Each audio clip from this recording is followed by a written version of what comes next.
What would you do if I told you that right now, at this very moment, heaven has rewritten your destiny and changed your job title in the book of life? God's chosen ones. This is not symbolism. This is not hype. This is divine reality. Your name has just been spoken in the highest courts of eternity. And with a single stroke, your assignment has shifted forever. Have you ever looked at your life and wondered, whose story am I really living? Everyone around you moves to a rhythm you cannot hear. Yet, deep inside, you've always known you were marked for something greater. If you're still here, it's no accident.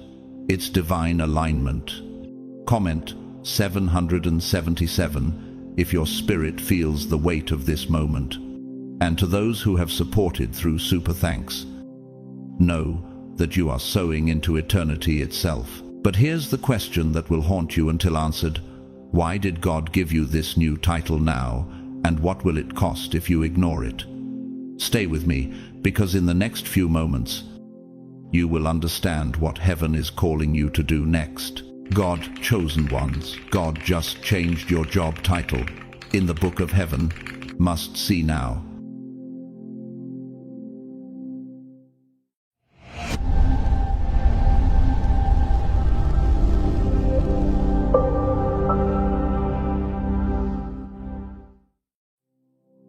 You have carried something in your spirit for as long as you can remember, a weight, a light, a holy contradiction. You've thought differently, felt more deeply, and borne both joy and sorrow in ways others could never comprehend. It is as if your heart has been tuned to a frequency the rest of the world cannot hear. No matter how hard you tried to blend into the rhythm of the crowd, you found yourself moving upstream, resisting a current that was never meant to carry you. This is not a delusion. This is not a weakness. This is not a defect in your design. It is a mark. That mark is not random. It's a seal, like the signet ring of a king pressed into wax. Proof of divine ownership. The weight you feel is not meant to crush you, but to anchor you when storms rage. Even the eagle must face the resistance of the wind to rise higher. Scripture affirms this truth in Jeremiah 1-5. Before I formed you in the womb, I knew you. Before you were born, I set you apart. You are not a glitch in the system. You are living evidence that the system itself is broken. And perhaps the greatest proof of this is how uncomfortable the world feels when you refuse to shrink. What if the very discomfort you've tried to escape is actually the doorway to your destiny? Some people are born to echo the past, to repeat what has already been done. Others are born to break the mold, to birth something the earth has never seen before. Those chosen for transformation almost always begin their journey feeling lost. But this lostness is not the absence of identity. It is the holy tension of a soul that refuses to shrink into the wrong space. Have you noticed how the world builds its boxes, tight frames of rules, titles, and definitions, demanding that you bend and contort to fit inside them? These boxes are like glass cages, transparent enough for people to see you, but confining enough to keep you from reaching your full height. And still, there comes a sacred defiance when the call inside you is louder than the applause outside you. Romans 12:2 warns us, "Do not conform to the pattern of this world, but be transformed by the renewing of your mind." Yet conformity is what the crowd demands. The air grows thin in those cramped spaces until your soul can hardly breathe. And then comes the breaking point.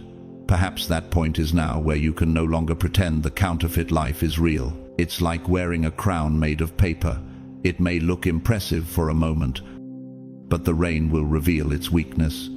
True authority can only come from heaven. And that authority begins the moment you step out of the mold the world gave you. In nature, we see this truth. A river that is dammed will eventually swell and break its barriers. not because it is rebellious, but because it was designed to flow. You, too, were designed to flow into the destiny written for you, and like a seed buried in the dark. Your season of obscurity is not your ending, it's the womb of your becoming. One day, the roots you've grown in secret will sustain the fruit the world will see in public. Great leaders have spoken to this calling. The French painter Georges Rouault, known for his deeply spiritual works, once said, "A tree against the sky possesses the same interest, the same character, the same expression as the figure of a human. Like that tree, you were not meant to be boxed in by another's garden. You were meant to stand where heaven has planted you. And like a tree, you may weather winters that strip your leaves, but spring will always prove that life still flows through your core. But every calling attracts opposition. History tells us of Herod Agrippa I, a ruler intoxicated by power, who sought to silence the apostles and crush the early church. His downfall came suddenly, as Acts 12:23 records. Immediately, because Herod did not give praise to God, an angel of the Lord struck him down. The enemy's schemes may rise against you, but they will not prevail when God has appointed your steps. Think about it. Herod's power was loud, but heaven's justice was louder. And when God moves on your behalf, no throne, no army, no decree can withstand his hand. There will be seasons when you feel you are walking through a fog, unsure of where the path leads. Yet Psalm 119, 105 declares, "Your word is a lamp to my feet and a light to my path." Even in the shadows, your steps are guided. Sometimes, that light only reveals the next step, not the entire journey, but that's all you need. Like a captain steering a ship in the night, you navigate by the light you're given, trusting the unseen shore will appear. You were sent here for something bigger, something without a manual, something no earthly title can fully define. Think of it as an architectural blueprint in heaven's archives, where your name is etched beside a design no other soul can fulfill. The world may assign you titles, but heaven assigns you purpose. And the purpose is not seasonal, it's eternal. It's the melody your spirit has been humming since before you took your first breath. And when heaven changes your title, the shift is not subtle. It is like the instant in a symphony when the conductor lifts his baton and the music swells into a new movement. Will you step into that movement or remain silent while the song of your destiny plays without you? Every hesitation is a note left unsung, but every act of faith is a crescendo in heaven's score. Christ's own journey on earth reminds us. His carpenter's title was replaced by the name above all names, not through comfort, but through the cross. Philippians 2:9 declares, "Therefore God exalted him to the highest place and gave him the name that is above every name." That transition was not just a promotion, it was the fulfillment of prophecy, the sealing of heaven's authority on earth. And if it was required of him, should we expect our journey to be less costly? This is your moment to rise, to stand in the authority heaven has spoken over you. The counterfeit labels are falling away. The doors you thought were locked are swinging open, and the title written over your life in the book of heaven is calling you forward. Stand, step, speak, for the one who called you is faithful, and his hand is upon you. And when you step forward, heaven does not simply applaud it, rearranges the earth to make room for what you carry. There is a wisdom at work in your life that no human mind could fully script, an unseen hand arranging the moments, the delays, and even the detours. It moves like the deep ocean current, invisible on the surface, but powerful enough to carry whole continents of destiny. You may not yet trust it because the path feels strange, unfamiliar, even unsettling. From the beginning, you were shaped by a script that never belonged to you, taught to obey without question, to stay silent when your spirit wanted to speak, to earn grades that measured compliance more than brilliance, to work for paychecks instead of purpose, to pay bills on repeat like a wheel that turns but never moves forward. This is the loop where dreamers are dismissed as foolish, but you, child of God, are not foolish. You are attuned. Salm 139:16 declares, "All the days ordained for me were written in your book before one of them came to be." That sensitivity you carry is not a weakness. It is a divine antenna picking up signals others miss. You notice the shift in the atmosphere before storms come. You hear the quiet sigh in a friend's voice before they speak of pain, like a deer that lifts its head at the faintest rustle in the forest. You are aware of things others overlook. Yes, that awareness can feel isolating, yet it is also your greatest treasure. Could it be that your isolation is not punishment, but preparation? The fact that you are here, hearing these words, is itself evidence that something inside you is awakening. It's as if the seed buried long ago in the dark soil of your spirit has just begun to crack open. Something within you is done pretending that everything is fine when it isn't. That unrest is not a cause for despair. It is the proof that your season of transformation is near. And if this stirring in your heart refuses to fade, might it be heaven itself calling your name? There is a kind of exhaustion no one sees. You sleep, but your mind runs marathons in the night. You sit in stillness, but your heart pounds with unspoken burdens. Your body tries to keep going, but your soul feels worn thin, like ancient parchment fraying at the edges. From the outside, your life might look stable. You have shelter, food, perhaps steady work. But deep inside, something feels out of alignment, as though you've been pushing a boulder uphill with your bare shoulders. It is the fatigue of living a life that was never meant for you. Isaiah 37:6 promises, whether you turn to the right or to the left, your ears will hear a voice behind you, saying, "This is the way, walk in it." The problem is not you, the problem is the road. You have been walking on a path built by others, shaped by values that were never meant to anchor your destiny. It's like planting a palm tree in frozen tundra. No matter how strong the roots, the environment will not let it flourish. How long will you keep forcing your roots into soil that rejects them? Creation itself reflects this truth.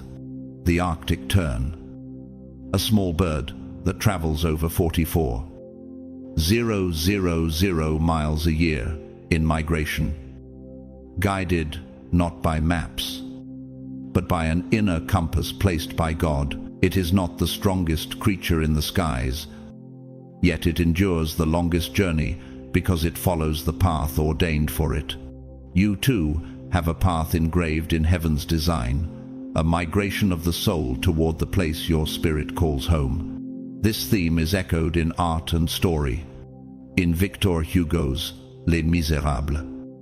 Jean Valjean's journey is not merely about escaping chains, but about stepping into a new identity, one spoken over him long before he believed it. His life shifted when mercy named him something higher than his past. In the same way, God's mercy is renaming you. Even while you are still stepping out of the shadows of the old script, will you answer to the name heaven is calling you, or keep living by the one your past gave you? When heaven shifts your direction, it rarely announces itself with trumpets. It begins with restlessness, It begins when the life you built starts to feel too small for the calling God has placed inside you. Jeremiah 6:16 speaks to this moment. Stand at the crossroads and look. Ask for the ancient paths. Ask where the good way is, and walk in it, and you will find rest for your souls. The chosen ones are not meant to sleepwalk through life. They are meant to walk with eyes wide open, carrying the light of a kingdom not built by human hands. So rise. Step off the road that was built for someone else.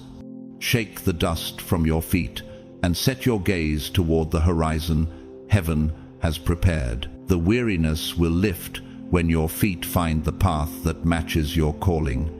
Your spirit will breathe again when you stop dragging your destiny through soil where it was never meant to grow. For the one who called you is faithful, and he will finish what he began in you. It is the calling in disguise. It does not always arrive with fanfare. Sometimes it comes as restlessness, as if your very soul were whispering beneath the noise. See me. I am here. I am suffocating in a routine that is dismantling me piece by piece. You know there is more than the carefully measured schedule, more than the tidy sequence of school, work, bills, and quiet resignation. You have known it since childhood, when you felt the edges of a world so much greater than the one you could touch. It was like standing at the base of a cathedral, sensing the vastness of its vaulted ceiling long before you could see it. That sense has never left you. But what if that longing has been heaven's signal all along, waiting for you to notice? The steps you took were the right ones by the world's standards. You earned grades, found a job, paid your dues, kept your promises, but your spirit refuses captivity. Galatians 5 and reminds us, it is for freedom that Christ has set us free. Stand firm, then, and do not let yourselves be burdened again by a yoke of slavery. This slavery is not chains of iron, but the subtler kind psychological conditioning that rewards compliance and punishes holy defiance. Could it be that the real prison is the life that looks safe but drains your soul in silence? You cannot keep pretending you were born for an automatic life. Passing day. The mask you wear becomes heavier, like a lead apron pressing against your ribs. The weariness you feel is not the exhaustion of honest labor, it is the fatigue of misalignment. In physics, resonance occurs when two frequencies match, causing them to amplify each other. Your spirit is straining because it is vibrating at a frequency heaven assigned. But your daily life is tuned to something foreign, creating a dissonance that grinds against your soul. Romans 8:19. For the creation waits in eager expectation for the children of God to be revealed. And if creation itself is waiting for you to step into alignment, how much longer will you delay? When the soul begins to awaken, everything false starts to fall apart.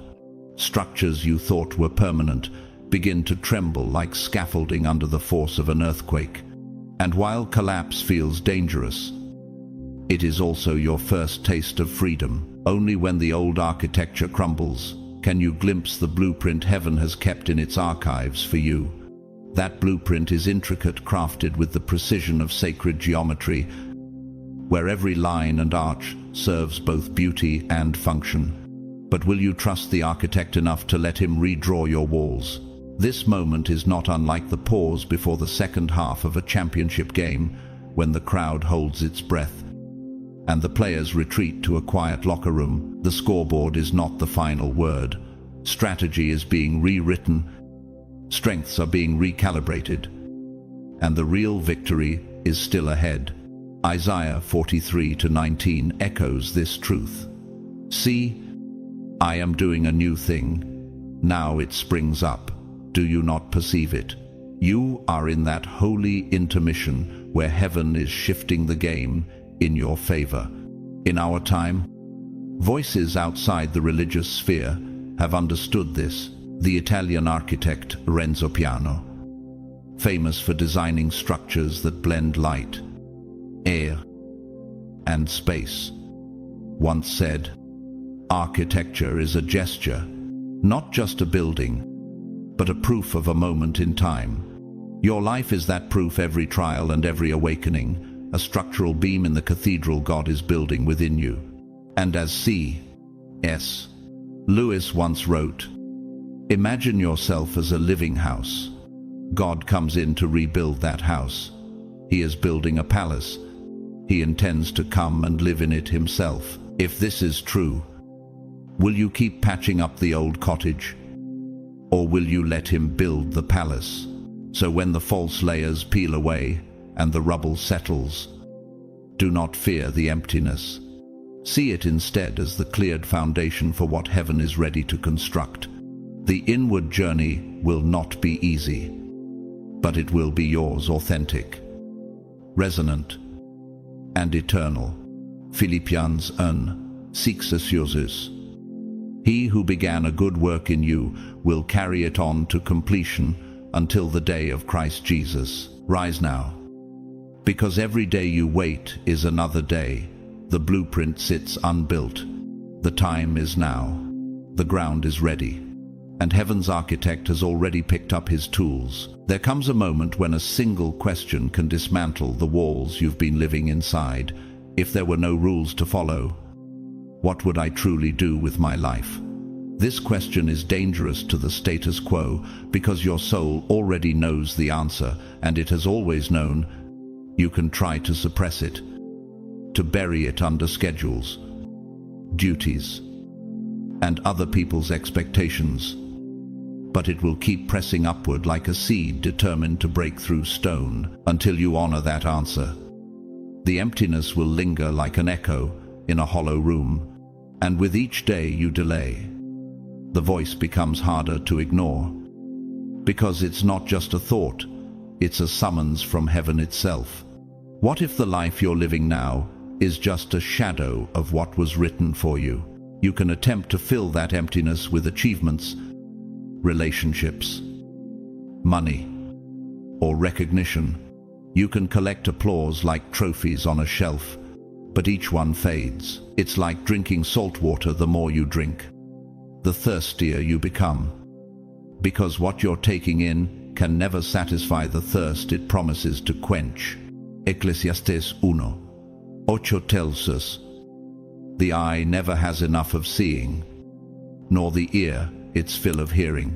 That hunger you feel is not ingratitude, nor is it brokenness. It is the hunger of the soul, a craving for truth, purpose, and meaning that no counterfeit can silence. You were not created to simply survive the years. You were sent to fill them with eternal weight. And no amount of temporary success can fill the space that was carved for divine purpose. Our world teaches the opposite. It dangles shiny illusions and measures worth by the shallow currency of likes, titles, and image, while neglecting the deeper hunger we were created to crave. It rewards the polished mask while ignoring the face beneath. But your soul is not fooled. It doesn't care about titles, applause, or the fleeting approval of strangers. It wants essence. It longs for the sound of your life harmonizing with heaven's design. And until that harmony is found, everything else will feel like noise. History gives us examples of those who understood this pull. The American author and activist Helen Keller, blind and deaf from infancy, once said, "Life is either a daring adventure or nothing at all." Her life proved that limitations imposed by the world can never cage a spirit determined to live out its calling. She refused the script others wrote for her and carved a new one with her own hands. Living proof that the soul's hunger, when honored, can change the world. And her story challenges you. Are your obstacles really walls? Or are they doors waiting for you to push? And yet, for every Helen Keller, there is a cautionary tale, a life spent in denial of the calling. Charles Lucky Luciano, a man who used his cunning and leadership not for building but for destroying. A powerful figure in organized crime, he built an empire on corruption, only to die in exile, feared and distrusted. His legacy, a monument to wasted influence. His life stands as a warning. Gifts used in rebellion against truth will eventually collapse under their own weight. Proverbs 16:18 reminds us, pride goes before destruction, a haughty spirit before a fall. And if even kings and crime lords are not immune to this, why would we think we are? The more you run from your truth, the larger the emptiness becomes. Because your spirit knows you weren't sent here to walk a path already trampled by the crowd, you came to carve a new one. And here is the paradox. That path will only appear once you take the first step to walk it. It is a road that doesn't exist until your courage gives it shape. Joshua 1:9 declares, be strong and courageous. Do not be afraid. Do not be discouraged. For the Lord your God will be with you wherever you go. And every day you hesitate, the unbuilt road waits silently, like a bridge still on the architect's desk. How long will you leave it unbuilt? But taking that step requires an act. Most people never commit to silencing the noise of the world until you can hear the deep rising of your own soul. And what rises isn't always comfortable. Sometimes it is the truth you have spent years avoiding. Sometimes it is the voice that cuts through all the excuses and whispers with piercing clarity. Are you wasting your gifts?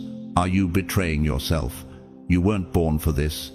And when that voice speaks, it doesn't speak to shame you, it speaks to wake you. Will you answer? Or will you roll over and go back to sleep?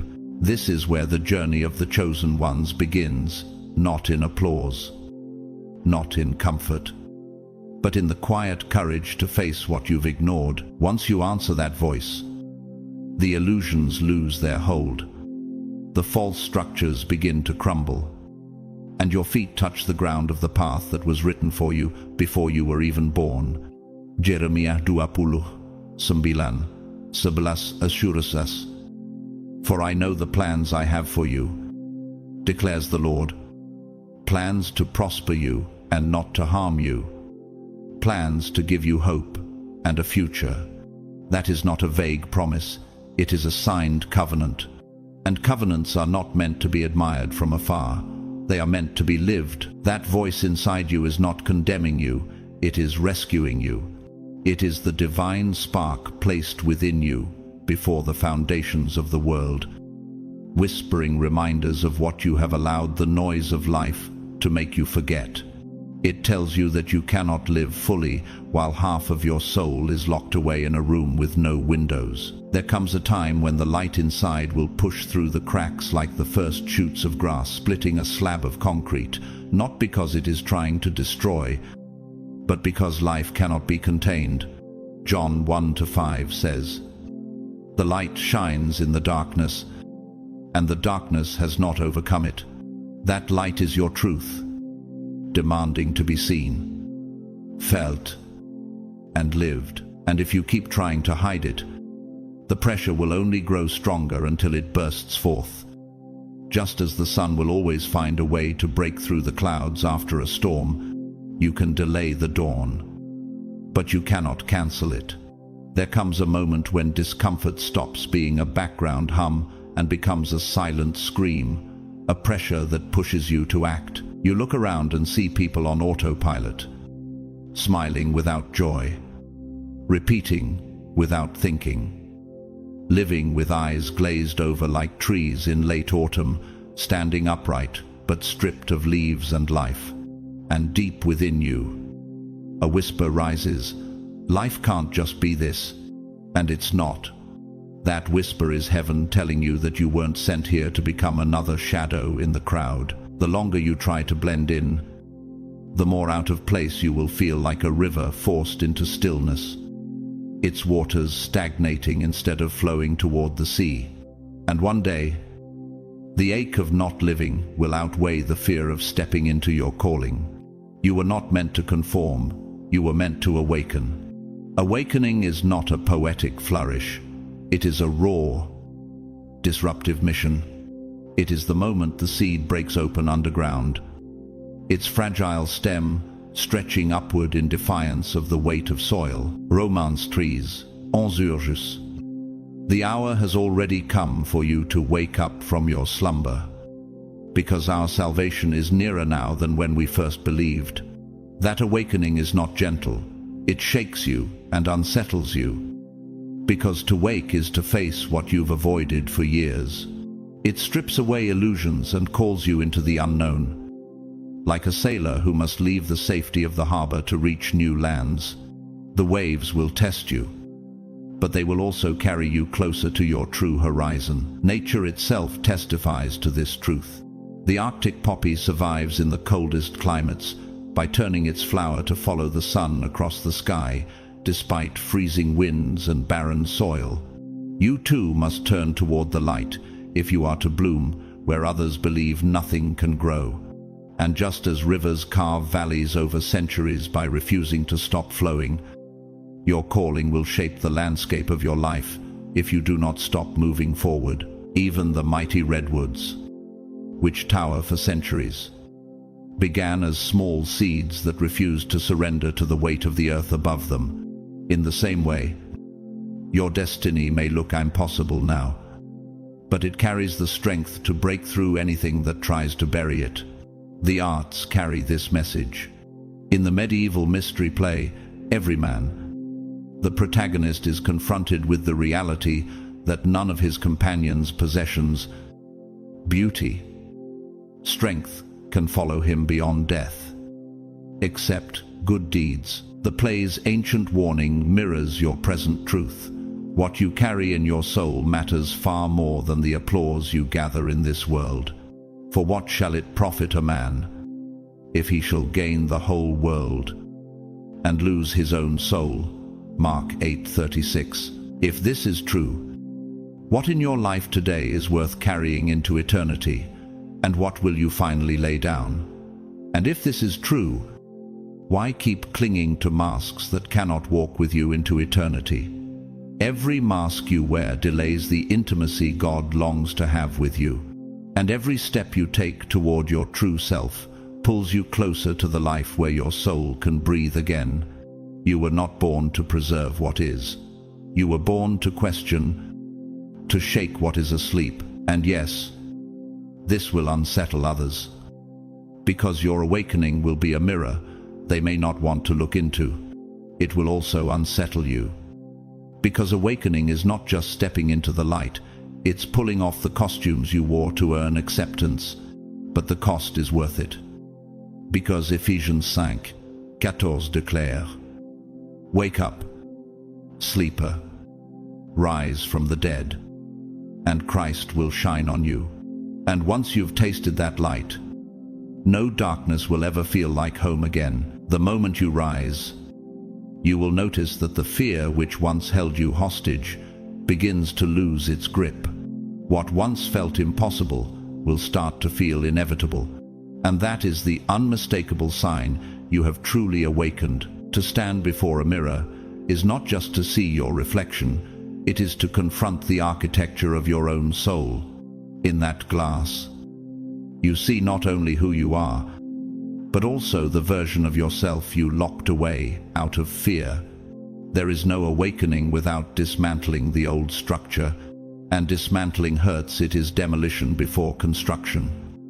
The tearing down of a familiar facade to reveal the foundation beneath, like the controlled collapse of a building. It throws your life into temporary chaos, shaking walls you thought would never move. Yet in that collapse lies the blueprint for something far greater: freedom.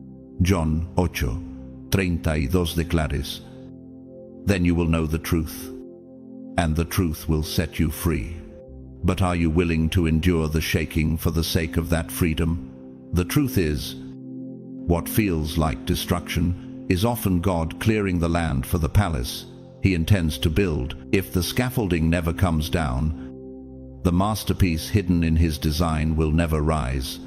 This is not the fragile freedom. The world sells a freedom that vanishes when challenged. This is the freedom to be yourself without apology, to follow the quiet resonance of your intuition, even when it contradicts every logical blueprint handed to you. It is the freedom to live at the precise frequency where your soul vibrates in harmony with heaven's design. Science calls it resonance, when two frequencies match perfectly, amplifying one another. Spiritually, it's the moment your life aligns with God's purpose so fully that even resistance becomes fuel. But freedom is never automatic. It must be chosen. Galatians 5, enriching. It is for freedom that Christ has set us free. Stand firm. Then, will you take that stand? Or remain in the safety of a cage with the door wide open? And if the door has already been unlocked by Christ, what chains remain except those you've agreed to wear? And that choice demands courage. The courage to say no when yes is expected. The courage to step away from a safe place that is quietly suffocating you, for the sake of something you cannot yet name, but can already feel pulling you forward. It's like the quiet pause between halves of a championship game. The scoreboard shows one thing, but the coach knows the real play is still to come. The moment you step into that unseen strategy, fear will still walk beside you. But so will a steady voice that says, "This is your path." Joshua 9 reminds us, "Be strong and courageous, for the Lord your God will be with you wherever you go." Courage is not the absence of fear. It is the decision that your calling is worth more than your comfort. And when you move in that courage, heaven moves with you, adjusting the course like an expert navigator, steering a ship through hidden currents. Awakening is not about escaping the world. It is about perceiving it through a new lens. You realize you were never meant to mold yourself into what already exists. You were sent to create what does not yet exist. In heaven's grand architecture, you are not a replaceable brick. You are a keystone in a design that cannot stand without you. And once you understand this, everything shifts. The fear remains, but it is now background static beneath the music of purpose. If God Himself has called you, why live as though you are still waiting for permission? Every hesitation delays the construction of the very bridge others are meant to cross because of your obedience. When you step into your role, you are not just fulfilling a personal dream, you are completing a structural element in Heaven's city. You've spent years trying to fit into spaces that were never shaped for you, trying to seem right in the eyes of people whose vision could never contain your calling. Along the way, you buried your most precious treasure, your gift. You've known it since childhood, felt it in your ability to speak words that carry weight, in your perception that sees patterns others miss. Perhaps you ignored it because someone told you it had no worth. Matthew 25-16 tells of the servant who invested his talents and gained more. So, why let yours remain buried? What impact has been delayed because you kept silent? A buried gift is not a dead gift, it is simply dormant, like a seed awaiting the right soil and season. And when the season comes, what has been hidden will break the surface with unstoppable force. But gifts do not vanish, they wait. They wait in silence, patient as stone, until the right season awakens them. And when they rise, it might be in the smallest of moments, a phrase that steadies a trembling soul, a glance that restores hope, a silence that speaks louder than any argument. In that instant, you feel a warmth radiating through you, like light flooding a cathedral through stained glass, illuminating colors you didn't know existed. That moment is heaven's confirmation. Your gift was never gone. It was simply waiting for the right alignment of time. place, and obedience. And when that alignment happens, what once felt like coincidence reveals itself as divine orchestration beyond the pulpit. This truth has been seen. Antoni Gaudí, the Catalan architect famed for the Sagrada Familia, once said, "Man does not create, he discovers. Your gift, too, is not something you invent, it is something you uncover. Something heaven already placed within you." And if Gaudí could dedicate decades to completing one cathedral, how much more should you commit to building the life God has drafted in his book for you? Philippians 1-6 assures us, "He who began a good work in you will carry it on to completion." The foundation has been laid. The scaffolding of excuses must come down. The tools are in your hands. Rise. Chosen, one step into the title heaven has written over your life. The earth may resist, but heaven will rearrange itself to meet you. This is not just a moment, it is your mandate, your blueprint, your final call to build what has never been built before. That is your gift, speaking. It's not random, and it's certainly not small. It is the signature of your soul, a mark placed there by the Creator before your first breath, meant to be both a blessing to you and a lifeline to every life you'll ever touch. 1 Peter 4:10 reminds us, "Each of you should use whatever gift you have received to serve others, as faithful stewards of God's grace in its various forms." Your gift might manifest in a word that calms the storm in someone's heart, a glance that tells a stranger they are seen, a gesture that revives a dream in another, or a stillness that teaches without a single syllable. It may whisper rather than shout, but it carries the frequency of heaven itself. And like a river hidden beneath ice, its flow is constant, even if no one else sees it. Have you noticed how it keeps finding ways to resurface, even when you've tried to bury it? That's because heaven refuses to let it die. The way it appears doesn't matter. What matters is that it exists, waiting to be set free. As long as you live according to someone else's blueprint, it will feel like you are swimming upstream, burning energy just to stay in place. But the moment you step into alignment with your gift, the current shifts. Opportunities appear not as accidents, but as divine appointments. People you were meant to meet will cross your path. Your spirit, body, and energy begin to resonate in harmony, because heaven responds to those bold enough to live authentically. Proverbs 18:16 says, "A gift opens the way and ushers the giver into the presence of the great." Could it be that the closed doors you faced were never locked, but simply waiting for you to arrive as your true self? When your life begins to hum at the right frequency, even the obstacles start to move aside, like gates opening before a king returns home. If you've been trying everything, chasing every opportunity, following every trend, and still feel that lingering emptiness, it may be because you've avoided the one thing that matters most, the work only you can do, in the way only your soul knows how. It doesn't need to be flawless to be faithful. It doesn't have to be grand to be God-glorifying. It only has to be true. This truth can be uncomfortable, because it demands that you stop proving yourself to the world and start living from the authority heaven has already given you. It is like stepping into a room where the light is too bright. At first your eyes resist, but soon they adjust, and you see the beauty that was always there. And isn't it strange how the hardest thing to accept is often the truth about your own worth?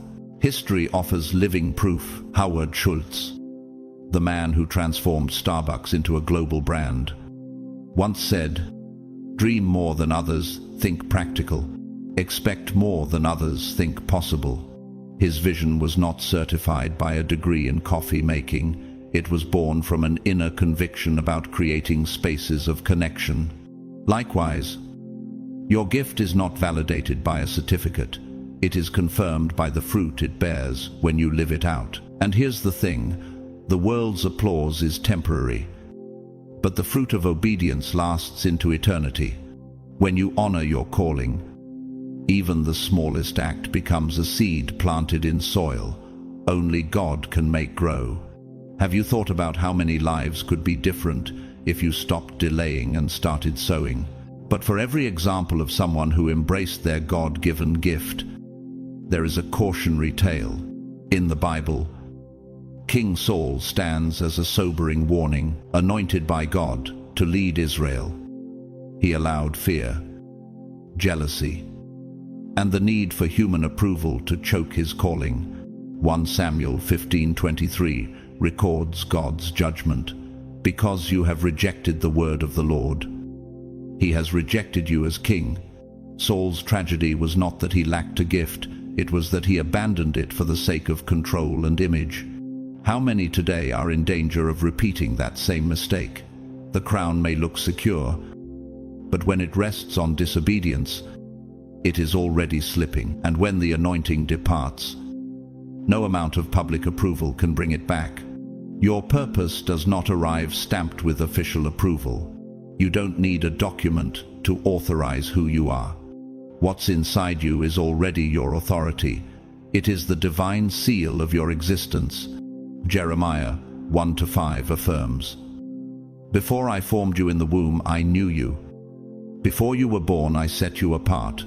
No university can teach what your soul already knows. No advanced degree can outweigh the wisdom forged in the furnace of your pain, the strength shaped by your battles, or the healing learned through your moments of brokenness.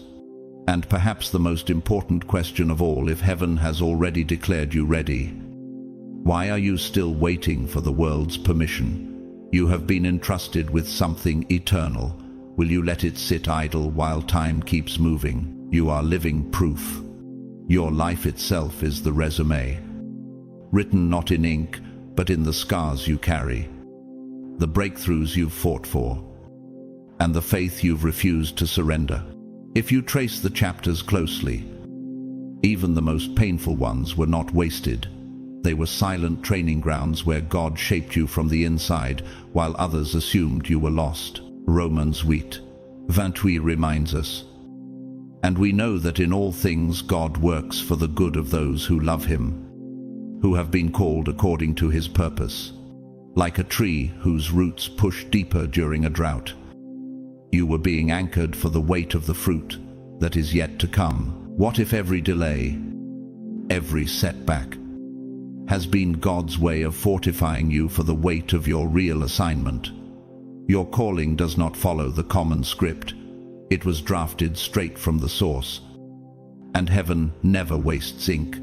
Those called by God don't need to justify themselves to the crowd. This does not mean learning and study have no place, they do. But there is a vast difference between learning from passion and chasing knowledge for the sake of validation. One nourishes the soul, the other drains it. When your energy goes toward proving your worth, you drift away from the truth. But when you finally accept that you already have worth, learning becomes expansion instead of obligation. Jeremiah 9:20-24 says, "Let not the wise boast of their wisdom, but let the one who boasts boast about this, that they have the understanding to know me." Are you studying to deepen your calling? Or are you studying to defend your place in a world that was never meant to define you? Like an eagle that soars not because it flaps harder, but because it finds the right wind current. Once you find alignment with your gift, you stop striving and start gliding.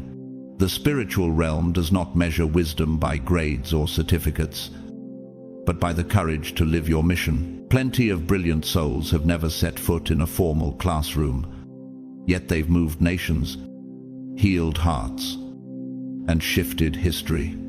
1 Corinthians 1:27 says, "But God chose the foolish things of the world to shame the wise." If you've been feeling the call but holding back because you think you lack credentials, stop. Breathe. You already carry what you need, like a seed containing the full blueprint of a tree. The essence of your mission has been within you from the beginning, waiting for the right season to germinate. And if God himself planted it, who has the right to tell you it's not enough?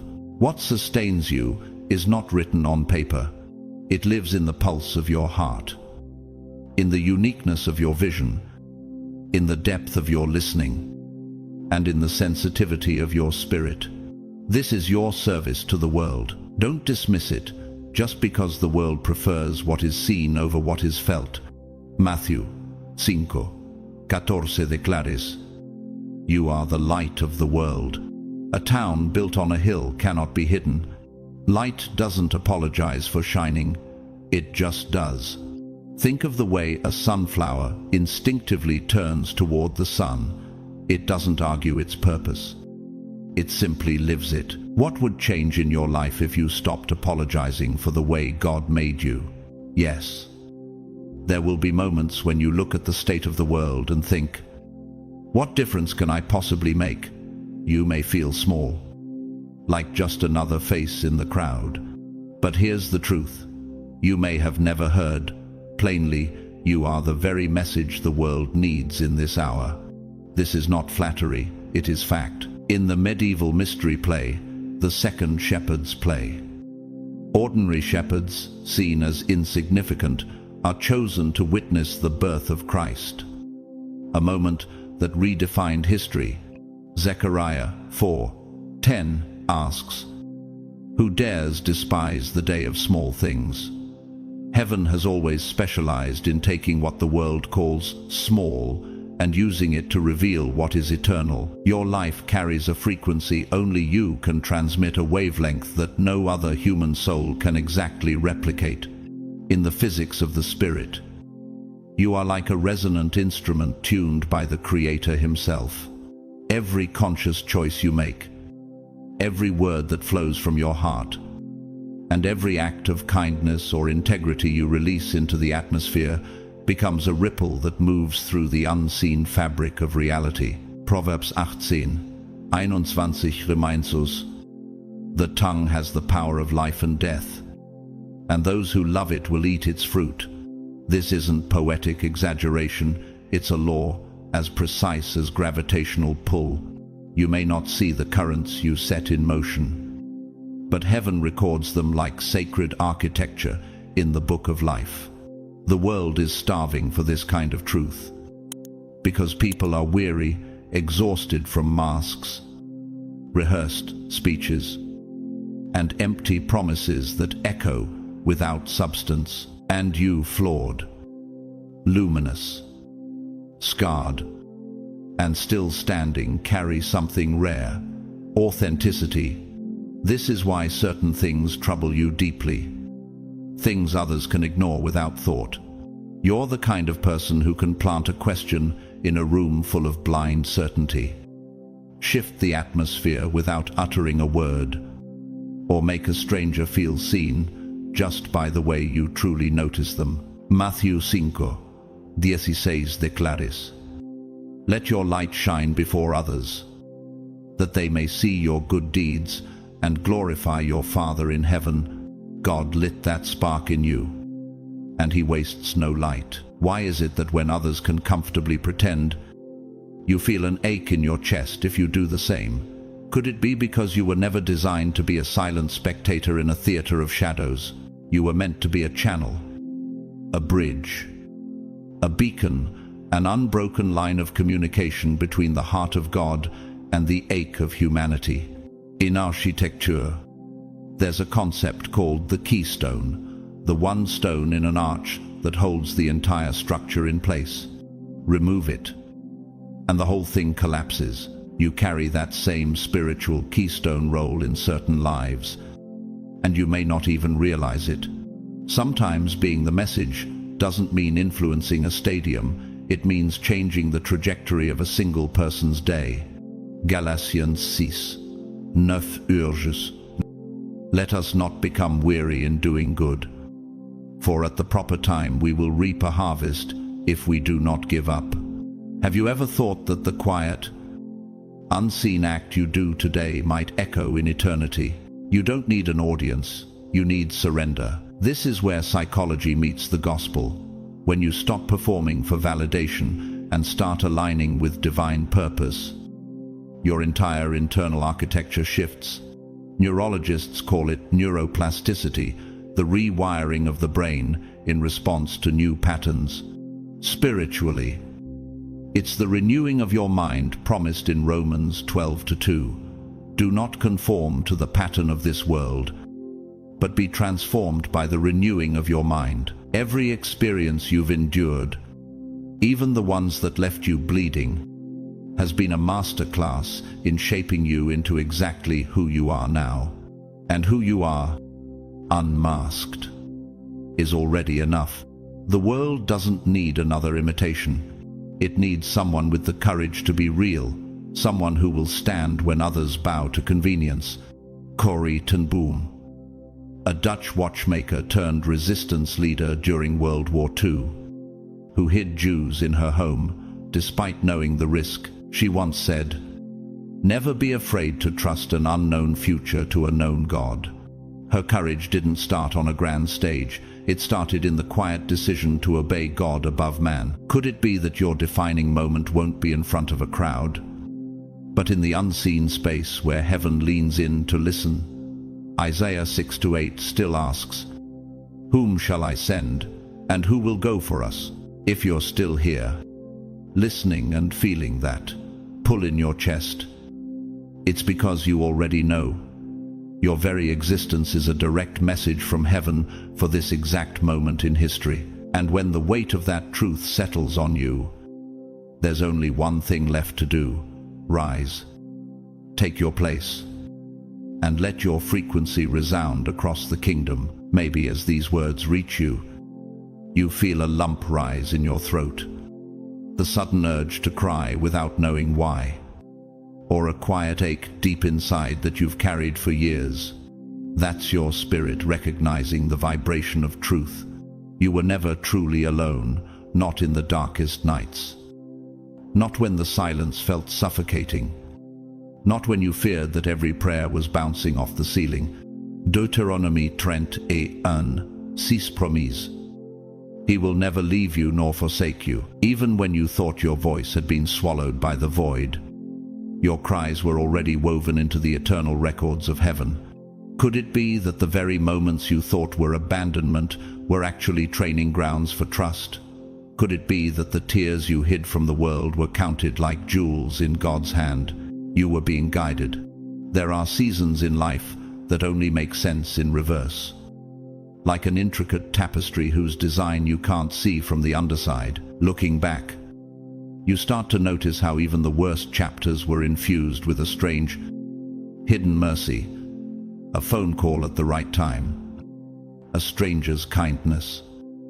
The one door that closed, only so a better one could open.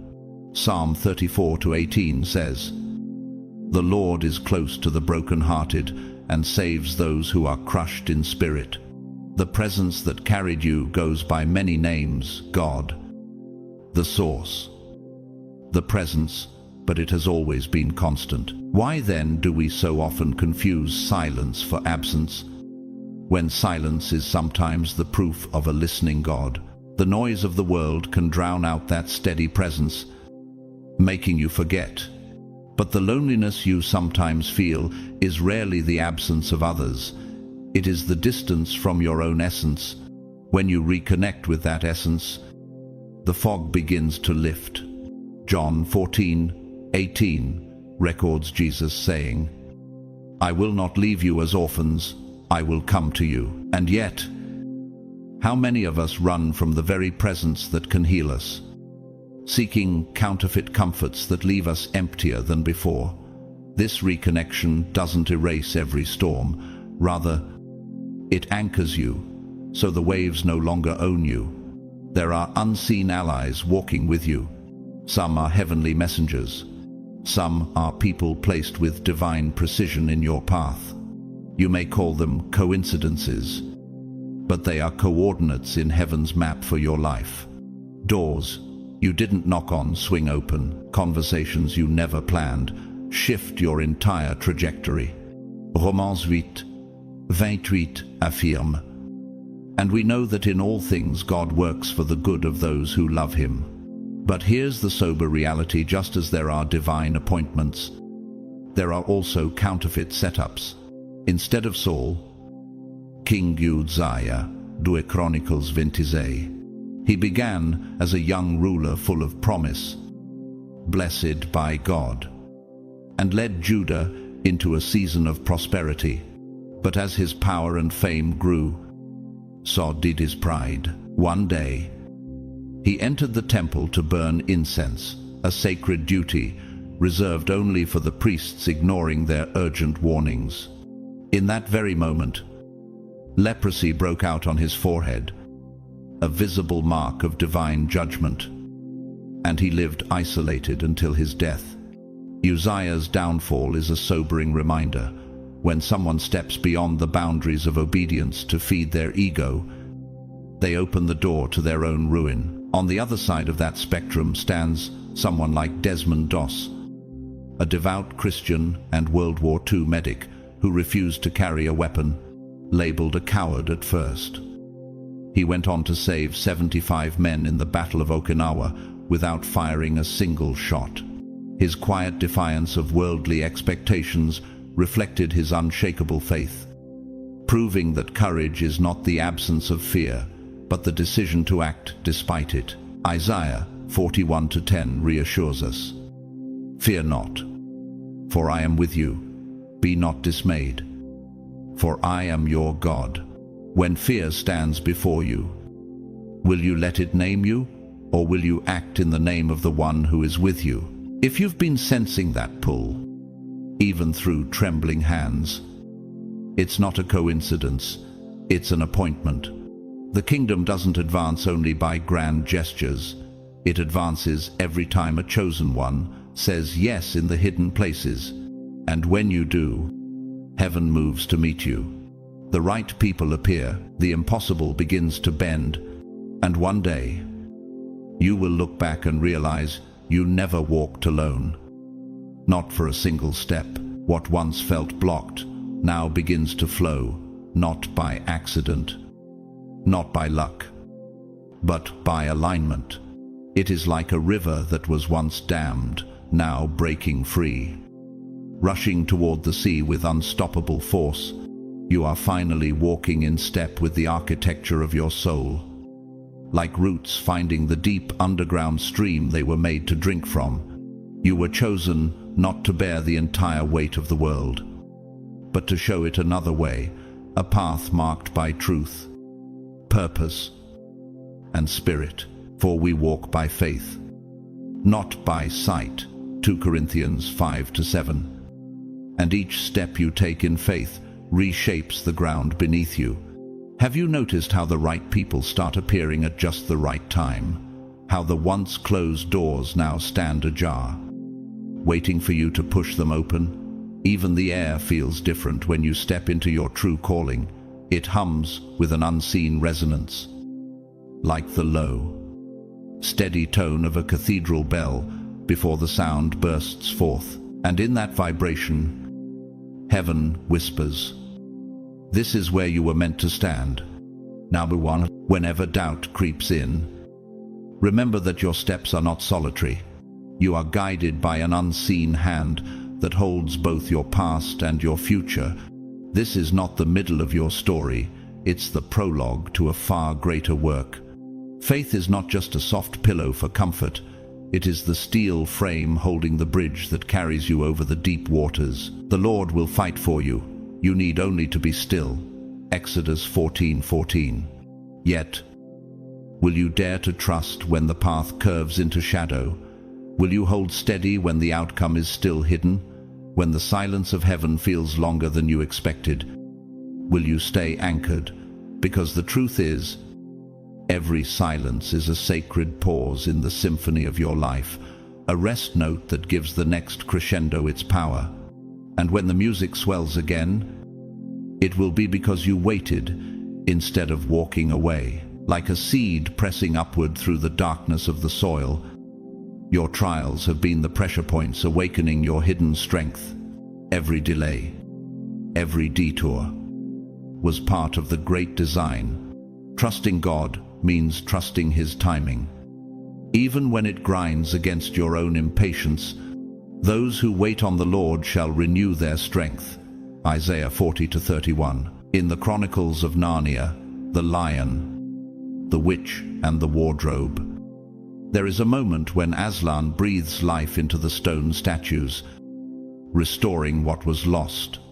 That same breath of God revives what the world thought was finished in you. Could it be that the very obstacle you face now is the doorway to your next calling? Every buried dream is like a bulb in winter, lying still, yet alive, waiting for spring's warmth to call it upward. And when the season shifts, nothing can stop it from breaking through. I've learned through my own wilderness seasons that trusting God does not mean the road is smooth. It means the companion never leaves your side, like the old oak that has weathered 1,000 storms. Each challenge has driven my roots deeper, and now, looking back, I can trace His fingerprints over every scar, every narrow escape, every unexpected provision. Even though I walk through the valley of the shadow of death, I will fear no evil. Psalm 23-4. The question is, when the next wind rises, will you anchor deeper, or will you drift? Will you keep building when the walls are half finished, or will you walk away because the work feels heavy? The truth is, resilience is a kind of worship.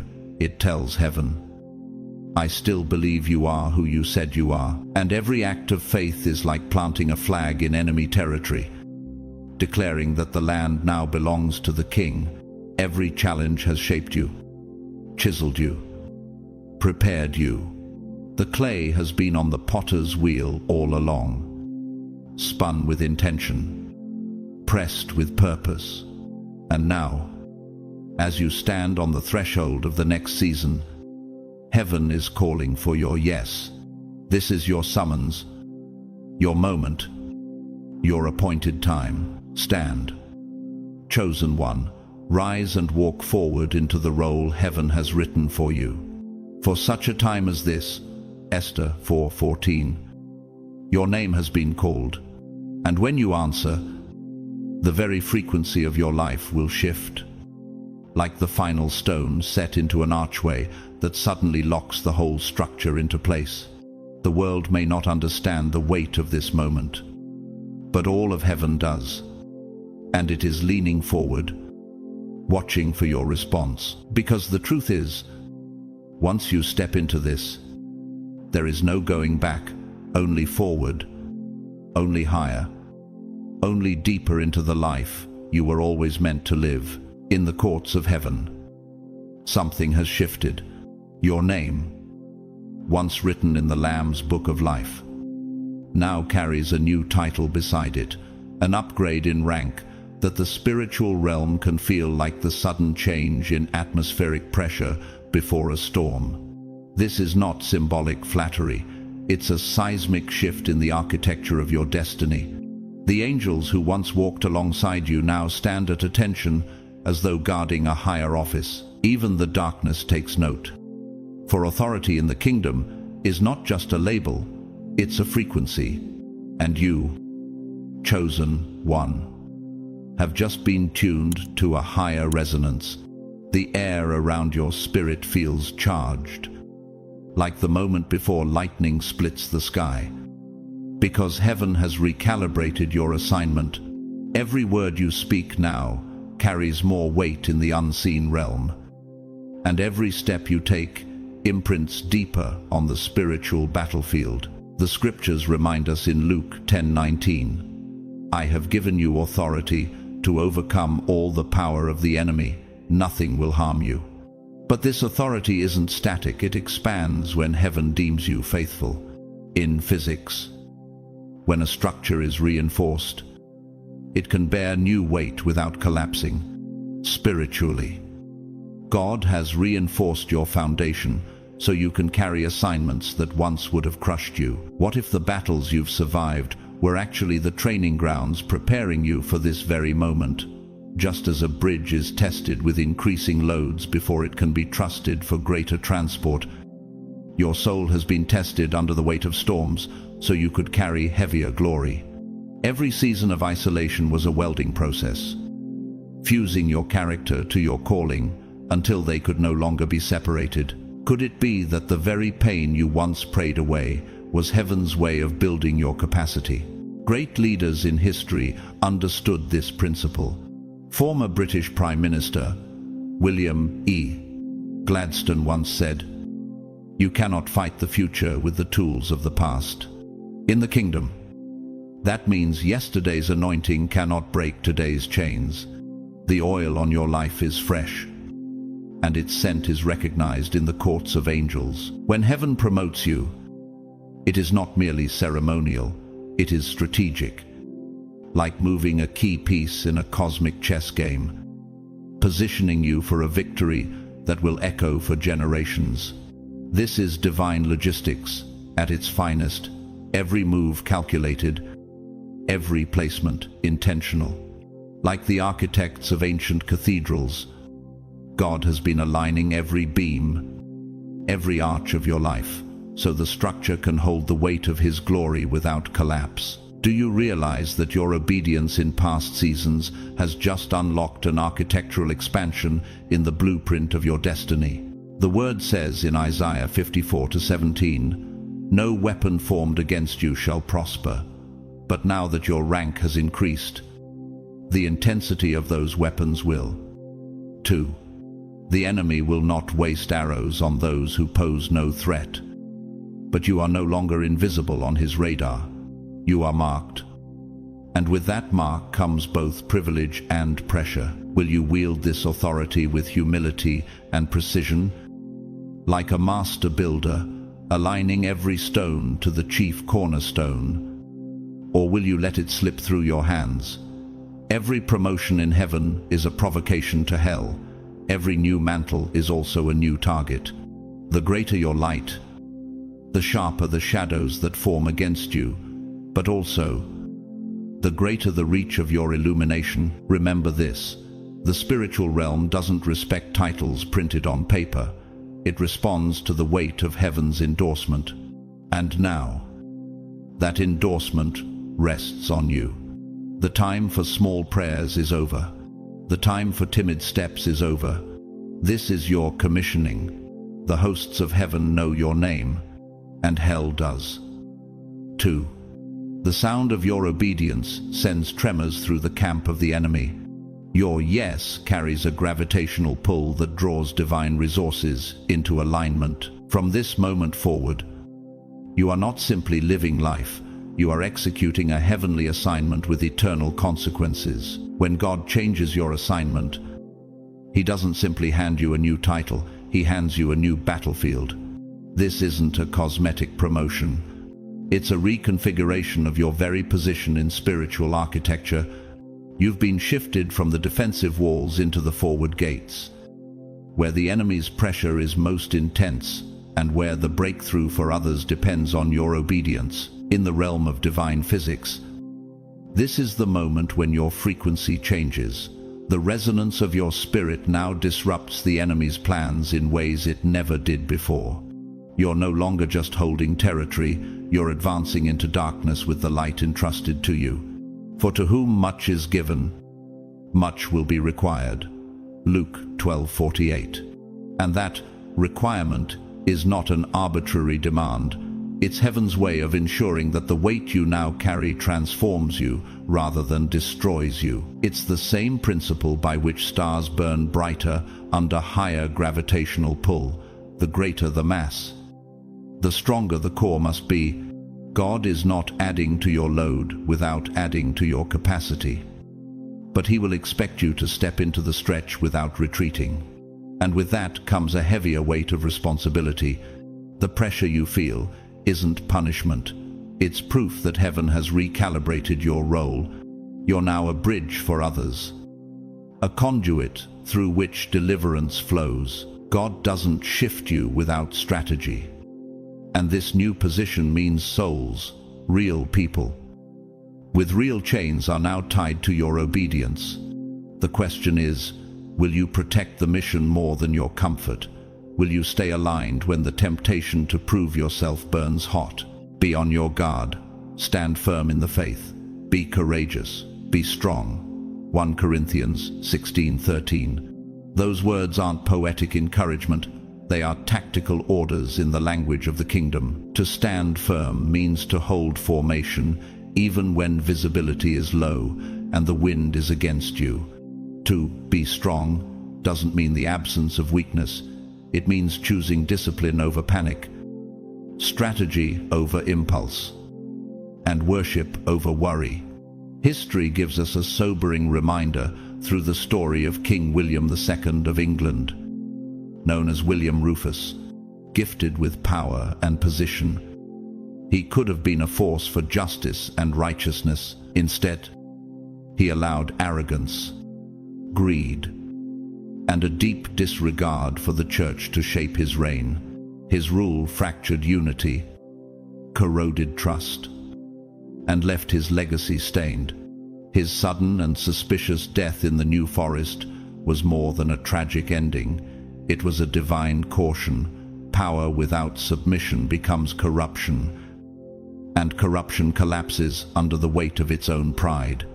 Pride goes before destruction, a haughty spirit before a fall, Proverbs 16:18, and history keeps repeating this pattern for those who forget it.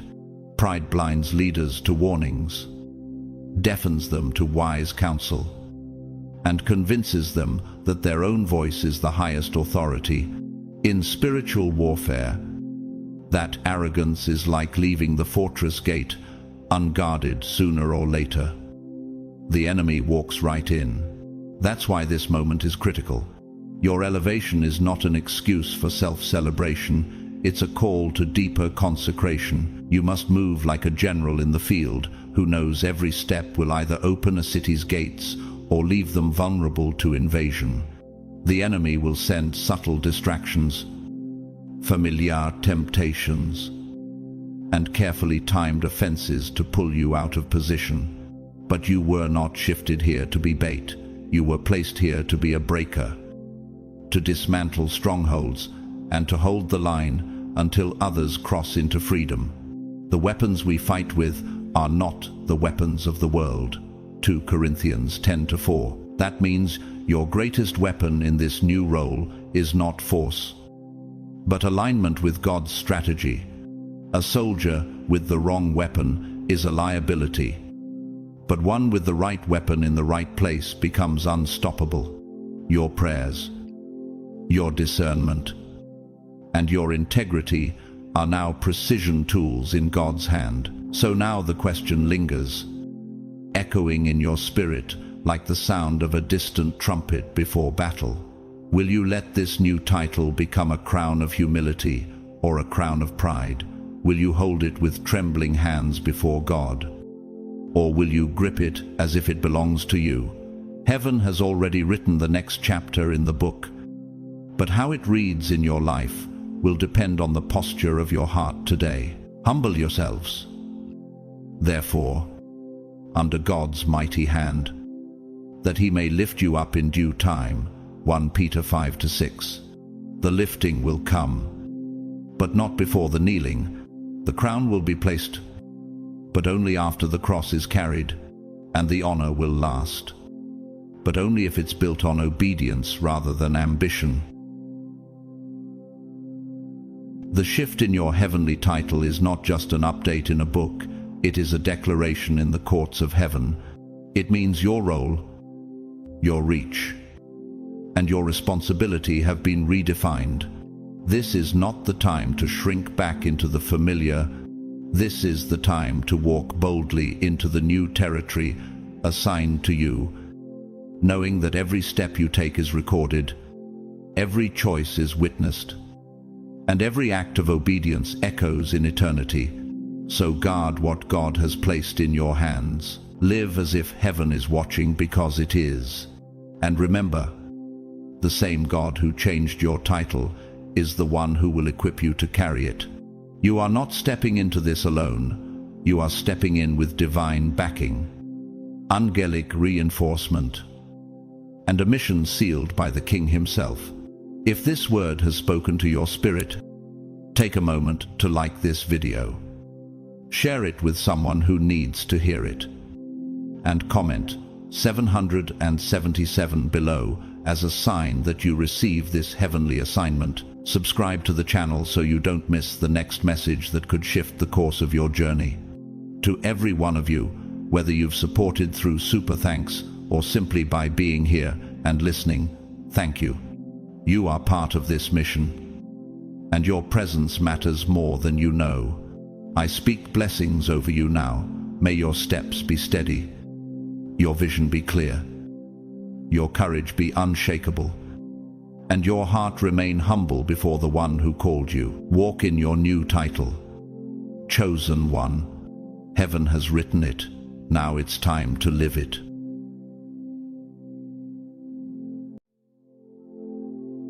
Chosen One, the silence is over. The government's mask just cracked, and what's leaking out will shake the foundations of everything they've built against you.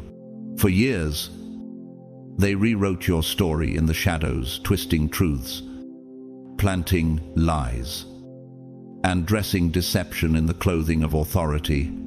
They thought the evidence would stay buried forever. They thought you would stay silent.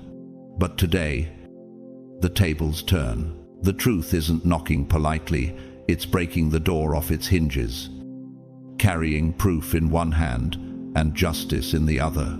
Those who once smirked while stabbing you in the back are now pale, cornered, and exposed under a light they cannot escape. And the best part, you didn't even have to lift a finger. Heaven, history, and the hidden voices have risen to fight for you.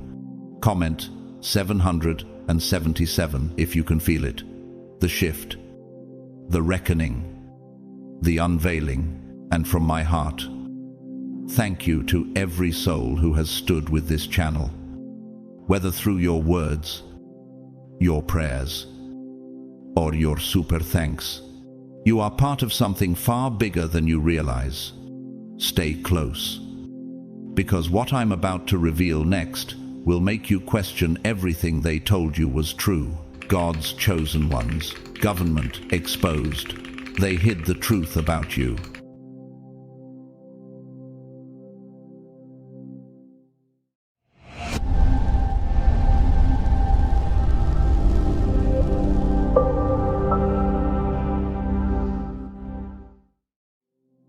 Now, chosen one, let's tear the curtain down. You were never the villain. You were the target. They engineered this from the shadows, twisting your words, setting subtle traps, weaving poisonous group chats in the dead of night.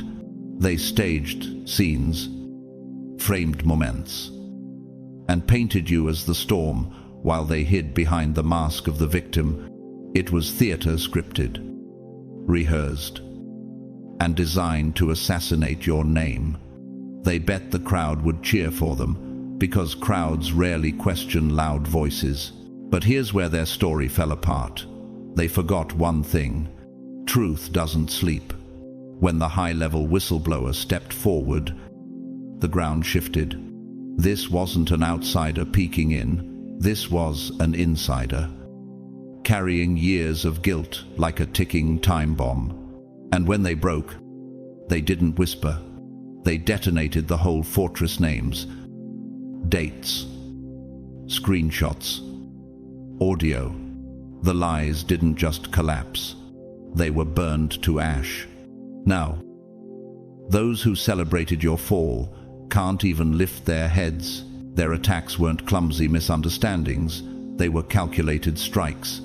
And now, the very hands that shoved you down are the ones trembling, praying. Nobody looks too closely. There's something deeply poetic about justice that arrives without noise. You didn't beg. You didn't scream.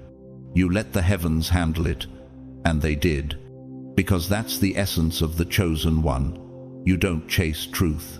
Truth finds you.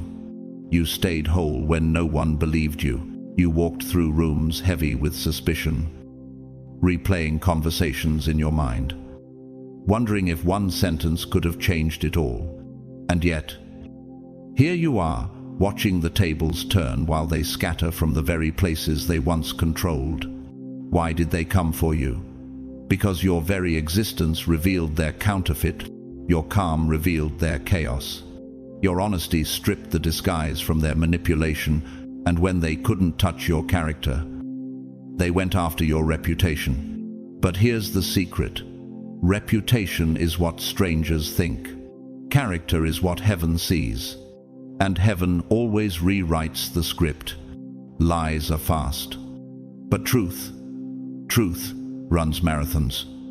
And now, as the whistleblower's voice roars through the silence, their empire of fiction is collapsing in broad daylight. The curses they hurled at your name are returning like a boomerang, striking them with twice the force. Remember this. Chosen one. What's hidden will always come to light when your heart stays pure. When no one claps for you, heaven claps instead, and the sound is unmistakable. Walk tall. Let them speak. Their words are already crumbling. What was once their private joke is now their public shame, and all you had to do was outlast them. This is your redemption arc, and it's only the beginning. They did not just tell lies about you. Chosen one. They built an entire architecture of deception, brick by brick, like masons constructing a fortress to hide their corruption. Every meeting behind closed doors was a council of darkness, trading your name like currency, passing falsehoods like poker chips across a smoky table. They wrote your downfall as if it were a scripted tragedy, forgetting one crucial truth. You were never their actor. You were the evidence, the living contradiction to their narrative.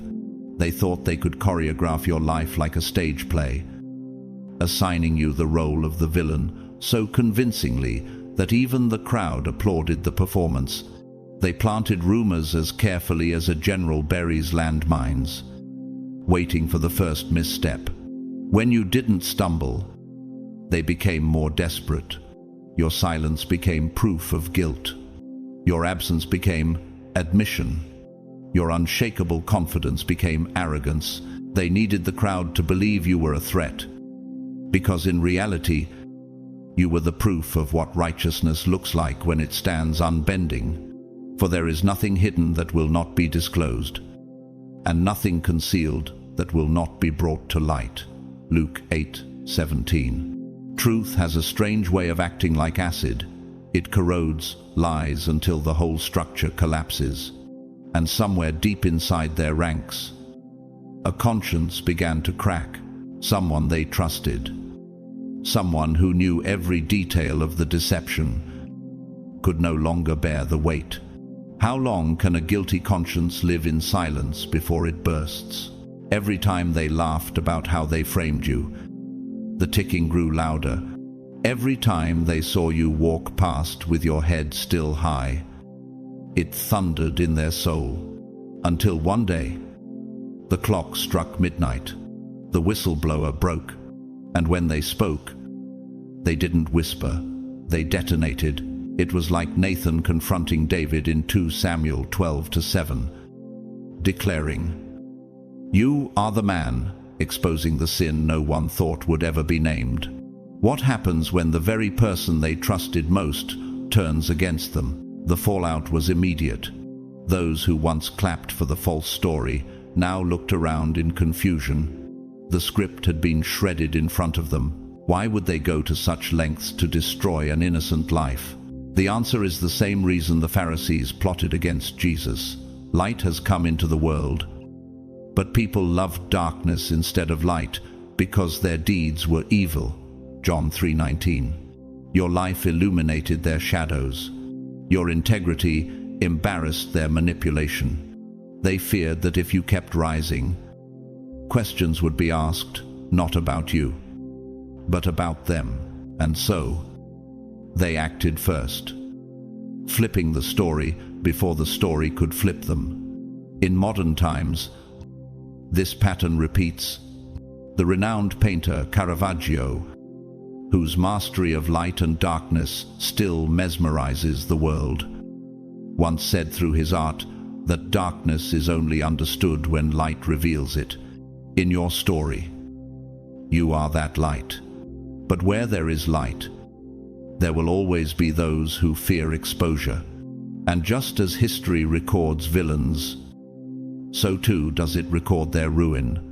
One such man, long forgotten by the masses, was Philippe Égalité, a French revolutionary who betrayed his allies for personal gain. At first, he thrived in the chaos he helped create.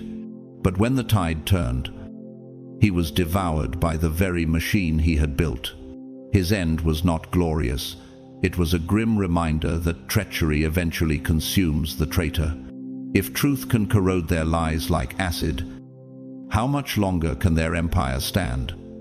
So now, here you stand, still unbroken, still rising. No weapon formed against you shall prosper. Isaiah 54:17. They thought your story would end with disgrace. But your endurance has rewritten the narrative, and this moment is your summons. No longer is your name whispered in slander. It is declared in truth. The light shines in the darkness, and the darkness has not overcome it. John 1-5. Chosen one, rise. The lies have collapsed under the weight of truth. Step into the role heaven wrote for you before time began. Because the stage is no longer theirs, it is yours. Stand, speak, and reclaim the crown they tried to bury. Receipts always survive. The universe keeps its own records, as if the heavens themselves archive every word, every intention, every secret exchange. For God will bring every deed into judgment, including every hidden thing, whether it is good or evil. Ecclesiastes 12:14. And now, those very documents, those deleted messages, those altered timelines have returned like ghosts dragging chains across the floor of their conscience, unedited, unfiltered, and merciless. They didn't just tell lies. Chosen one, they constructed your downfall with the precision of engineers plotting a bridge meant to collapse under your feet. Backroom conversations became their blueprints. Anonymous reports were the scaffolding. Missing files, the bricks. They pushed a narrative designed to make you break under pressure, hoping the weight would crush you into silence. What happens when the storm they created fails to sink the ship? When you didn't break, they panicked. They pushed harder, thinking more pressure would splinter you. But instead, you absorbed it like deep roots drink from the floodwaters. You didn't yell. You observed. You didn't fight dirty. You let the dirt rise on its own. Knowing the Lord will fight for you, you need only to be still. Exodus 14:14. And when it did, the stench filled the entire room, not with your shame, but theirs.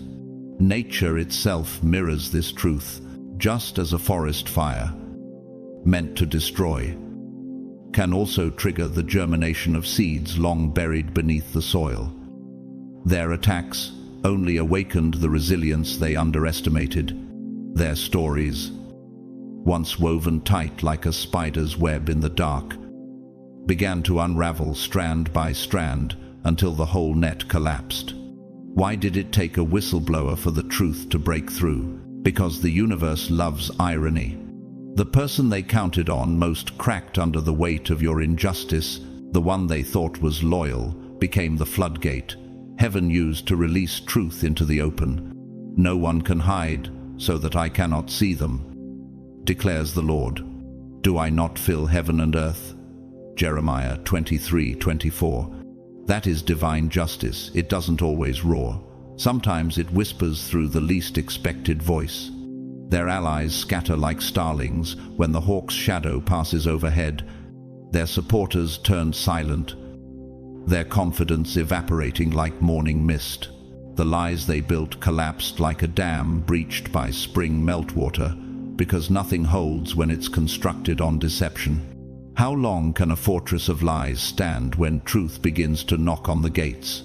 This moment reminded me of a line from the play The Winter's Tale by William Shakespeare. Though the truth may be silent, it will not be denied. They thought their curtain could hide the stage forever, but when the whistleblower pulled it down, the props, the scripts, the fake tears, all of it lay bare under the glare of the light. And you, chosen one, you never had to defend yourself. They made you believe silence was a weakness, that you had to explain your every move. But your silence was not emptiness. It was the waiting of the lion in the grass, knowing the moment would come when the prey exposes itself. Be still and know that I am God. Psalm 46:10. If truth is a wildfire, can smoke ever hold it back? They crafted this deception with precision. This was not sloppy malice. It was a coordinated act of character assassination. But they forgot one immutable law of heaven. When you attack someone walking in truth, the universe takes it personally. Touch not my anointed ones. Do my prophets no harm. 1 Chronicles 16:22. You were not a random target. You were chosen. And that title doesn't promise immunity. It promises divine protection. Now the lies are ashes, and the wildfire is still burning. Chosen one, rise. The courtroom of heaven has already ruled in your favor. Step forward, not as the accused, but as the vindicated. The stage is yours now. They planned your public shaming like an elaborate festival, every piece choreographed, every actor rehearsed, every prop in place. They didn't anticipate that when the curtain lifted, the spotlight would blind them. Instead, this time, their downfall was captured in 4 Kelvin clarity. The screenshots, the voice notes, the testimonies, the receipts cold. Precise evidence. Each piece like a laser cutting through their fabrications. Their deception was a machine with too many moving parts. In physics, any structure with excess moving components is more prone to mechanical failure.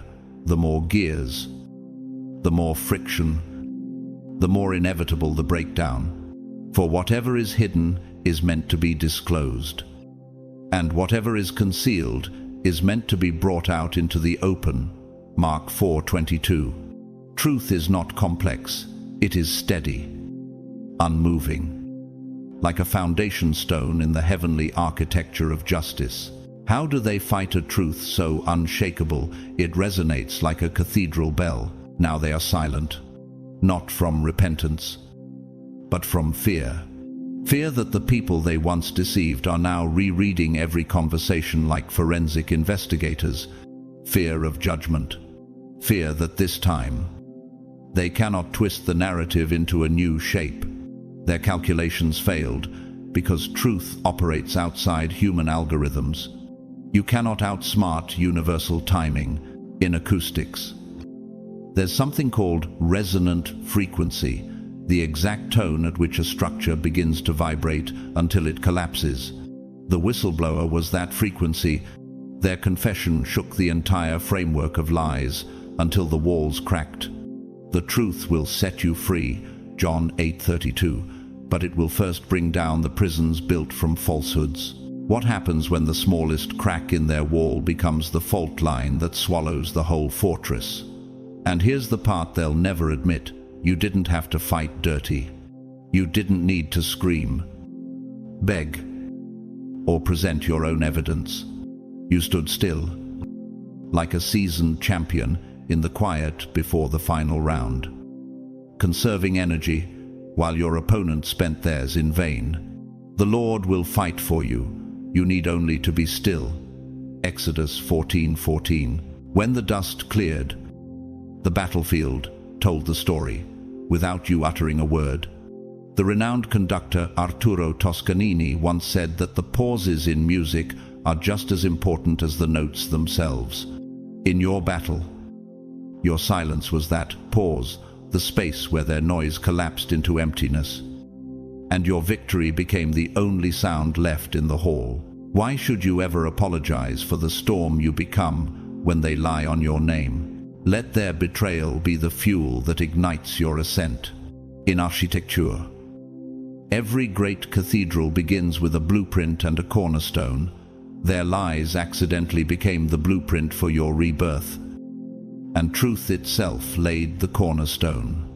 No weapon formed against you shall prosper. Isaiah 54:17. Let their schemes be the red carpet for your return. Now, they have no voice, because the evidence speaks with a thunder they cannot match. The whistleblower's words echo like a final verdict. The silence of their crowd is not peace, it is shame. If this is only the beginning, what will the full restoration look like? And you, once their target, are now the proof that heaven does not forget. The light shines in the darkness, and the darkness has not overcome it. John 1-5. Chosen one. Rise. Walk forward, not as a survivor, but as the living correction to their corruption. The first chapter of your vindication has been written. Now, finish the book. The web of lies they wove is collapsing, and now they are caught in it, like flies thrashing against their own trap. The thing about lies is that they come stamped with an expiration date, sometimes invisible to the naked eye, but visible to the one who sees all.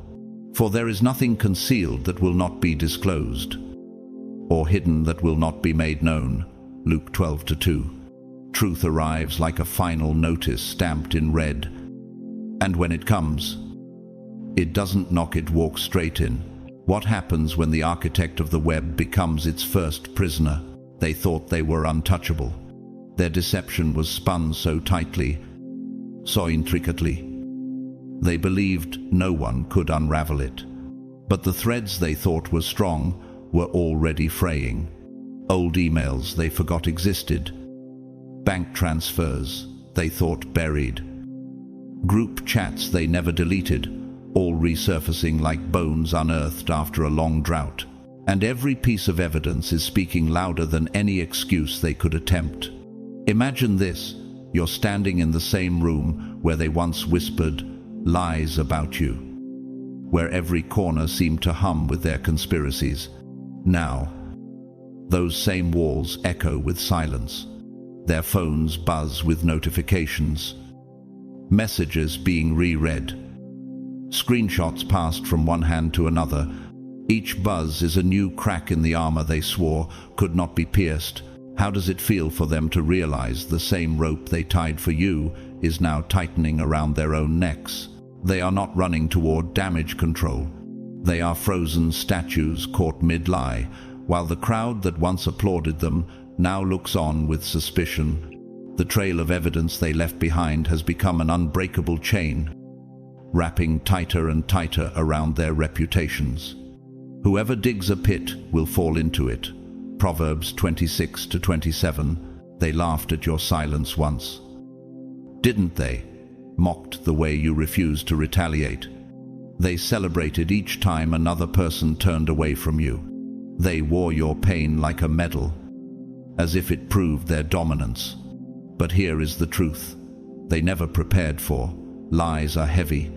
The human mind can carry only so much before the weight buckles the frame. To illustrate, the late Maya Angelou, celebrated poet and voice of resilience, once said, "When someone shows you who they are, believe them the first time.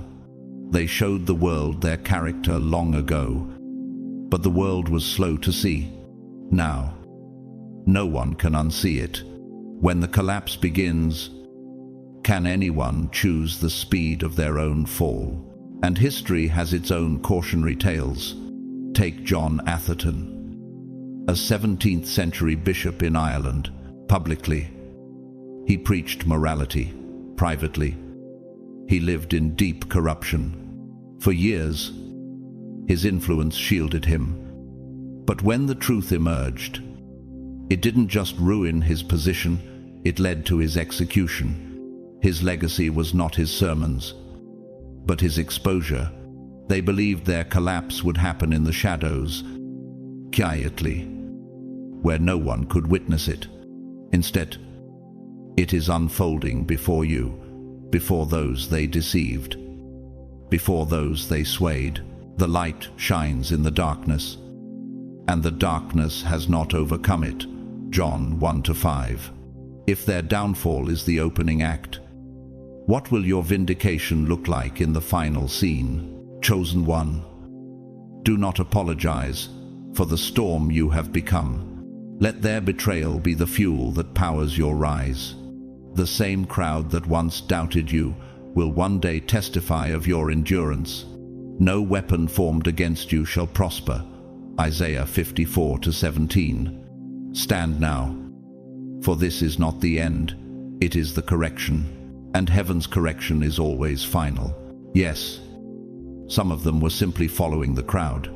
Some never set out to wound you, or at least, that is the lie they rehearse for themselves now.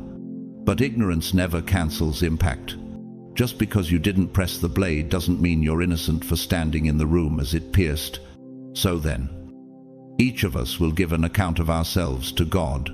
Romans 14:12. They backed the wrong version of the story, and now the bitter taste of it lingers in their throats like ash after a fire. How long can someone pretend they didn't participate when the truth shows their fingerprints all over the scene? Guilt is a shadow that doesn't vanish when the sun sets. It follows even in the deepest night, changing shape but never leaving. And you saw the shift, didn't you? It wasn't a cinematic climax, no screaming match, no slamming doors, no courtroom chaos. It was worse. It was quiet. It was real, like the forest right before a storm, when every leaf holds still, knowing the wind is about to change everything. One of them glanced at a screen, and their face drained of color. Another cleared their throat over and over, trying to mimic normalcy, but failing. A third grabbed their phone with a trembling hand, making an excuse to step outside. But they weren't hiding from you, chosen one. They were hiding from their own reflection in the mirror of truth. For God will bring every deed into judgment, including every hidden thing. Ecclesiastes 12:14. Now picture this. Every lie they told lined up like evidence in a trial. Their false words, their staged sympathy, their subtle betrayals, all set in black and white. What happens when every mask they've worn is ripped off in the full light of day? The mask of the poor victim crumbles like dry leaves underfoot. The false stories dissolve like frost under the rising sun. They can't even meet your gaze now, because your very existence is the undeniable proof that their narrative was a fabrication. The light shines in the darkness, and the darkness has not overcome it. John 1-5. You might ask, why didn't they just tell the truth from the start? Because the truth made them small. It revealed the jealousy they nursed in silence. It exposed how deeply your presence unsettled them. For them, it was easier to cast you as the villain than to admit they envied your light. Nature tells the same story. When a tall cedar grows in the forest, smaller trees often bend away. Desperate for light, they cannot steal. But no matter how they twist, the cedar's height still testifies of its strength. If jealousy is a seed, how long before it strangles the soil it grew in? The moment the truth came out, they weren't just embarrassed, they were unmasked. No more hiding behind half smiles and passive-aggressive small talk. The heat of reality melted every disguise. And here's the hardest part. They didn't expect the universe to stand beside you. They thought the loudest voice would be the one believed. In the 1960 film Elmer Gantry, the title character says, "When you tell the truth, you don't have to remember anything." They now live in the opposite reality, trying to remember 100 different lies while the truth stands unshaken. No weapon formed against you shall prosper. Isaiah 54:17. Chosen one, rise. The verdict is no longer in their hands. It's written in heaven's book. Walk forward. Not just cleared, but crowned.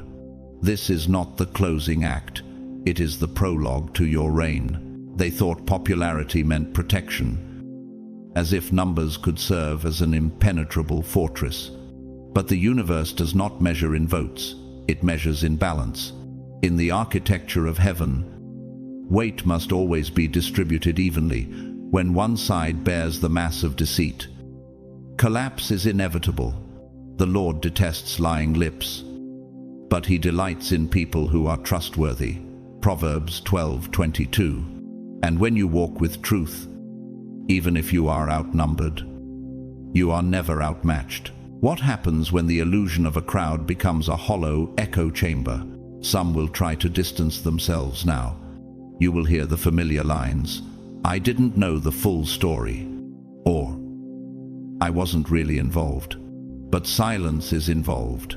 In behavioral psychology, omission bias teaches us that choosing not to act when witnessing harm does not absolve responsibility. It amplifies it. Every person who saw you suffer and said nothing carries the same imprint as the one who set the trap. Let them squirm. Let them scramble for words that cannot reverse what they have broken. Picture this. They remain in the same social circles. Yet every glance feels different. Every conversation carries a subtle weight. The gravitational pull of their lie has not only crushed their image, it has cracked the very floor beneath them. Whoever walks in integrity walks securely, but whoever takes crooked paths will be found out. Proverbs 10:9. How do you rebuild when the foundation itself is fractured? Now, they cannot show their faces without hearing whispers. They cannot laugh without people scanning for the seams in their expression. Credibility, once held like currency, has become as worthless as counterfeit coins in a marketplace that now trades only in truth. Alliances fade. Respect evaporates. And the social architecture they constructed is collapsing under the weight of evidence. Physics teaches that when a structure exceeds its stress limit, it doesn't simply bend, it breaks suddenly, irreversibly. The truth was that force. It burned through their reputation like acid on parchment. Some of them will not recover. They didn't just lie about you, they attempted a full-scale rewrite of your identity. But truth came wielding a pen sharper than theirs, striking through every forged word. No weapon formed against you shall prosper. Isaiah 54:17. If the floor beneath them is already cracking, how long before the entire building falls? And you're not chasing revenge. You're not orchestrating their suffering. You are walking forward, and that alone is punishment enough. Because nothing terrifies a liar more than seeing the person they tried to destroy still standing, still shining, and now surrounded by irrefutable proof that the accusation was a lie. This is what justice looks like. Not fireworks, not public applause, but a cold, deliberate silence where their lies used to be. A silence like the pause before the final round in a championship match where the victor has already been decided. But the final blow has yet to be struck. The celebrated architect Antoni Gaudí once said, "Nothing is art if it does not come from nature."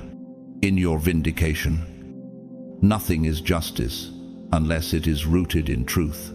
And now the entire structure of their deceit lies in ruins at your feet. When the dust settles, will they even recognize the landscape without their false walls? Chosen one, your peace is the payback. Your endurance is the verdict. Your unwavering stance is the sentence. The light shines in the darkness, and the darkness has not overcome it. John 1-5. Keep walking tall. Let them sit in the ashes of what they tried to burn you with, because when betrayal crumbles, the only structure left standing is truth. And this time, it is entirely on your side, crushed by the truth they once fed on. They now find themselves choking on the very poison they served to others. They didn't just believe the lie. Chosen one, they embraced it. They loved it. It gave them an excuse to look down on you, a platform to parade their self-righteousness while secretly delighting in your pain. Woe to those who call evil good and good evil. Isaiah 5:20. What does it say about a person when they need someone else's suffering to feel whole? This was never a misunderstanding. It was entertainment for them. Your silence became their punchline. Your pain was the fuel for their group chats. Whispered gossip and smug grins exchanged across rooms. They didn't merely tolerate the lie, they nurtured it, watered it, and built their social connections around it. But now, the truth is staring them down, unblinking, unmovable, and suddenly, laughter has no place in their mouths. Imagine this. Someone spends months constructing a cage for you, carefully measuring every bar, oiling the hinges, ensuring no escape. Then, one day, the door swings open and it's them inside. That's where they are now. For whatever is hidden is meant to be disclosed. Mark 4:22. The truth hasn't just cleared your name, it has shackled theirs.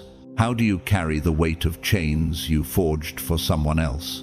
You saw it the moment the evidence came to light, shoulders hunched, fingers twitching, eyes darting like prey, suddenly aware of the predator's shadow. They thought they were the judges, entitled to sentence you with rumors and silence.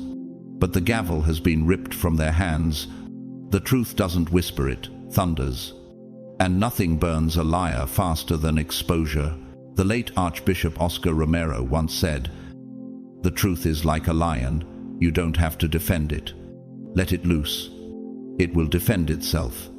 That's exactly what's happening. They are not just wrong, they are dead wrong. Wrong for doubting your character, wrong for standing by as others buried you, and most of all, wrong for wanting you to be the villain. Why did they want that so badly? Because it was never about proof, it was about preference. They felt smaller next to your light. You weren't convenient. You couldn't be controlled. So they dipped their brushes into the paint of shadows, hoping to cover you in darkness. But shadows cannot exist without light. And now, those very shadows are turning on them. The light shines in the darkness, and the darkness has not overcome it. John 1-5. History holds its own mirror. Benedict Arnold, once a decorated general in the American Revolution, later infamous as a traitor, his name became synonymous with betrayal. Not because his opponents defeated him, but because his own treachery consumed him. That's the fate of those who weaponize deceit. Their legacy is written in the ink of their own corruption. When your very presence becomes their reminder, how do they escape it? You don't need to speak. You don't need to point fingers. Your continued existence, steady, unshaken, is enough to rattle them.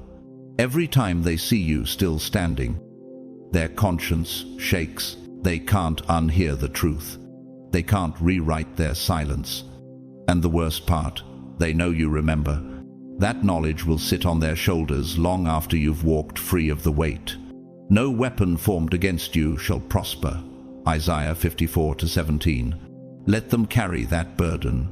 Let them sit in the ashes of what they tried to burn you with. You've already shed yours. Rise higher. Chosen one. The higher you stand, the smaller their lies appear, and the further their shadows fade into nothing. You never needed their tears. And yet, look who's drowning now. They never wept for you when you were bleeding in silence. But now they beg for pity because the blood on their hands won't wash off. You never asked for their guilt-soaked apologies or those trembling stutters masquerading as regret. You didn't wait by the door, hoping they'd one day see the light. Not because deep down, chosen one.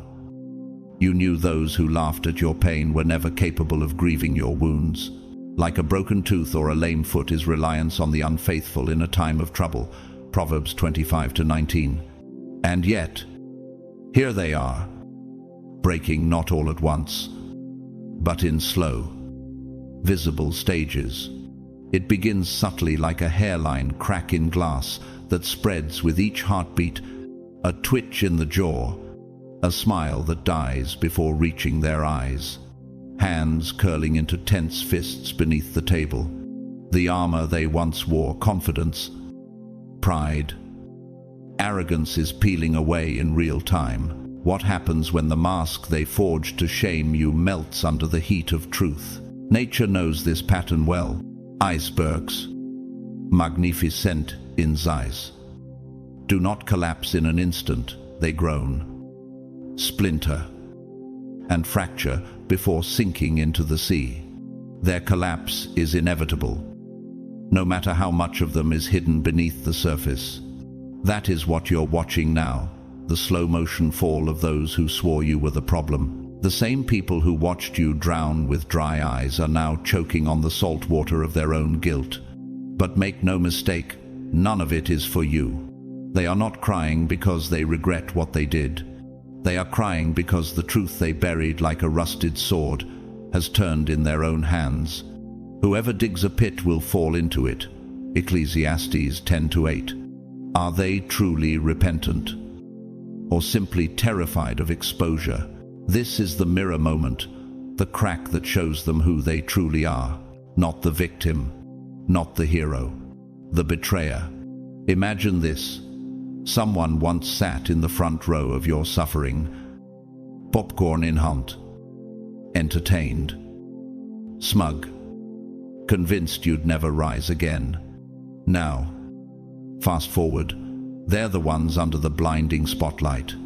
The truth is projected across the walls for all to see. Like a scene in Murder in the Cathedral. The 1935, play by T.S. Eliot, where Archbishop Thomas Becket stands before his accusers, unflinching, knowing the cost of his conviction, except here. The climax is not a martyr's death. It's the public unmasking of those who sought to destroy you, and the audience is no longer applauding them. They are watching their undoing. They are watching their undoing. Should you forgive them simply because they've been caught? Real remorse doesn't arrive only when the crowd turns. It doesn't wear the disguise of excuses or revisionist history. Yet here they are, scrambling to rewrite their roles. I didn't mean it like that. I wasn't really involved. No, they were in the front row, cheering. They were in the group chat, adding fuel. They treated your isolation like a survival game and bet against you.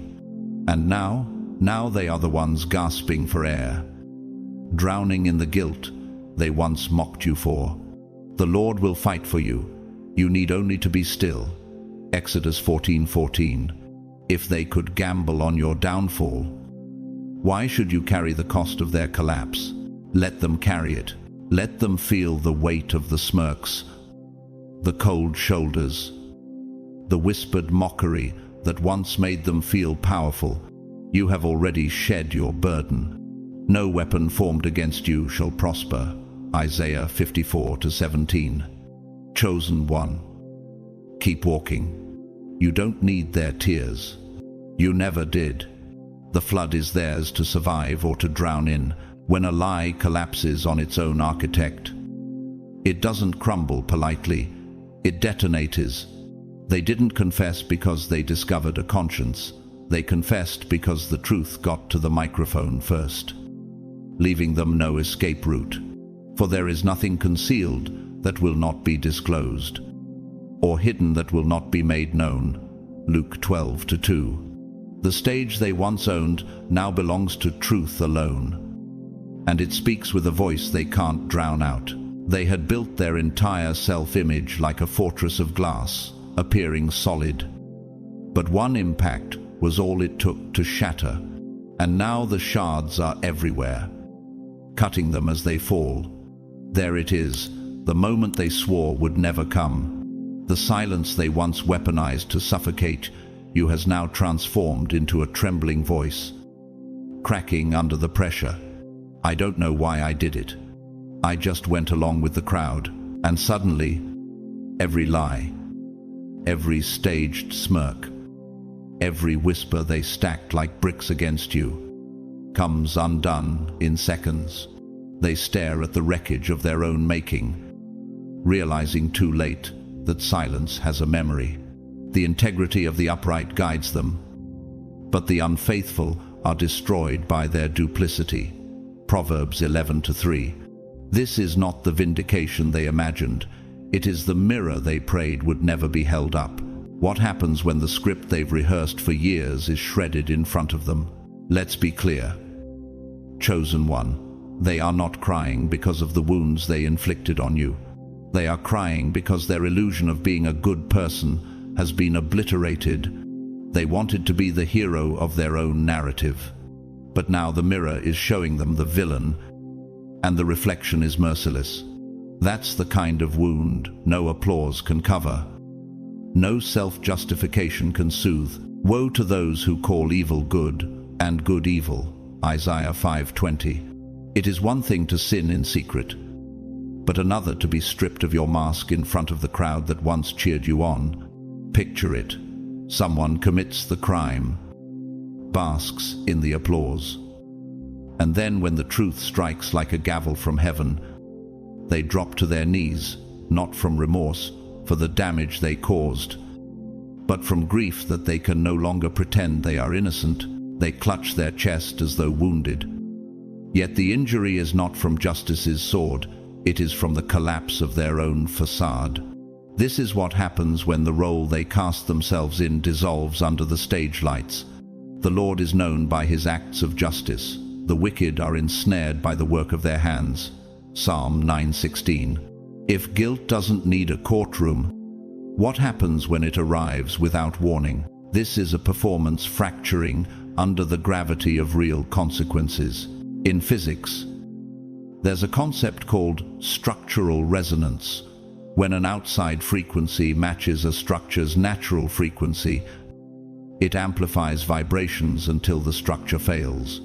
The truth is that resonance, once it struck, their facade shook until it splintered, like a bridge designed for calm conditions but undone by the force of an unexpected wind.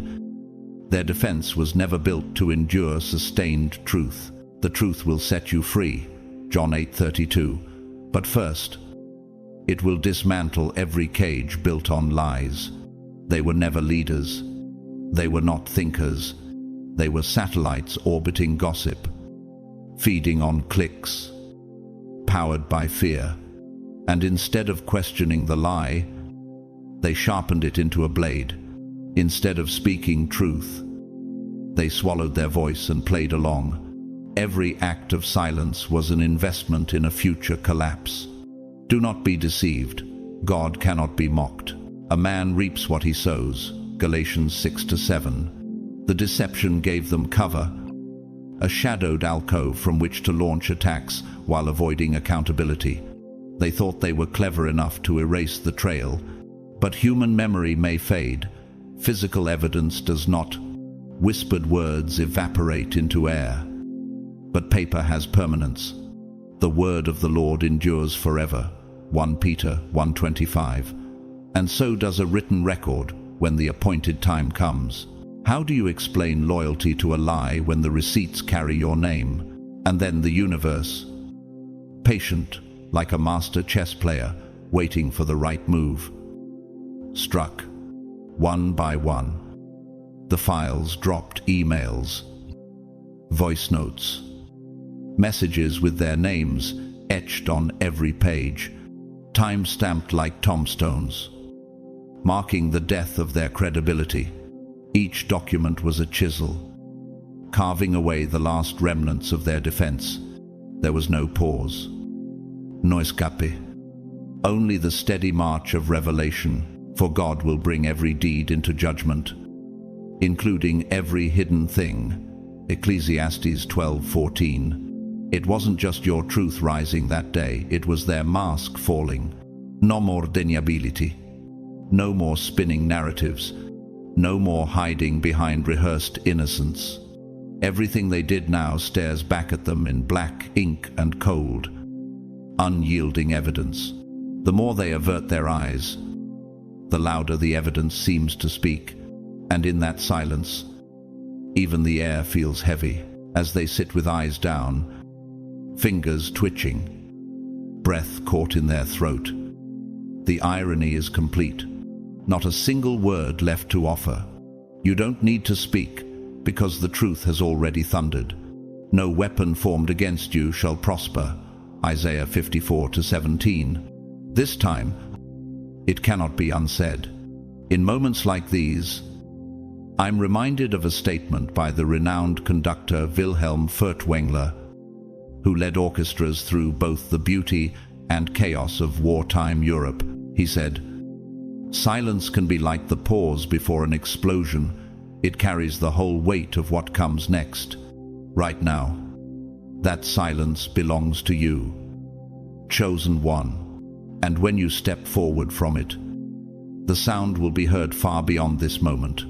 If their empire of lies has fallen, will you step forward to claim the ground they tried to bury you under?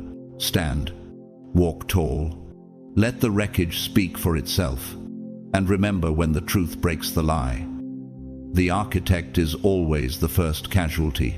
The puppet master's mask has slipped, and it will never sit on their face the same way again. For years, they played their game like a genius, pulling strings with surgical precision, until those same strings looped back and tightened around their own throat.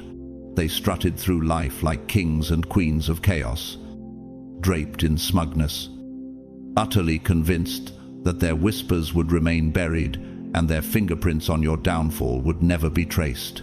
For the ways of everyone are before the eyes of the Lord, and he examines all their paths. Proverbs 5:21. What happens when the hunter's trap catches the hunter instead? They believed they were above the truth, untouchable. But the evidence they thought was gone forever has risen from the ashes. And with it, the illusion they clung to shattered into dust. The fallout is instant, violent, irreversible. It wasn't just any file, chosen one. It was the file, the one buried deepest, the one thread they swore no one would ever find. And yet, here it is, damning in its precision, undeniable in its clarity. Before they even touched the paper, their hands trembled. Before a single word was spoken, their smile faltered, because this wasn't just a piece of truth, it was the blade that split the mask clean off their face. You've seen this before in history. The infamous Italian banker Michele Sindona rose to power in the 1972 by secretly manipulating financial empires from the shadows. He was hailed as brilliant until a single document linked him to fraudulent banking collapses. His empire evaporated overnight, and his name became a cautionary tale of ambition rotting into infamy. That's what happens when the mask falls. The fall is not a stumble, it's a plummet. If one document could dismantle an empire, what will the weight of the whole truth do? The louder they were in the crowd, the more desperate they were to hide the whispers in their own ear. You felt it all along, the ones pointing fingers, spreading rumors, turning hearts against you. They were pawns, hollow vessels moved by fear, jealousy, and ignorance. But behind them stood someone else, calculating, cold, Ket, a mastermind who feared you not for your mistakes, but for your potential. For our struggle is not against flesh and blood, but against the rulers, against the authorities, against the powers of this dark world, and against the spiritual forces of evil in the heavenly realms. Ephesians 6:12. They knew if they didn't sabotage you early, your rise would become the mirror that revealed their mediocrity.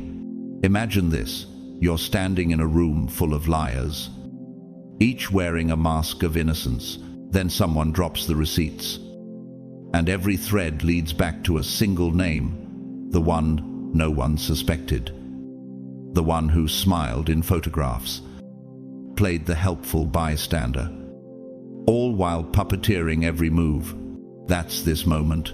The mastermind is unmasked, and everyone knows it. How does a room feel when the most trusted face is suddenly revealed as the enemy? They didn't expect the skeletons to scream when the closet door cracked open. But that's the thing about the past. It doesn't whisper when it returns. It roars. Their power is gone. The silence now isn't peace. It's fear.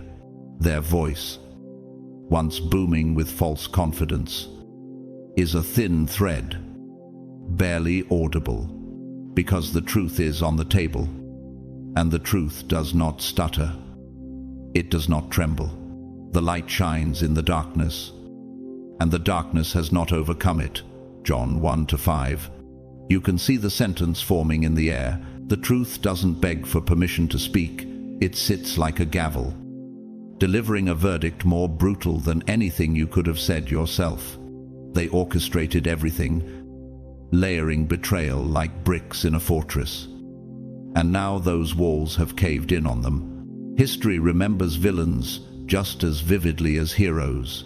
Philippe Pétain, once hailed as a savior of France in World War I, later condemned as a traitor for collaborating with the enemy in World War II. His downfall was not just in the loss of position, it was in the permanent stain on his name.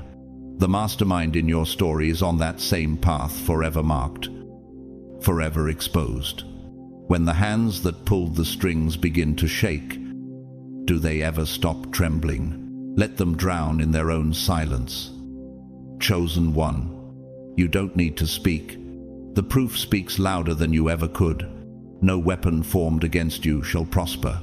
Isaiah 54-17. The strings are broken, the puppeteer revealed, and the stage that once belonged to deceit is now yours. Stand tall. The world finally sees who really pulled the strings. They lit the fire. They fed it. They cheered as it spread. But now they are trapped in the ashes, coughing on the very smoke they once used to choke you. They thought they played the game well, but they were never the players. They were disposable pieces on someone else's board. Whoever digs a pit will fall into it. If someone rolls a stone, it will roll back on them. Proverbs 26-27. What does a battlefield look like when the victors realize they were never holding the sword? The dust has settled, and the silence is deafening. But it's not peace, it's panic. Their eyes dart from one to another, searching for a single explanation that can make this vanish. But there's no script to follow now, no carefully rehearsed lines, no lies left sturdy enough to hide behind. The aftermath is here, and it is merciless.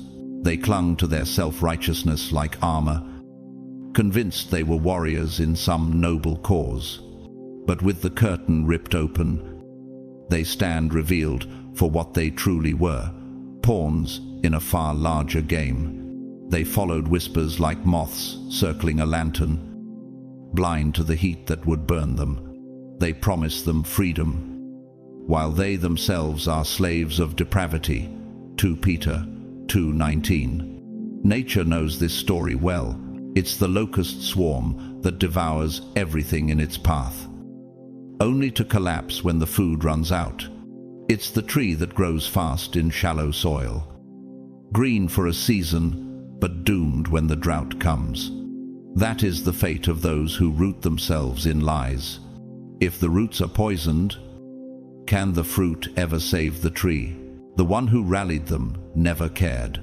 The mastermind fed them deception, used them for cover, then abandoned them when the walls began to fall. It was never loyalty, it was leverage, and the most bitter truth is this: they destroyed your name for a cause that never even included them. They were soldiers in a war that was never theirs to win.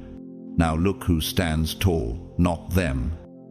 Not the shadow pulling their strings, you. The one they tried to break, humiliate. Irase. The one who endured when their noise was loudest. You are the only one not scrambling, not backpedaling, not gasping for air.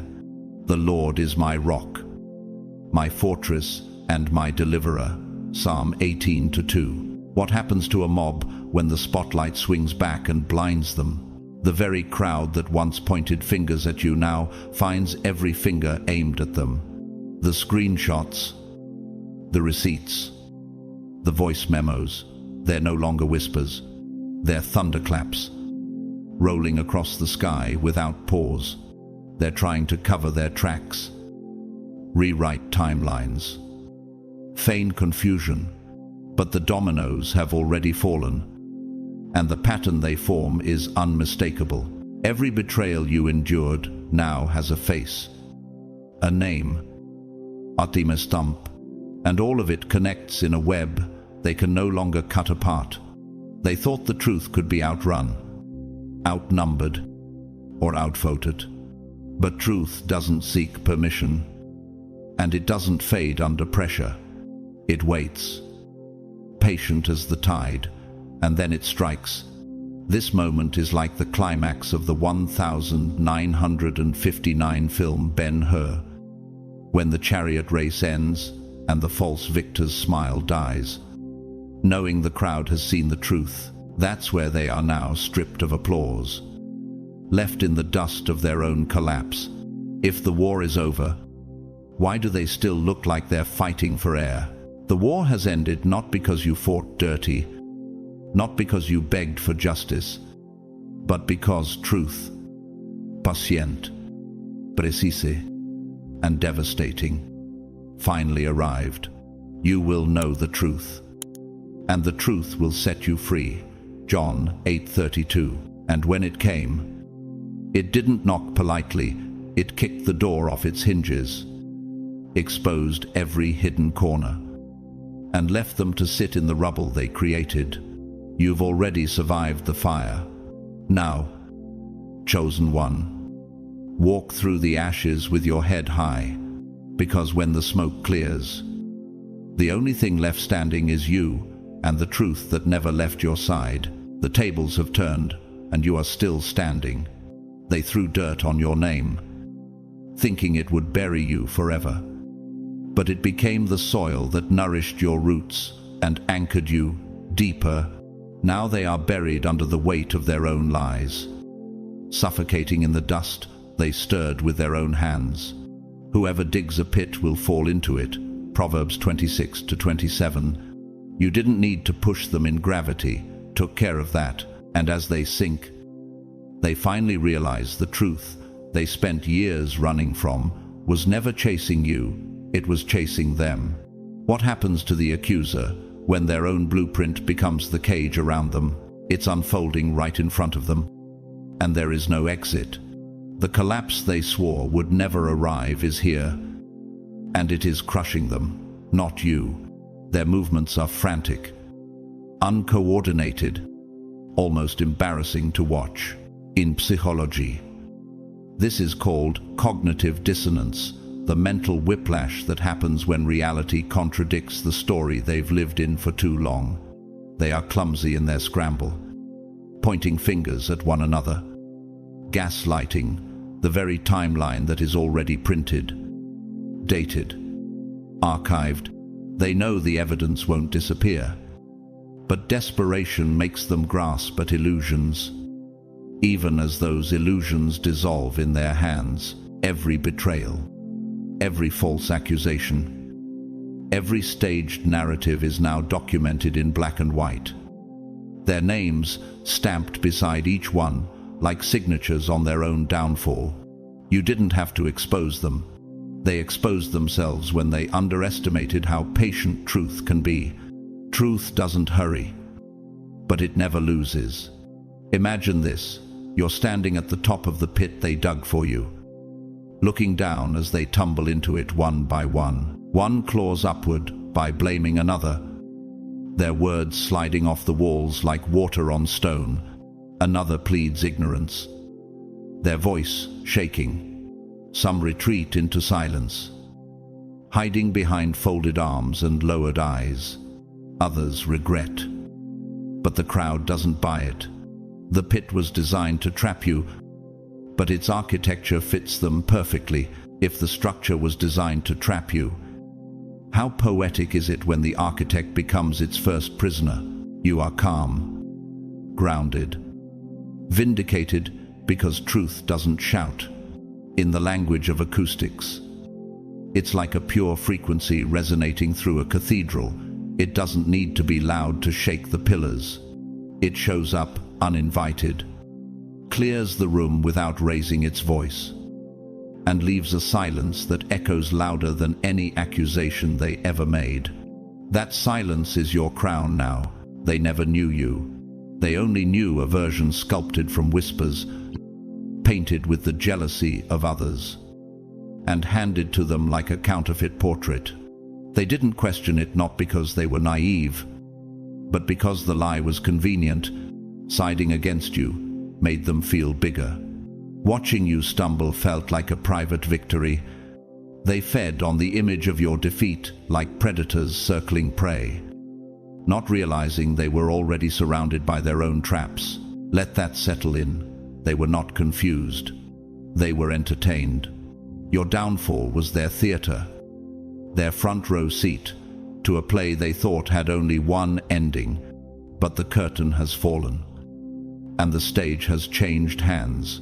They now stand where they placed you under the harsh spotlight, exposed and trembling, while you, the one they tried to silence, remain still, saying nothing. Because the truth is speaking louder than you ever could, and the more they hear it, the more they flinch. What shakes a guilty heart more than the silence of the one they wronged? Here's the blow that shatters their composure.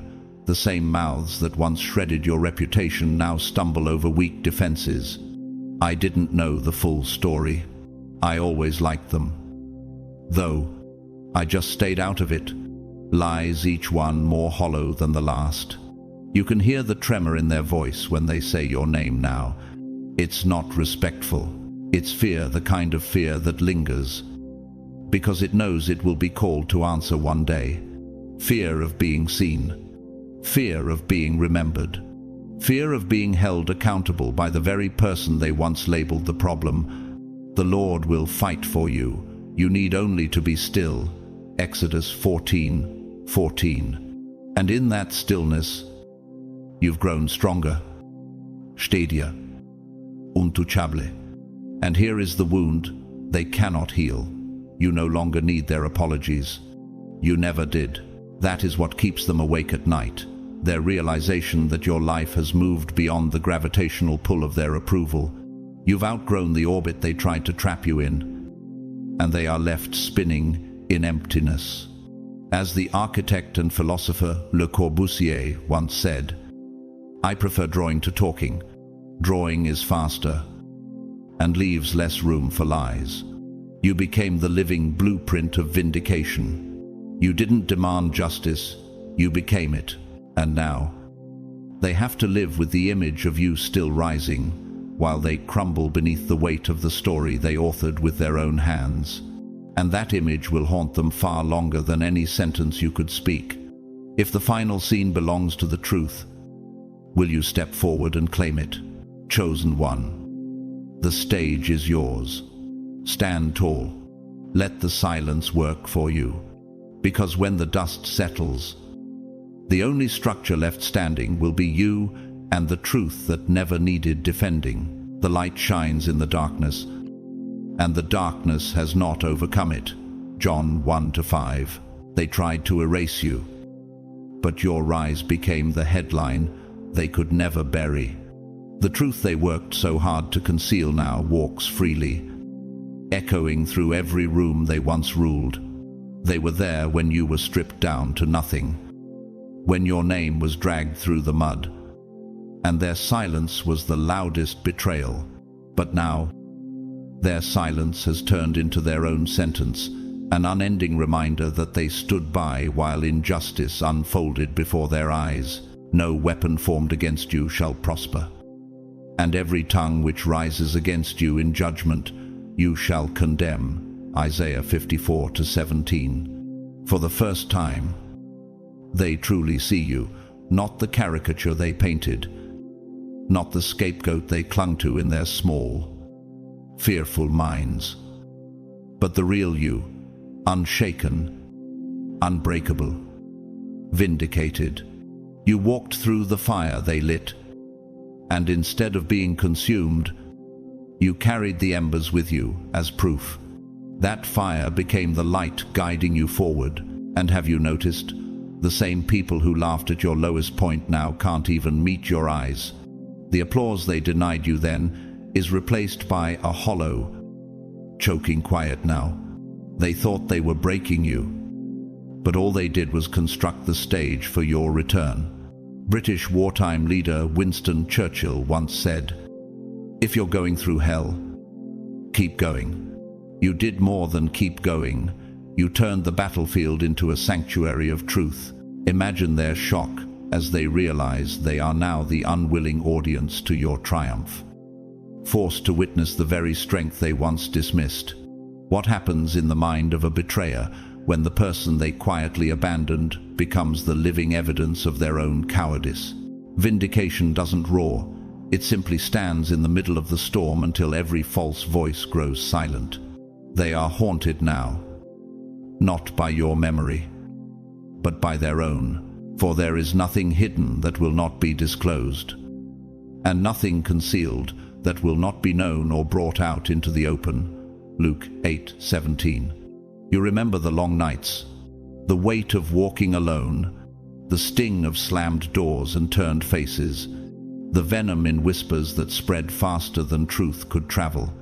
And here is what wounds them most deeply. You never needed their permission to rise. While they schemed in shadows, you stood steady in the light they could not dim. The day came when they scattered like insects exposed to the morning sun, their narratives dissolving in the heat of reality. Not all villains wear the mask of an enemy. Some hide behind the smile of a friend. Take the case of Marcus Larocque, a once trusted political aide who leaked false reports about his own allies to climb higher. His empire fell the day an unedited recording surfaced, his voice sealing his own fate. Like him, those who betrayed you now carry the weight of self-exposure. Their silence is no longer a shield, it's a cage, and cages have no escape. They whisper excuses to themselves at night. I wasn't part of it. I didn't want to get involved. I wasn't the worst one. But deep down, they know what Scripture has always said. So then, each of us will give an account of ourselves to God. Romans 14:12. Fear kept them still. Fear of being cast out. Fear of becoming the next target. Fear that standing with you would cost them everything. And yet, you stood without them, proving that integrity is worth more than approval. You were truth in a room full of fiction. And what happens when truth refuses to bow to the story everyone else agreed to tell? That is the image they cannot shake. It lingers like a mirror they wish they could break but cannot. And when they see you now stronger, freer, and untouchable, It is not just your victory they are confronted with. It is the undeniable record of who they were when it mattered most. The words of Psalm 37:6 come alive in your story. He will make your righteous reward shine like the dawn, your vindication like the noonday sun. And just like the sun, you didn't need permission to rise. You simply did. Now the truth stands tall, and the shadows retreat. The time for apologies has passed. The time for redemption for them may be slipping away. You, chosen one, are no longer waiting for permission to take your place. This is the moment to stand, to speak, to move. Your survival was never the end game, it was the foundation. And now, the world will have to reckon with the fact that you not only survived their fire, you became the flame. Now they speak of redemption. But every fiber of your memory holds the truth. They want peace because the war has ended. But you remember when the sky was still burning, and they stood watching, motionless. You recall the way the air felt heavy with betrayal, the way every heartbeat was like a drum in an empty valley. Even my close friend, someone I trusted, one who shared my bread, has turned against me. Psalm 41:9. And the strange part is, even in victory, you can still smell the smoke of those early battles in the corridors of your mind. When you walk into a room now, they feel it, the strange gravitational pull that truth brings. Like the sudden stillness before a storm breaks over a restless sea. The air changes, the chatter dulls, their eyes flinch like animals, sensing the shadow of an eagle above. Some fumble for words, their voices brittle, like branches about to snap. Others stand frozen, as if rooted in the soil of their own guilt. And you, how could you not remember the coldness in their faces when you needed warmth? The same people who once felt so tall now shrink into themselves when your presence enters. They want to tell you they didn't mean to stay silent. But silence is not an accident. It is a seed, and they planted it willingly. It grew into thorns that wrapped around your life. You remember who looked away when injustice dripped like poison into the room. If anyone then knows the good they ought to do and doesn't do it, it is sin for them. James 4:17. And now, those same thorns have grown back toward them, pricking their own conscience in ways they never imagined. Nature understands this truth better than they do when a wolf sees one of its own being attacked and does nothing. The pack becomes weaker, yet they chose comfort over courage. Imagine it. The same ones who laughed when you lay in the dust are now unable to hold your gaze. They keep their heads down like wilted sunflowers at dusk, afraid of the light they once mocked. Even the ground beneath their feet seems to resist them now, as though creation itself remembers what they did. Some try to pretend nothing happened, as if their silence didn't echo like a crow's cry across the canyon of your darkest days. Others stare too long, unsure if they're allowed to offer a smile, afraid it might crack open the memory of what they did. The Lord will fight for you. You need only to be still. Exodus 14:14. And in that stillness, you became unshakable, while they remain restless, pacing the confines of their own shame. Regret wears a different voice when it's whispered through shame. Your name, the same name they once dragged through the dust, now catches in their throats, heavy like stones in a riverbed. And deep down, they know this. They didn't merely fail to protect you. They stood among the crowd, hands empty, but hearts complicit. Even if they didn't throw the stone, they didn't move to stop it from flying. And that inaction has branded them in ways no one else can see. But they feel every day. It's like in Les Miserables, when Javert realizes His lifelong pursuit was built on the wrong definition of justice. The collapse of certainty is its own prison. They, too, now live in a cell they built with their own silence. For we must all appear before the judgment seat of Christ, 2 Corinthians 5:10. And no matter how far they travel, they can't outrun the sound of the bars closing in behind them. And here is the truth that haunts them most. You no longer need them. You have risen beyond the field where they left you, bleeding. The river has carried you far downstream, and they are still standing on the same bank, watching the current take you beyond their reach. Should they speak? Should they explain? Should they apologize? Their questions are meaningless because you have already moved on. You now walk roads they will never find, lit by a light they cannot comprehend. The betrayal cannot be softened by remorse delivered years too late. Some wounds are not meant to be reopened simply because the guilty are ready for closure. He will bring to light what is hidden in darkness and will expose the motives of the heart. 1 Corinthians 4-5. You are not bitter. You are not vengeful. But you will not forget who was silent when your name was a target. And that memory, like a mountain, stands immovable between you and them. Now, the truth has built walls no apology can scale. They can want peace. They can want redemption. But the silence they chose is a monument taller than their words, a shadow they cannot outrun, and nothing will ever return to what it once was. This is your moment.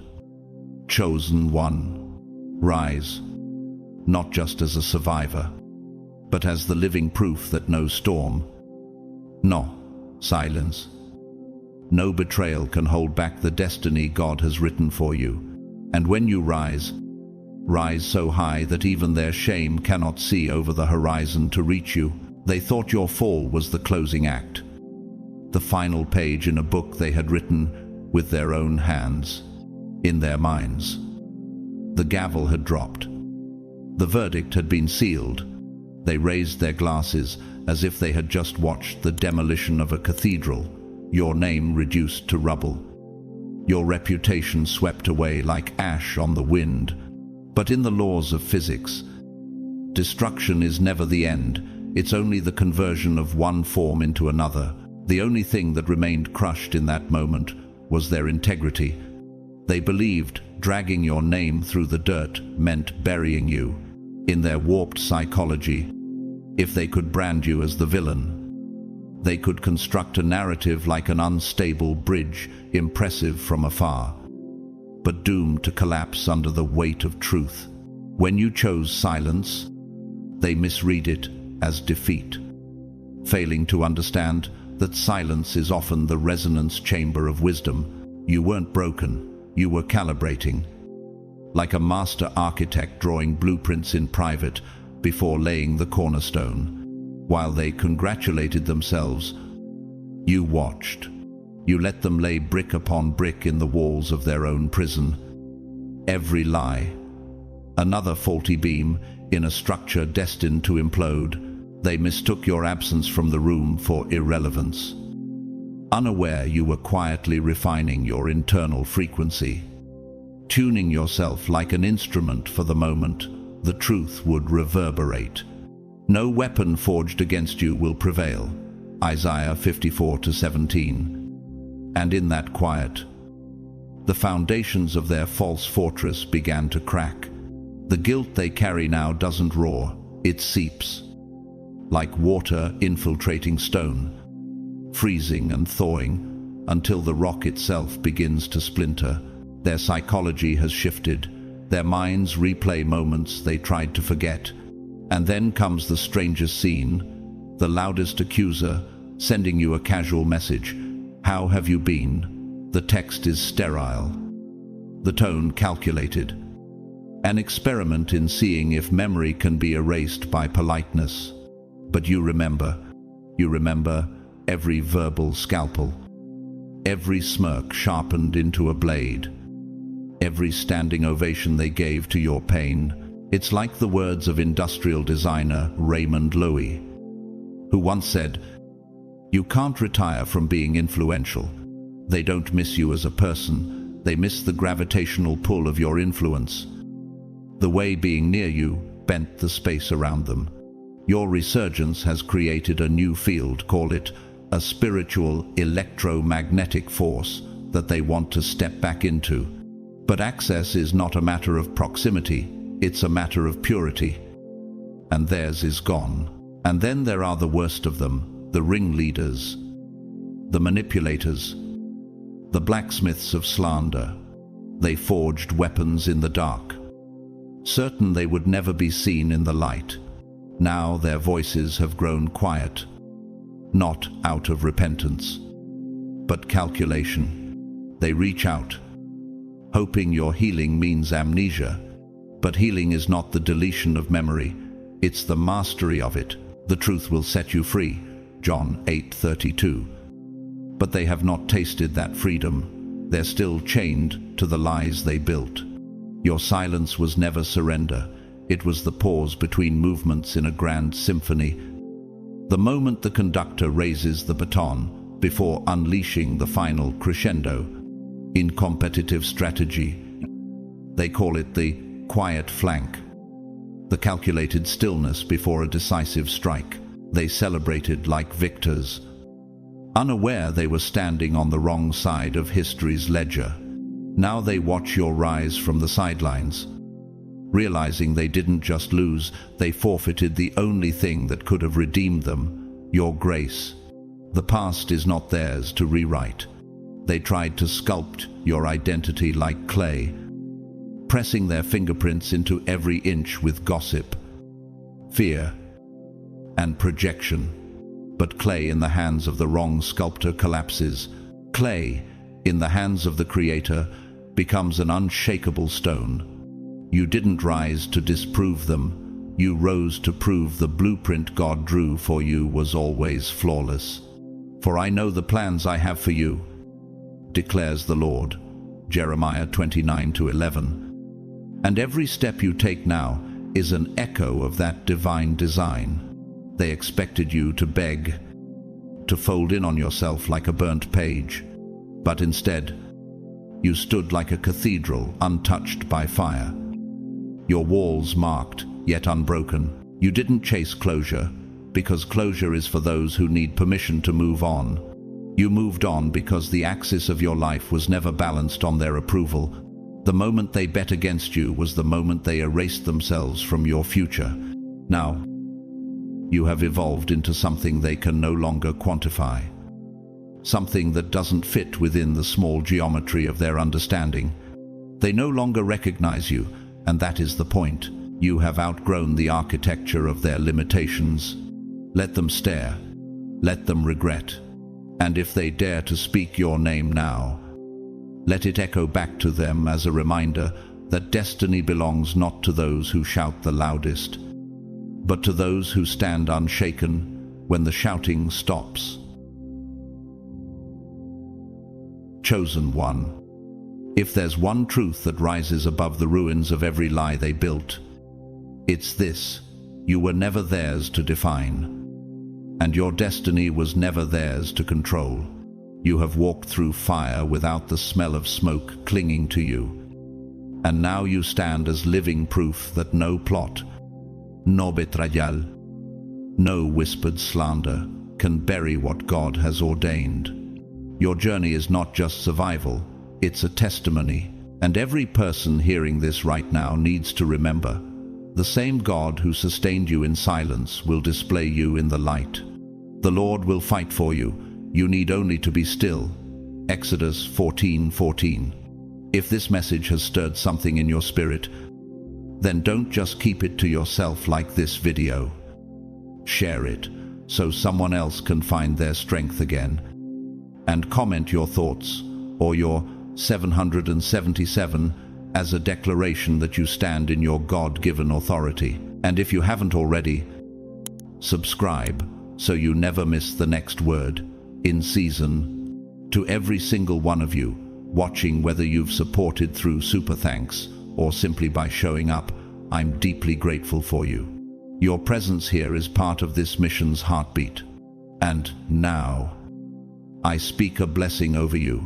May your steps be unshaken, your faith be unmovable, and your light be untouchable. May you rise into the fullness of who you are, not because they believe in you, but because heaven has already written your victory. You are chosen, you are unshaken, and your story is far from over.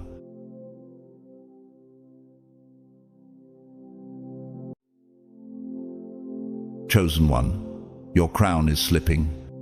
Item, yes, you heard me. The very status heaven placed on your life, the seal that set you apart, is at risk right now. This isn't fear-mongering. This is a warning. And if you think, once chosen, always chosen, you've already believed a dangerous lie. To whom much is given, much will be required. Luke 12:48. Being chosen is not a medal you wear, it's a living covenant with God. And like any covenant, it can be broken. If you've felt that pull in your spirit, that heavy calling that separates you from the rest of the world, this is for you, not for the curious, not for the casual, not for the complacent, only for those who carry heaven's assignment in their bones. You know your life has been different. The battles have been brutal. The victories, rare but unforgettable. The loneliness, almost unbearable. And yet, you've endured because you were set apart for a mission bigger than yourself. But hear me, just as heaven chose you, you can be unchosen. Today, I'm revealing 5 hidden traps, deadly, silent, and disguised as harmless, that can strip you of your divine status. Stay until the end, and you'll have the weapons to protect what God entrusted to you. Click away, and the enemy wins ground in your life. Before we begin, comment 777 as a public declaration that you are guarding your crown. And to those who've sown into this mission through super thanks, your support is not just generosity, it's warfare. It keeps this message reaching the ones who need it most. Now, let's talk about the traps heaven showed me. God's chosen ones. Your status as a chosen one is at risk. Avoid these 5 traps.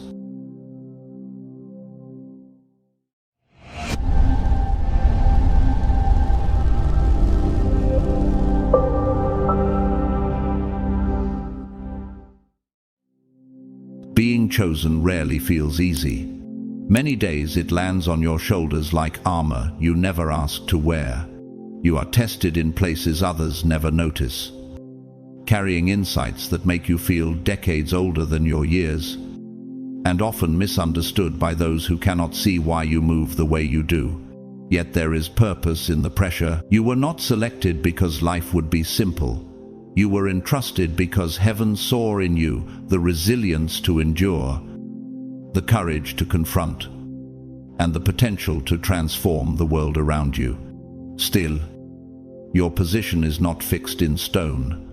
Divine favor flows when you remain aligned, disciplined, and humble. Step away from these, and what was placed in your hands can be given to another.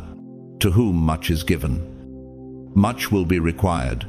Luke 12:48. When responsibility increases, do you guard your soul with the same intensity heaven used to place this mantle on you? The traps that can strip a chosen one of their calling are not loud. They slip in quietly, wrapped in familiar routines or disguised as good intentions. Pride is one of them. Wearing the mask of certainty, it whispers that you have nothing left to learn, that your perspective is final. Yet pride goes before destruction, and a haughty spirit before a fall. Proverbs 16:18. The chosen are preserved not by talent, but by the humility to remain teachable. At what moment did feedback begin to feel like an attack instead of a safeguard for your destiny?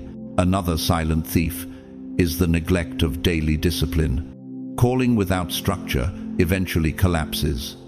The hours you keep, the prayers you pray, and the boundaries you protect are the unseen scaffolding of your mission. The Apostle Paul declared, "I discipline my body and keep it under control, lest after preaching to others, I myself should be disqualified." 1 Corinthians 9:27. Discipline is not about legalism. It is love for your calling expressed in time. John Paul II, the Polish Pope who guided the Church through turbulence and survived an assassination attempt, modeled this. His steady rhythm of prayer and service was the backbone of his leadership. The future starts today, not tomorrow, he often said, reminding us that destiny is built in the faithfulness of each day. There is also the danger of unfiltered influence. Not everyone who praises your gift is safe for your soul. Some voices slowly bend conviction, normalize compromise, or keep you occupied while your purpose stands still. Scripture warns, do not be deceived. Bad company ruins good morals. 1 Corinthians 15:33. Who currently holds a key to your inner life, who has not earned the right to shape your decisions? Fear and doubt are perhaps the most deceptive, often wearing the mask of wisdom. Delay can seem like careful planning, but it may simply be the slow death of obedience. God gave us a spirit not of fear, but of power and love and self-control. 2 Timothy 1-7. If obedience were the only measure, what would you change before this day ends? And then there is the misuse of the very gift that sets you apart. Gifts were given to reveal God, not to feed personal ambition. When attention becomes the goal, the gift becomes corrupted. Gehazi, servant of the prophet Elisha, once chased a reward after witnessing a miracle and lied to secure it. 2 Kings 5. His consequence was immediate and irreversible. Leprosy marked him and his descendants. This is the law of the kingdom. The gift cannot shield the one who uses it for selfish gain. It will instead expose them. If you have stumbled, you are not disqualified. Though the righteous fall 7 times, they rise again. Proverbs 24-16. Falling is not the end. Refusing to return is. This message is not for the casual listener, but for the one whose heart is stirred now. Recognizing heaven's way of pulling you back into alignment, re-embrace humility. Restore your disciplines, guard your circle, confront fear with action, purify your motives. Do not be conformed to this world, but be transformed by the renewing of your mind. Romans 12:2. Do not wait for a safer season. This is the hour when stewardship is proven. Lift your head, steady your steps, and step back into position. The mantle has not left. You must return to it. Rise, chosen one. Guard what was entrusted to you. Walk out what heaven has spoken over you, and do it now. By the time we finish, you will carry the insight and clarity needed to safeguard your status as a chosen one and take your spiritual journey to heights you may have never imagined. But before we go deeper, pause for a moment and let this settle. The divine chooses those who are ready, but remaining chosen demands that you keep showing up day after day, moment after moment.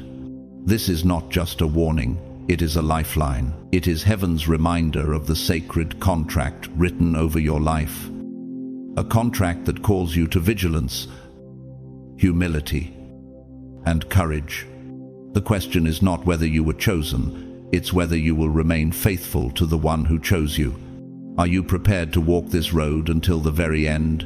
If your heart beats faster at the thought, it is a sign that something deep within you still burns for this path. And if there is a quiet trembling in your spirit right now, it may be heaven whispering that this message has arrived at precisely the right time. Shielding ourselves begins with awareness of what it truly means to carry the mantle of the chosen. Being chosen is not about titles, applause, or the recognition of crowds.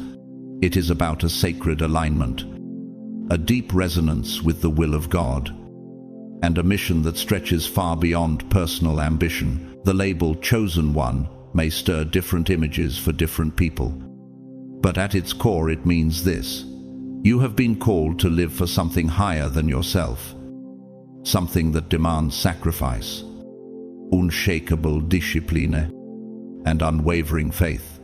As the Apostle Peter wrote, "You are a chosen race, a royal priesthood, a holy nation, a people for his own possession." 1 Peter 2-9. This identity is not a decoration, it is a commissioning. It marks you in the unseen realm and sets you apart in the seen one.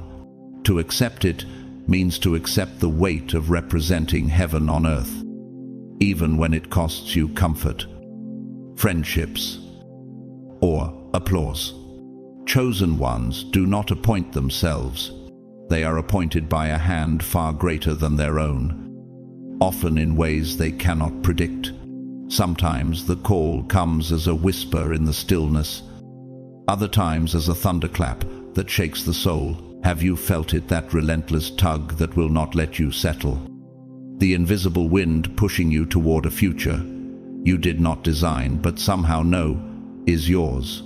It is as if the river of your life has been rerouted by a master architect, and though the bends may be unfamiliar, the current is undeniable. And when this call comes, it rarely allows you to remain who you were before.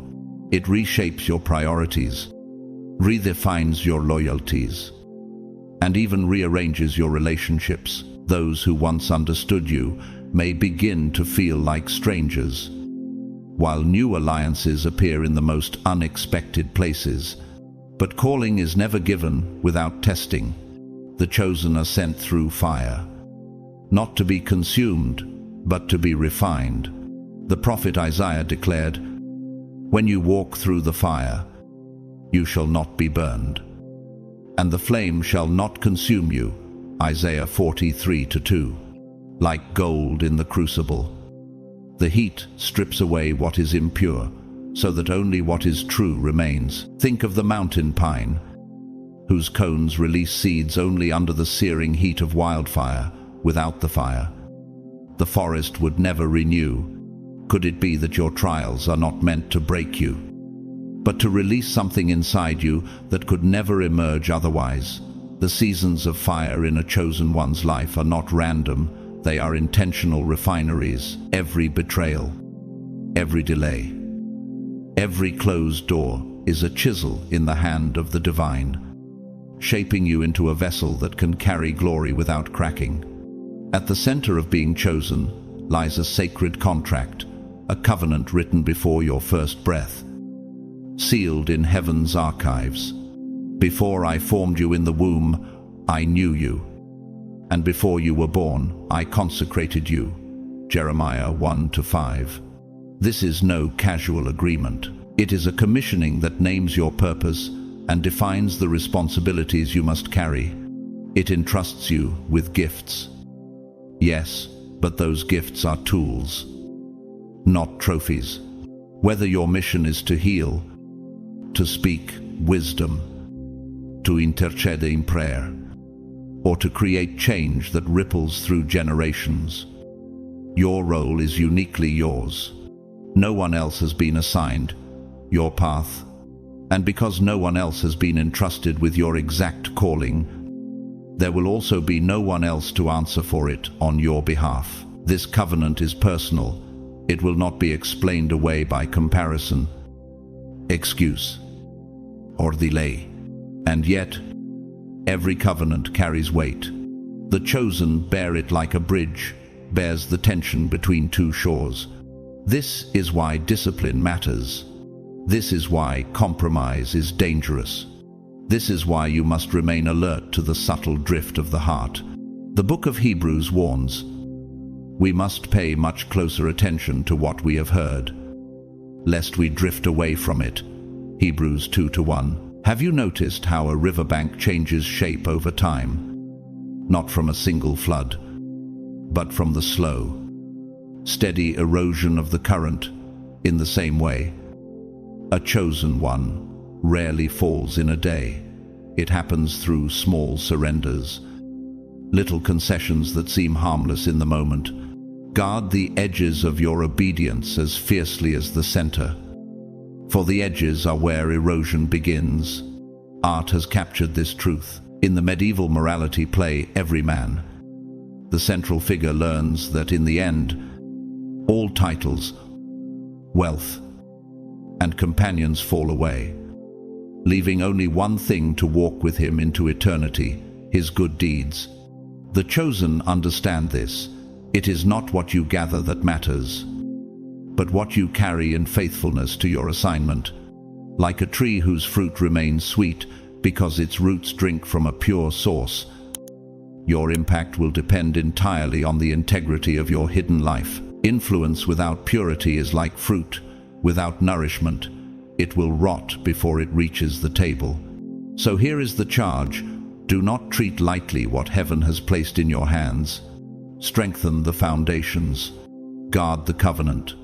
Walk with the awareness that every step is measured, every choice is recorded, and every moment is an opportunity to honor the one who trusted you with this role. If the fire has been hot, remember, it is proof that you are worth refining. If the weight feels heavy, recall that it was fitted to your shoulders by the same God who promised to uphold you. And if you have wandered, return now. Do not be conformed to this world, but be transformed by the renewing of your mind. Romans 12:2. The mantle has not been revoked. It waits for you to lift it again. Rise, chosen one. Stand firm. Fulfill the contract written over your life. And do it now. The divine entrusts you with extraordinary gifts, each one hand-picked for the role you were born to fulfill. These gifts may be heightened intuition, the rare ability to ignite courage in others, or a profound connection to truths that cannot be measured in human terms. But with great capacity comes sacred accountability. From everyone who has been given much, much will be demanded. Luke 12:48. Your covenant requires integrity when shortcuts tempt you, humility when success tries to inflate you, and faith when the road is steep. Have you ever considered that turning from your purpose does not only wound your own destiny, but sends invisible shockwaves through the lives you were meant to help? What sets you apart is not pride or superiority, it is resonance. Chosen ones operate at a higher spiritual frequency, a level of inner signal that, in scientific terms, produces a different kind of waveform in the unseen. This resonance often isolates you because the environment you move through vibrates on another wavelength. You are the light of the world. A city set on a hill cannot be hidden. Matthew 5:14. You may walk into a room and instantly read its emotional architecture, sensing which beams are strong, which foundations are cracked, whether it's perceiving unspoken tension, predicting the collapse of an idea before it fails, or feeling the shift in a conversation's gravity. Your intuition is the compass that keeps you on course. But like any navigational tool, if it's neglected or ignored, it drifts out of calibration. What would happen if the very compass God placed inside you began pointing toward comfort instead of calling? Your life draws tests like a lightning rod draws storms. These trials are not punishments. They are the divine's training grounds. Each challenge functions like resistance in the physics of faith. It builds the tensile strength of your spirit so you can bear greater weight. Consider it pure joy whenever you face trials of many kinds, because you know that the testing of your faith produces perseverance. James 1:2-3. Picture an arched bridge in heaven's blueprint. The stones must be tested individually before they can hold the structure together. If one fails under pressure, the whole span is compromised. Are you allowing the tests to shape you into a living pillar, or are you resisting the process that would make you unshakable? You have known moments of direct connection with the divine times in prayer, stillness, or unexpected encounters when the presence of God was as undeniable as gravity. These moments are not random. They are anchor points in your spiritual architecture, calibrated to remind you that you are never truly alone. I will never leave you nor forsake you. Hebrews 13:5. This connection is fuel. Without it, purpose becomes theory. With it, purpose becomes momentum. Even athletes know that in the quiet seconds before a decisive play, the game's outcome is determined not by noise, but by inner alignment. And here lies the duality. Being chosen is both a blessing and burden. The blessings are obvious: open doors, divine protection, supernatural provision. But the burdens are less glamorous: constant refinement, higher accountability, and the weight of representing heaven's interests on earth. Leonardo da Vinci, the Renaissance master, once said, "I have been impressed with the urgency of doing. Knowing is not enough. We must apply." His life illustrates that genius is not merely having a gift, but stewarding it through discipline. For the chosen, the gift is the starting point. What you build with it is the proof. So here is the truth that many will not tell you. If you do not actively guard your calling, entropy sets in. The structures of your inner life, your habits, thoughts, and boundaries are like the buttresses of a cathedral, left unattended. Even the most beautiful designs will begin to crack. Watch over your heart with all diligence, for from it flow the springs of life. Proverbs 4:23. If your heart is the sanctuary, then vigilance is its gatekeeper. The divine has already laid the foundation. It is your responsibility to keep the walls standing until the work is complete. And if you have stumbled, you are not disqualified. Though the righteous fall 7 times, they rise again. Proverbs 24:16. Falling is not the end. Staying down is. If anything in these words stirs your conscience, see it as proof that heaven is still inviting you back into position. Stand up. Realign your structure. Retune your frequency. Step back into the arena with the quiet confidence of one who knows the scoreboard is not decided yet. Rise, chosen one, and carry the mantle like the sacred trust. It is. The time to act is not later, it is now. You carry abilities and insights that can transform lives, including your own. These are not random talents. They are carefully assigned tools meant to fulfill a mission greater than any personal ambition. Each of you should use whatever gift you have received to serve others, as faithful stewards of God's grace. 1 Peter 4:10. Yet the burden is just as real as the gift.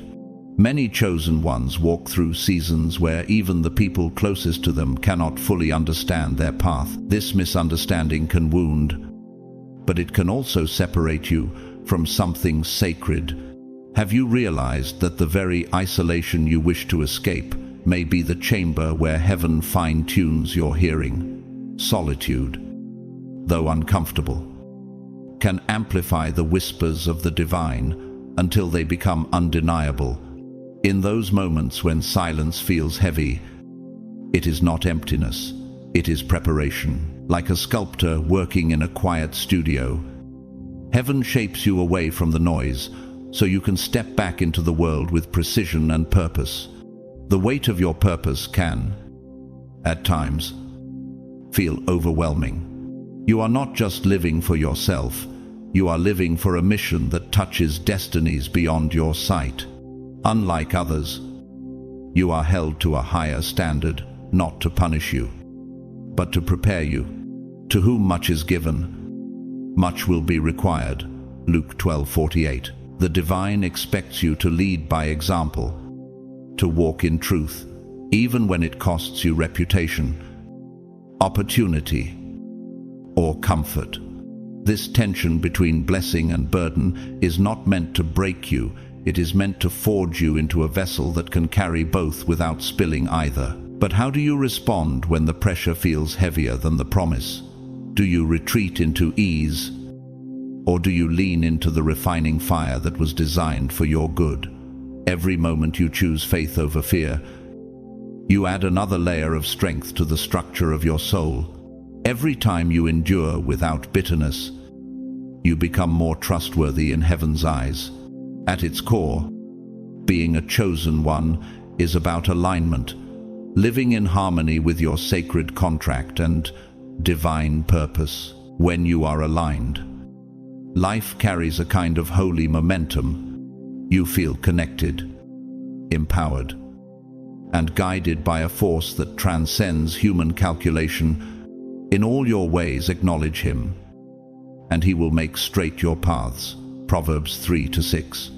When alignment is lost, the current reverses, doors close, energy drains, and doubt creeps in like fog over a once clear horizon. That's why maintaining alignment is not a suggestion, it's survival. It's not about perfection, it's about persistence. And persistence is built in the small, consistent acts that nourish your connection to heaven, whether through prayer, journaling, or moments of quiet reflection. You are tuning your soul back to its true frequency. Which of these practices have you allowed to slip from your daily rhythm? And what has it cost you in clarity? The chosen life is not maintained in grand gestures, it is preserved in the hidden disciplines no one sees but God. Living in alignment also means becoming a beacon for others, whether you realize it or not. Your journey lights the way for those still wandering. People are drawn to your authenticity, your steadiness, and your refusal to compromise truth for applause. They see in you a glimpse of what is possible when a life is anchored to something eternal. This is why your fall would not just be yours, it would dim the light for others who are following it. As Pope Benedict XVI once said, "The world offers you comfort, but you were not made for comfort. You were made for greatness." His words remind us that leadership for the chosen is not about popularity. It is about being a living invitation for others to rise higher. Every decision you make, even in private, either strengthens or weakens that invitation. Every compromise you avoid reinforces the trust that others place in your example. But history also warns us of the opposite. Diotrephes, a figure briefly mentioned in the third letter of John, who loved to be first and refused to welcome fellow believers. His hunger for control fractured the unity of the church and left a legacy of division rather than devotion. The tragedy was not that he lacked influence, it was that he misused it.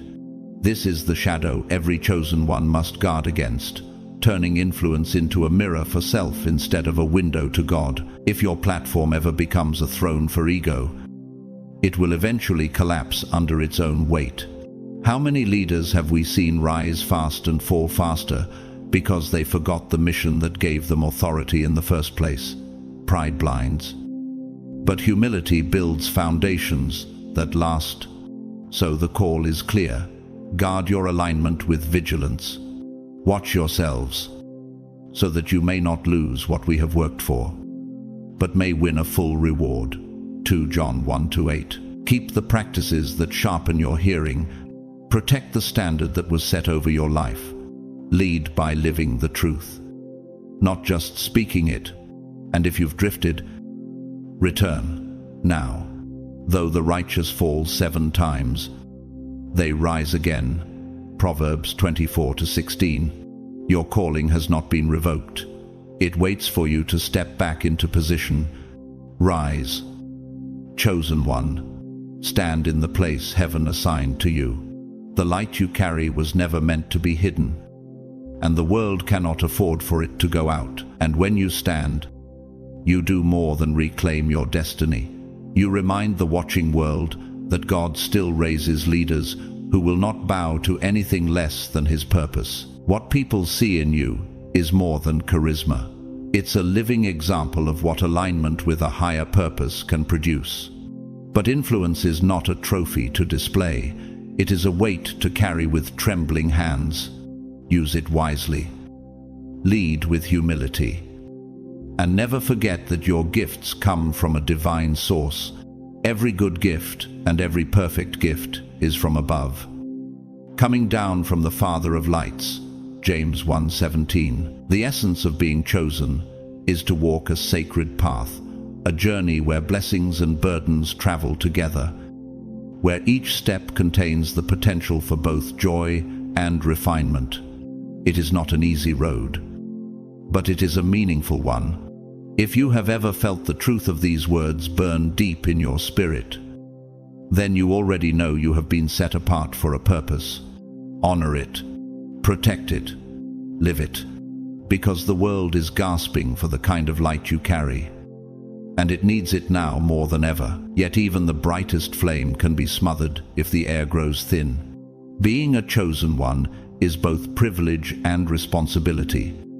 But this position is not automatically permanent. The one who sets you apart has also given you the power to remain or to walk away. So, if you think you are standing firm, be careful that you don't fall. 1 Corinthians 10:12. Your ability to keep alignment depends on your daily choices, your inner posture, and your spiritual discipline. What, then, can strip you of your status? The answer is rarely dramatic. The most dangerous threats are often silent, disguised as harmless habits, subtle attitudes, or the influence of voices that do not carry heaven's tone. Have you noticed how a creeping vine can slowly strangle a tree? Not by force, but by subtle entanglement over time. One of the most persistent of these saboteurs is ego-spiritual arrogance dressed in the robes of devotion. It doesn't kick down the door. It slips in like a shadow at dusk. For chosen ones, ego is a particularly insidious enemy. It begins as genuine alignment with divine calling, but slowly twists into a posture of superiority. The humility that once made you a clear vessel for God's light begins to crack, replaced with the idea that you are the light itself. God opposes the proud, but gives grace to the humble. James 4:6. Ego thrives on separation. It convinces you that being chosen makes you more deserving, more enlightened, or more valuable than others. But the truth is this: the essence of your calling has always been about humility, service, and surrender, not control, comparison, or competition. Nature itself preaches this warning. The sun does not boast of its light. It simply shines, and in doing so, gives life. But when clouds gather and the light tries to force its way through, instead of waiting for the right break, it scatters and loses its warmth. In the same way, the chosen who try to push their own brilliance ahead of divine timing will find their influence diffused and their purpose blurred. What happens to a river when it stops flowing and tries to keep all its water? It stagnates. The moment the flow is about you rather than through you, you begin to decay from within. The arts have painted this lesson for centuries. In the medieval mystery play, The Castle of Perseverance, the soul is portrayed as a pilgrim journeying between the forces of good and evil, always tempted to abandon humility for self-glory. Those who climb the tower too quickly, without the foundation of service, find themselves falling harder than they rose. This is not just theater, it is a mirror. How many leaders have we seen rise like morning stars, only to collapse because they believed their own light was self-generated? So the warning is clear. Guard the posture of your heart as fiercely as you guard the reach of your hand.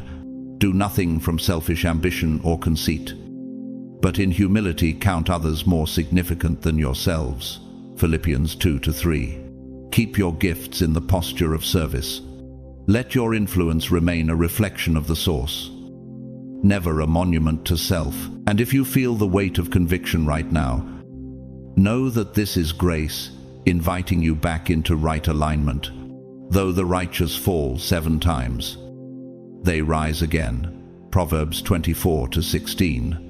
Rise, chosen one. Step away from the shadows of ego and back into the steady light of service. Your place is still waiting, but it will not wait forever.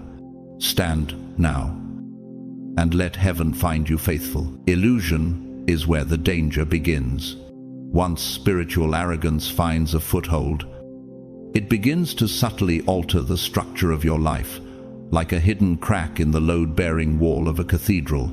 At first, it seems harmless, even invisible, but slowly, the shift in your energy becomes perceptible. People can sense when humility has been replaced by pride. Those who were once drawn to the resonance of your authenticity begin to step back, not because your message has changed, but because the frequency of your spirit has shifted. It is as if the once pure signal you carried is now clouded by interference. When pride comes, then comes disgrace.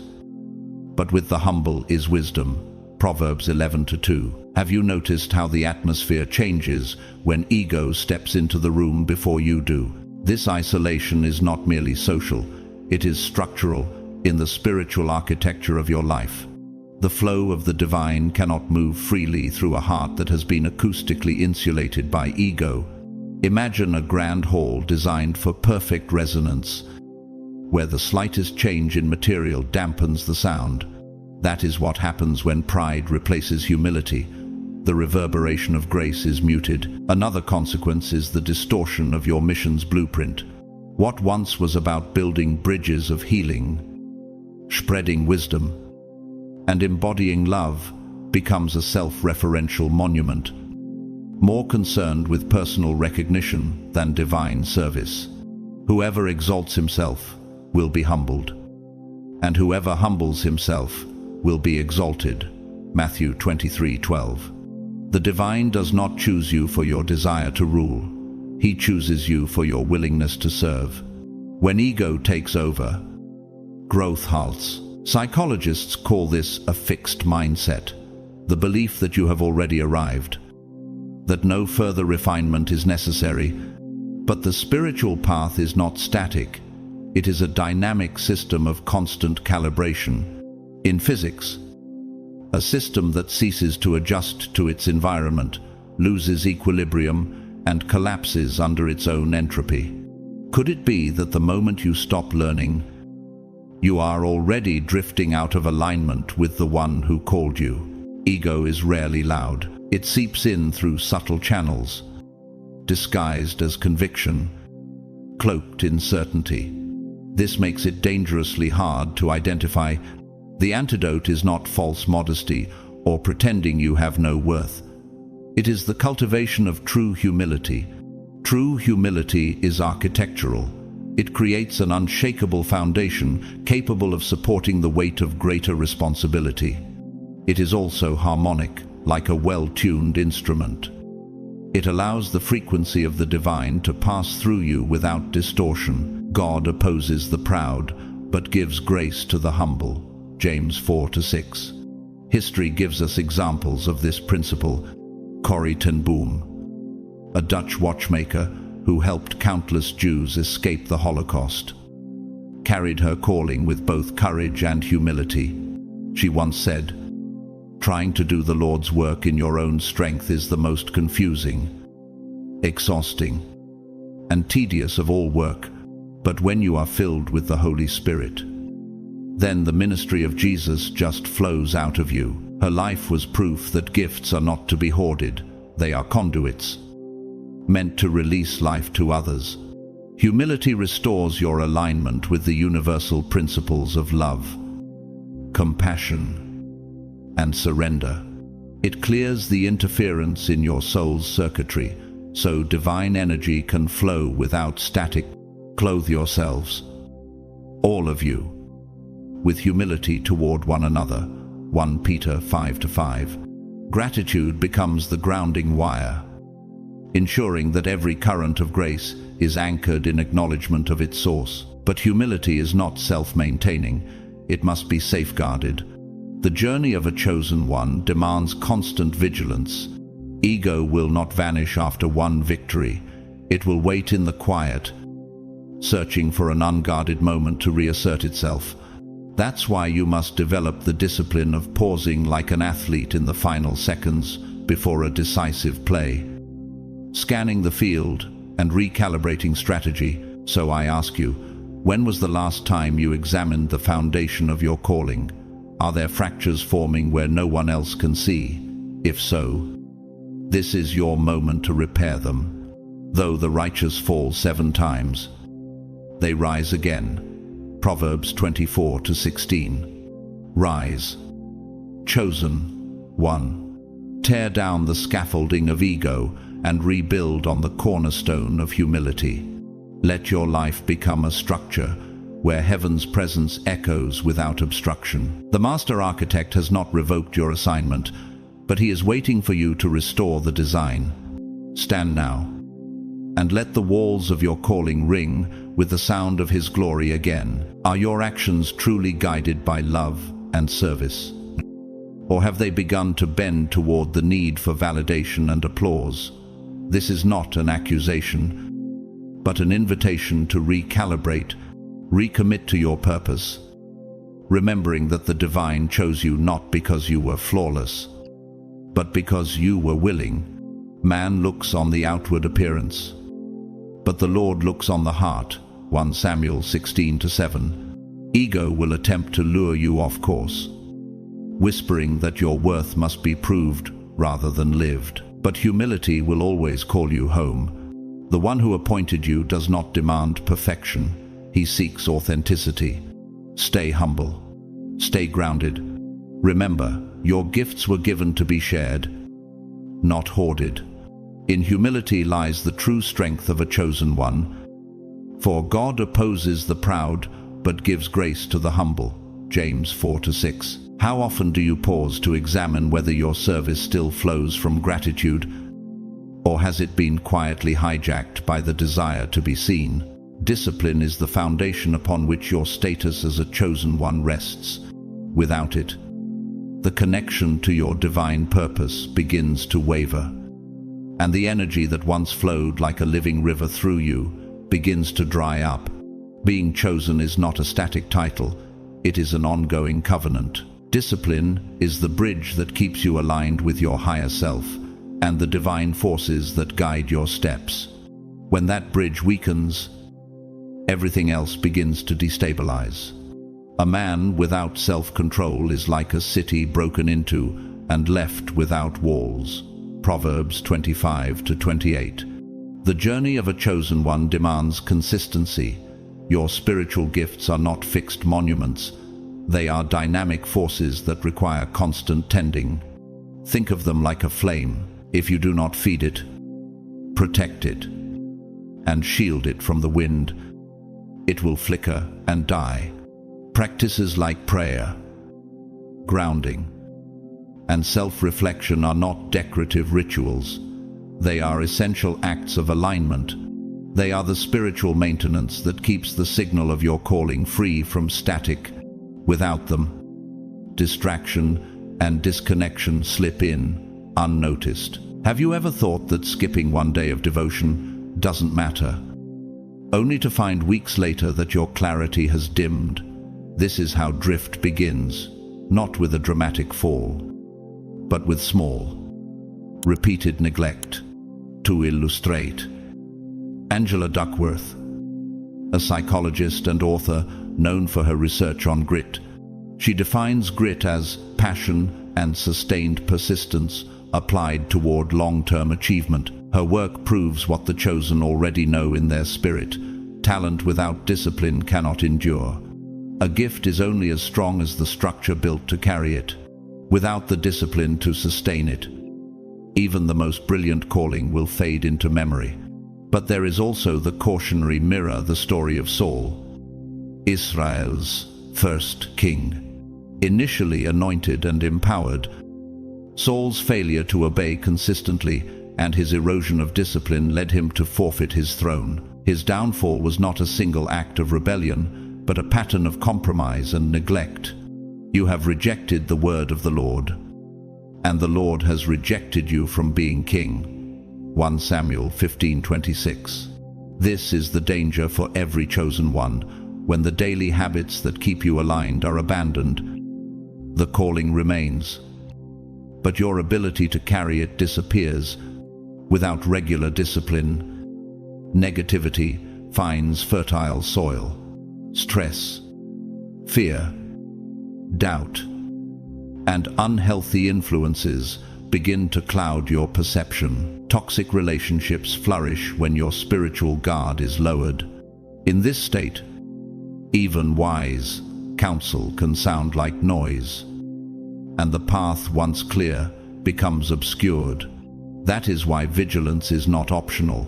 It is the lifeline that keeps your purpose sharp. Be on guard, stand firm in the faith, be courageous, be strong. 1 Corinthians 16:13. Right now, is your guard standing watch, or have you left the gates of your purpose unprotected?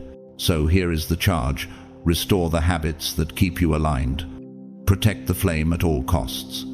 Fortify the bridge between you and the divine. If the walls have been breached, rebuild them now. And if you have drifted, return before the current pulls you too far. Though the righteous fall 7 times, they rise again. Proverbs 24:16. Rise, chosen one. Shake off the weight of neglect. Walk back into the discipline that once kept your heart steady and your vision clear. Heaven's assignment for you has not expired, but it is waiting for you to stand up and take it again. Being aligned with your calling is not about walking without error. It is about the persistence to return each time you stumble. Discipline is not perfection carved in stone. It is the living agreement to find your way back to alignment. No matter how many detours you take, let us not grow weary of doing good. For in due season we will reap, if we do not give up. Galatians 6-9. Many chosen ones fall into the trap of thinking that missteps disqualify them, but the true failure is not in the stumble, it is in refusing to rise again. Have you noticed how a river, when diverted, will find a way back to its original course if it continues to flow? That is what discipline does. It brings you back. Even after you've been pulled off course, your gifts are not ornamental. They are functional instruments entrusted for a higher purpose. The divine places them in the hands of those willing to cultivate them, not to hoard them. As each has received a gift, use it to serve one another as good stewards of God's varied grace. 1 Peter 4:10. But neglect erodes their strength. The fading of a gift is not a punishment. It is the natural result of disconnection, like a tree that stops drawing water from the soil and begins to wither from the inside out.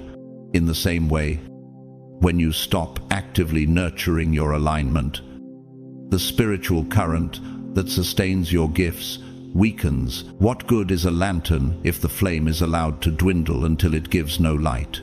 A lack of discipline also blinds you to the moments heaven is orchestrating in your favor. The divine works through synchronicity, timely openings, divine appointments, and unforeseen chances to serve. Yet if your heart is not attuned to the rhythm of your purpose, you can walk right past them without recognizing their value. Be very careful. Then, how you live not as unwise, but as wise, making the most of every opportunity. Ephesians 5:15-16. Just as a deer misses the sound of an approaching stream when its ears are dulled by the wind, so too can a chosen one miss the gentle signals of guidance when their spirit is cluttered. How many doors have been left unopened simply because the knock was drowned out by distraction? Rebuilding discipline doesn't begin with grand resolutions. It begins with small, intentional steps. It is not about restructuring your entire life overnight. It is about planting one seed of alignment each day. 5 minutes of stillness, a prayer whispered before dawn, a line of gratitude inked into a journal. These small acts create ripples, gradually restoring the resonance between your spirit and the one who called you. Draw near to God, and He will draw near to you. James 4:8. Even when you don't feel motivated, show up. Motivation is fleeting. Covenant is constant. Which will you follow? Nature teaches the same principle. A neglected garden is quickly overtaken by weeds. But a gardener who tends the soil daily, even in small ways, ensures a harvest in its season. Your spiritual life is no different. Over time, these consistent acts strengthen your alignment, making it easier to hold your ground when storms come. And here is the truth. Discipline is not just for your benefit. As a chosen one, your alignment radiates outward. Your energy, your actions, your presence, they ripple into the lives of those you were appointed to guide. When you drift, they drift. When you stand, they see the way forward. History has warned us of this reality. Alfred Nobel, the inventor of dynamite, once awoke to read his own obituary, mistakenly printed while he was still alive, which described him only as the merchant of death. Confronted with how he would be remembered, Nobel resolved to change his legacy, using his fortune to establish the Nobel Prizes to honor achievements that benefit humanity. Discipline ensures that when your moment comes, you will not stand empty-handed before the one who sent you. The divine chose you for your potential, your willingness, and your strength. But staying chosen requires action. Therefore, my beloved brothers, be steadfast, immovable, always abounding in the work of the Lord. 1 Corinthians 15:58. Discipline is the key that keeps the gate of your calling open. Without it, the path will overgrow. With it, the way will remain clear. So rise, chosen one. Pick up the practices you've abandoned. Guard the flame you carry. The world still needs the light you have been entrusted to shine, and heaven still waits for you to step back into position. The flow of divine energy in your life is not sustained by moments of perfection, but by the steady cadence of showing up for yourself, for your mission, and for the higher forces guiding you. Be faithful in the little things. Luke 16:10 is not a poetic suggestion, it is a law of spiritual physics. When discipline becomes part of your spiritual architecture, it forms a load-bearing foundation that can withstand the seismic tremors of life. The storms will come, but like a structure engineered with deep pilings, your connection to the divine remains unshaken. In the same way that a tuning fork vibrates at a consistent frequency regardless of surrounding noise, disciplined living keeps you in harmonic resonance with your calling. Have you noticed how, in sports, the game can turn not in the chaos of the crowd, but in the focused stillness of a timeout?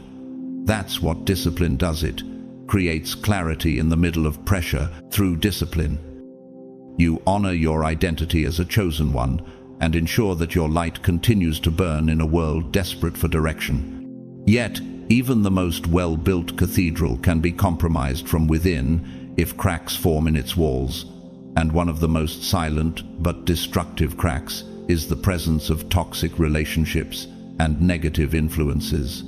Do not be deceived. Bad company corrupts good morals. 1 Corinthians 15:33. For chosen ones, Relationships carry an amplified weight. The people you allow close have the power to either magnify your resonance or absorb it until your spirit feels muted. Your energy is not an infinite resource. It is the fuel that powers your spiritual gifts and keeps you aligned with your mission. Toxic relationships are like parasitic circuits in an electrical system, creating constant energy leaks. They are not always hostile in obvious ways. Often they appear friendly, even supportive, but their frequency is subtly out of phase with yours. Over time, this misalignment creates interference in your ability to discern the divine signal. How many times have you ignored a quiet inner nudge about someone's influence, only to realize later that your vision had grown cloudy? Above all else, guard your heart, for everything you do flows from it. Proverbs 4:23. If the signal is breaking, will you clear the interference or let the static drown out the voice of God? These influences can manifest in constant criticism, manipulative behavior, or emotional volatility that keeps you in a state of low-grade anxiety. They may question your worth, distort your self-perception, or belittle your mission, not always through direct opposition, but through subtle erosion. In psychological terms, it is like long-term cognitive dissonance, the conflict between your internal truth and the atmosphere you keep returning to. The danger is that you start adjusting your frequency downward to match theirs, forgetting the pitch heaven originally tuned you to. To illustrate the importance of guarding your inner circle, the life of Saint Teresa of Avila, the Spanish mystic and reformer, she faced opposition not only from political forces, but also from those within her own religious order who resisted her reforms. Her journals reveal that she remained aligned by carefully choosing confidants whose presence strengthened her resolve rather than drained it. She wrote, "God save us from gloomy saints," recognizing that even the religious can pull you from your mission if their spirit is not in harmony with yours. Toxic connections can also mimic support, while subtly redirecting your focus away from service and towards self-preservation. In physics, this is like a resonance shift, when the natural frequency of a system is altered just enough to weaken its structural integrity. Without intentional boundaries, you will eventually adapt to the noise around you, instead of staying attuned to the clear frequency of your calling. Walk with the wise and become wise, for a companion of fools suffers harm. Proverbs 13:20. Whose frequency are you tuned to, and is it strengthening your structure or slowly pulling it apart? So here is the choice before you. Will you allow unhealthy connections to keep siphoning your energy until your gifts are dulled? Or will you reinforce the gates of your inner life?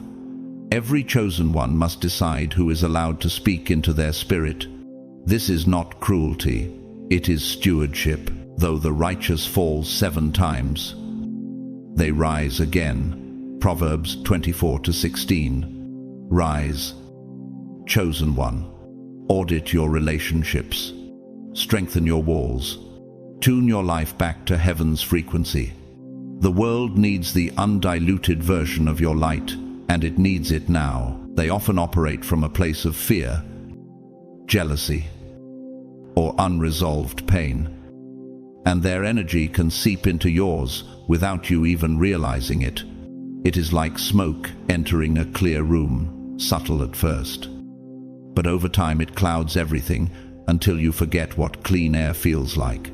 One of the most dangerous aspects of toxic relationships is their subtlety. They rarely announce themselves as threats. Instead, they often wear the mask of familiarity, making it difficult to recognize the harm they cause. You may feel a deep obligation to maintain these connections out of loyalty, guilt, or a misplaced sense of duty. But as a chosen one, your highest loyalty is to your purpose and to the divine who entrusted it to you. Fear of man will prove to be a snare, but whoever trusts in the Lord is kept safe. Proverbs 29:25. How many times have you prioritized keeping peace with people, only to discover you were losing peace within yourself? And here's the deeper truth. Keeping someone in your life at the cost of your clarity is not compassion, it is self-sabotage disguised as kindness. Allowing toxic influences to persist in your life not only slows your own growth, it also hinders the work you were sent to do in the world. Negative influences aren't limited to personal relationships, they can be environments, media, or even recurring habits that lower your spiritual frequency. Constant exposure to negative input, whether through news, social media, or conversations dripping with cynicism, dulls your spiritual sensitivity. It's like trying to hear a whisper in a stadium full of noise. The signal from heaven is still being sent, but the static drowns it out. Do not conform to the pattern of this world, but be transformed by the renewing of your mind. Romans 12:2.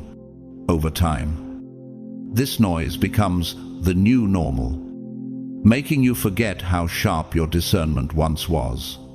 Ask yourself, if the voice of God came to you now, would you be able to recognize it instantly? Or would it be buried under the clutter you've allowed in? Protecting your energy is not an act of selfishness, it is spiritual self-preservation. Boundaries are not walls to keep love out, they are gates that determine what is allowed in. Setting boundaries doesn't mean you care less about others, it means you care deeply about your mission and the divine energy flowing through you. Boundaries create a sacred space where you can grow, thrive, and stay aligned with your higher calling. Detaching from toxic relationships doesn't mean you've abandoned someone. It means you've chosen to honor the path entrusted to you. You can still love from a distance, without allowing their chaos to disrupt your clarity. Above all else, guard your heart, for everything you do flows from it. Proverbs 4:23.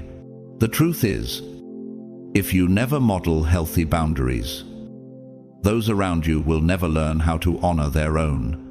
In leading this way, you silently give others permission to protect their own destinies.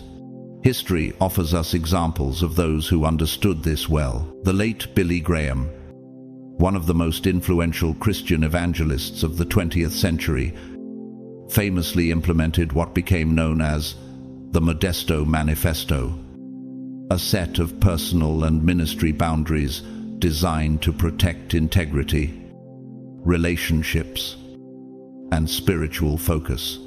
His commitment to these principles helped him avoid the scandals that consumed many public figures of his time, allowing him to run his race with his reputation intact. But this level of discipline didn't happen by accident. It was a conscious decision to structure his life in such a way that temptation had no foothold. His example shows that boundaries are not a reaction to danger, they are a preemptive design to keep the mission pure. But there is also the sobering mirror of those who failed to guard their boundaries. Demas, a companion of the Apostle Paul, mentioned briefly in 2 Timothy 4:10. Demas abandoned Paul because he loved this world. His story is short, but the consequences are eternal, trading proximity to purpose for the comfort of lesser things. The tragedy was not simply leaving Paul, it was leaving the mission. How many chosen ones have let temporary comfort pull them from eternal calling? This is the slow poison of compromise. It doesn't feel fatal at first, but it erodes the will to fight for what truly matters. And once the will is gone, the calling fades into memory. Healing from the effects of toxic relationships requires deliberate action. First, you must recognize the impact they have had, acknowledge the doubt, weariness, or disconnection they left behind. Then, you actively work to clear that residue. Engage in practices that restore balance. daily prayer, reflective journaling, still moments in the presence of God. Surround yourself with people who speak life into your spirit, environments that inspire growth, and habits that nourish your soul. Walk with the wise and become wise. For a companion of fools suffers harm. Proverbs 13:20. This isn't a one-day reset. It's a lifestyle change. And with every choice you make to feed your soul rather than drain it, you reclaim territory the enemy thought he had taken for good. The divine has not called you to survive under the weight of destructive influence. He has called you to rise above it. Your life is meant to be a living testimony of what happens when someone chooses alignment over compromise. If you've allowed the wrong voices to become too loud, lower their volume. If you've let the wrong people too close, step back. If you've felt your purpose dim under the shadow of someone else's chaos, step into the light again. Though the righteous fall 7 times, they rise again. Proverbs 24:16. Rise, chosen one. Guard your energy. Protect your assignment and walk forward with a circle that amplifies your calling instead of draining it. And remember, when you rise, you give silent permission for others to do the same. The divine has chosen you for a purpose, and that purpose demands clarity, focus, and strength. Toxic relationships and negative influences are not harmless inconveniences. They are strategic distractions designed to derail you from your sacred mission. By releasing them, you create an open channel for divine energy to flow unhindered through your life. You were never chosen to carry unnecessary burdens. Those weights only slow the pace of your obedience. Let go of what no longer serves your calling. Protect the atmosphere of your spirit. Honor the road heaven has set before you, and surround yourself with voices that call you higher. In doing so, you are not just protecting yourself, you are reaffirming your identity as a chosen one, ready to fulfill your divine purpose with clarity and power. Let us throw off everything that hinders and the sin that so easily entangles. Hebrews 12:1. So what will you lay down today to run your race without the weight that was never yours to carry? Yet even when you cut off toxic influences, there remain enemies that no one else can see: fear and doubt. They are perhaps the most silent and persistent saboteurs for the chosen. They creep in unnoticed, casting shadows over your faith and shaking the foundations of your purpose. These forces do more than challenge your spiritual journey. They seek to dismantle it entirely. Fear and doubt are the antithesis of alignment, acting as barriers to the current of divine energy that should flow freely through you. Have you noticed how a sudden chill can sweep through a warm room and change its atmosphere in moments? In the same way, a single seed of fear can shift the entire climate of your heart. As a chosen one, your path will rarely come with a neatly drawn map. You are often called into uncharted territory, and uncertainty becomes your constant companion. That lack of certainty opens the door to fear. Fear of failure, fear of rejection, fear of what others will say, and even fear of your own potential. For God gave us a spirit not of fear, but of power and love and self-control. 2 Timothy 1-7. Fear makes you hesitate when you should step forward.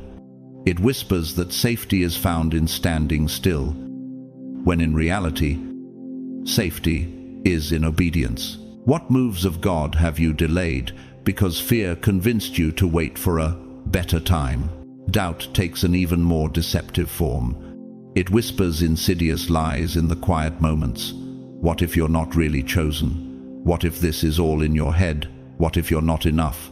These questions can feel like harmless self-reflection, but in truth, they are the termites in the wooden beams of your faith, eating away at your structure from the inside out. Doubt makes you retreat when you should advance. It convinces you to hand back the very ground you fought to claim. But when you ask, you must believe and not doubt, because the one who doubts is like a wave of the sea, blown and tossed by the wind. James 1-6. Nature offers its own parable.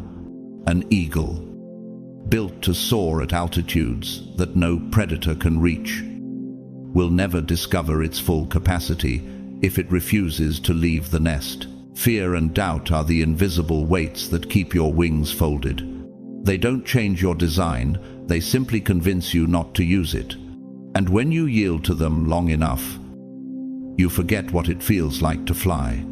The real world has captured this reality just as vividly. Randy Pausch, a computer science professor diagnosed with terminal cancer, delivered his famous last lecture knowing he had only months to live. Instead of succumbing to despair, he used his remaining time to impart life lessons, urging others to pursue their dreams with urgency and integrity. His story is a living reminder that hesitation and wasted time are the true thieves of destiny. This mirrors the chosen one's battle with fear and doubt. It is not that the mission disappears, it is that you run out of time to fulfill it. The antidote to both fear and doubt is active faith. Faith that moves even when the ground ahead is not fully visible. We walk by faith, not by sight. 2 Corinthians 5-7. Faith is not the absence of uncertainty, it is the decision to keep walking despite it. Chosen one. Do not let invisible chains bind a mission that was meant to run free. Stand in the truth of who sent you. And remember, courage is not the lack of fear. It is the refusal to let fear choose for you. So, rise, step past the shadows. Let the wind of obedience lift your wings again. The same God who called you is the one who sustains you. Fear and doubt may still whisper, but they cannot command you unless you listen. Stand, choose one, and take the next step into the territory heaven has prepared for you. Fear and doubt rarely arrive with a loud knock. Instead, they slip in quietly, like a slow leak in the foundation of a grand cathedral. At first, you may not notice the cracks, but over time, the structure, the inner architecture of your faith begins to weaken. In the language of physics, it is like a harmonic disturbance in a finely tuned instrument. One small note out of resonance eventually disrupts the entire symphony spiritually. This dissonance creates interference between your heart and the frequency of heaven, causing you to miss the clarity and guidance that would have kept you moving forward. Have you ever felt that subtle heaviness in your chest? Not from physical strain, but from an invisible weight pressing against your purpose. That is the invisible architecture of fear at work, and left unchecked, it corrodes even the most determined spirit. The scriptures remind us in 2 Timothy 1-7, "For God has not given us a spirit of fear, but of power, and of love, and of a sound mind." This is not just a poetic comfort, it is a divine architectural blueprint for your soul. Yet fear and doubt behave like moisture in the walls of that holy structure, unseen at first, but capable of collapsing entire corridors of confidence. In psychology, this is akin to cognitive distortion, where repeated negative thoughts reinforce neural pathways that make faith harder to access. You may start asking yourself, what if I'm not strong enough? What if my calling is just a dream I made up? Each of these thoughts is a chisel against the cornerstone of your destiny. Those who history remembers as unshakable faced this battle. Florence Nightingale, the pioneering nurse who transformed battlefield medicine during the Crimean War, once confessed that she often questioned whether she could bear the weight of responsibility God had placed on her. Yet she pressed forward, saying, "I attribute my success to this. I never gave or took any excuse. Her story reminds us that perseverance is not about never feeling fear. It is about refusing to let fear dictate the blueprint of your life. Without such resolve, fear builds walls, and doubt locks the doors from the inside. Fear and doubt, if left to linger, create a cycle of stagnation that is much like a chess game where you refuse to move your pieces. The opponent's spiritual resistance needs only your hesitation to win, and unlike in casual games, the stakes here are eternal. In James 1-6, we read, "The one who doubts is like a wave of the sea, blown and tossed by the wind." This instability can manifest as lost opportunities, divine appointments missed because you hesitated to step forward, or a voice from heaven that you could no longer distinguish from the noise of your own overthinking. What victories have you already forfeited simply because you stood still too long? But these forces are not proof of weakness. They are the proving ground of strength. Even in the laws of engineering, a structure becomes most stable after it has been tested under pressure. The key is not to eliminate the wind, but to anchor deeper into the bedrock, spiritually. This bedrock is trust in God's sovereignty. The prophet Isaiah declared in Isaiah 41:10, "Fear not, for I am with you. Be not dismayed, for I am your God." This is the equivalent of reinforcing your spiritual architecture with indestructible beams. In modern leadership, the artist and entrepreneur Tyler Perry once said, "Fear is a liar. It whispers to you until you agree to stop dreaming." His journey from poverty to one of the most influential stages in Hollywood is proof that refusing to bow to fear allows the full blueprint of your life to unfold. Like a skilled architect, God has already drawn the design. Your role is to keep building, even when scaffolding sways in the wind. Can you imagine how different your life would look if fear lost its grip on you today? If you have ever watched the film The Mission, 1986, there is a scene where a former mercenary drags his armor and weapons up a steep waterfall as penance. Each step a battle against fear of change and doubt in his own redemption. The moment he releases the burden into the river is a vivid portrait of what happens when the chosen ones finally let go of the weights that keep them from their calling. In another example, Shadowlands, 1983, de Pictothor C.S. Lewis confronting the raw pain of loss, and in doing so, wrestling with the very faith he had long defended. These moments capture the reality that courage is not the absence of fear, but the decision to keep walking through it. So, rise. Do not allow the quiet erosion of fear and doubt to dismantle the holy structure God has been building in you. Strengthen your foundations daily with prayer, scripture, and action, even when you do not feel ready. Your mission requires a heart tuned to heaven's frequency, not distorted by the static of fear.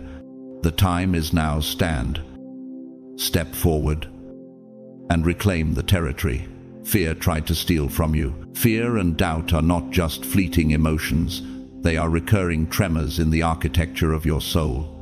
Left unaddressed, they behave like microfractures in a cathedral's foundation. Invisible at first, but over time, capable of destabilizing the entire structure.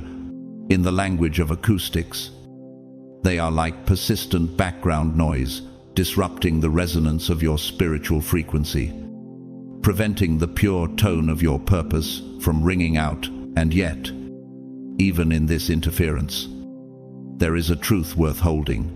You are not alone, and you are fully capable of walking through the valley of fear with the courage to overcome doubt. The question is, what anchors you when the atmosphere feels heavy with uncertainty? In Psalm 27:1, we read, "The Lord is my light and my salvation, whom shall I fear?" This is not mere poetry, it is an engineering principle for the soul. A load-bearing beam that refuses to buckle under pressure. To return to your strength, you must return to your why, that divine blueprint imprinted on your heart when you were first called. What is the purpose that ignites your soul? What are the signs and moments that have confirmed heaven's hand on your life? By meditating on these, you drown out the static of doubt that seeks to pull you off course. Surrounding yourself with supportive influences is like reinforcing a bridge under constant strain. It distributes the weight and prevents collapse. Fear and doubt thrive in isolation. But when you're connected to mentors, trusted friends, or faith-filled communities, their grip weakens. Theologian and writer Henry Noon once said, "Community is the place where the person you least want to live with always lives," reminding us that growth and strength are often forged in the presence of others who sharpen us, even when it's uncomfortable. Have you noticed how the right voice at the right time can realign your entire spirit? That is no accident. It is divine engineering at work. Fear and doubt may never vanish entirely, but they can be stripped of their authority. Every deliberate step you take in faith is like adding another buttress to the holy edifice of your purpose, making it harder for storms to tear it down. As a chosen one, you are not called to bypass these storms, but to rise above them, not because you are immune, but because you are equipped. In Isaiah 41:13,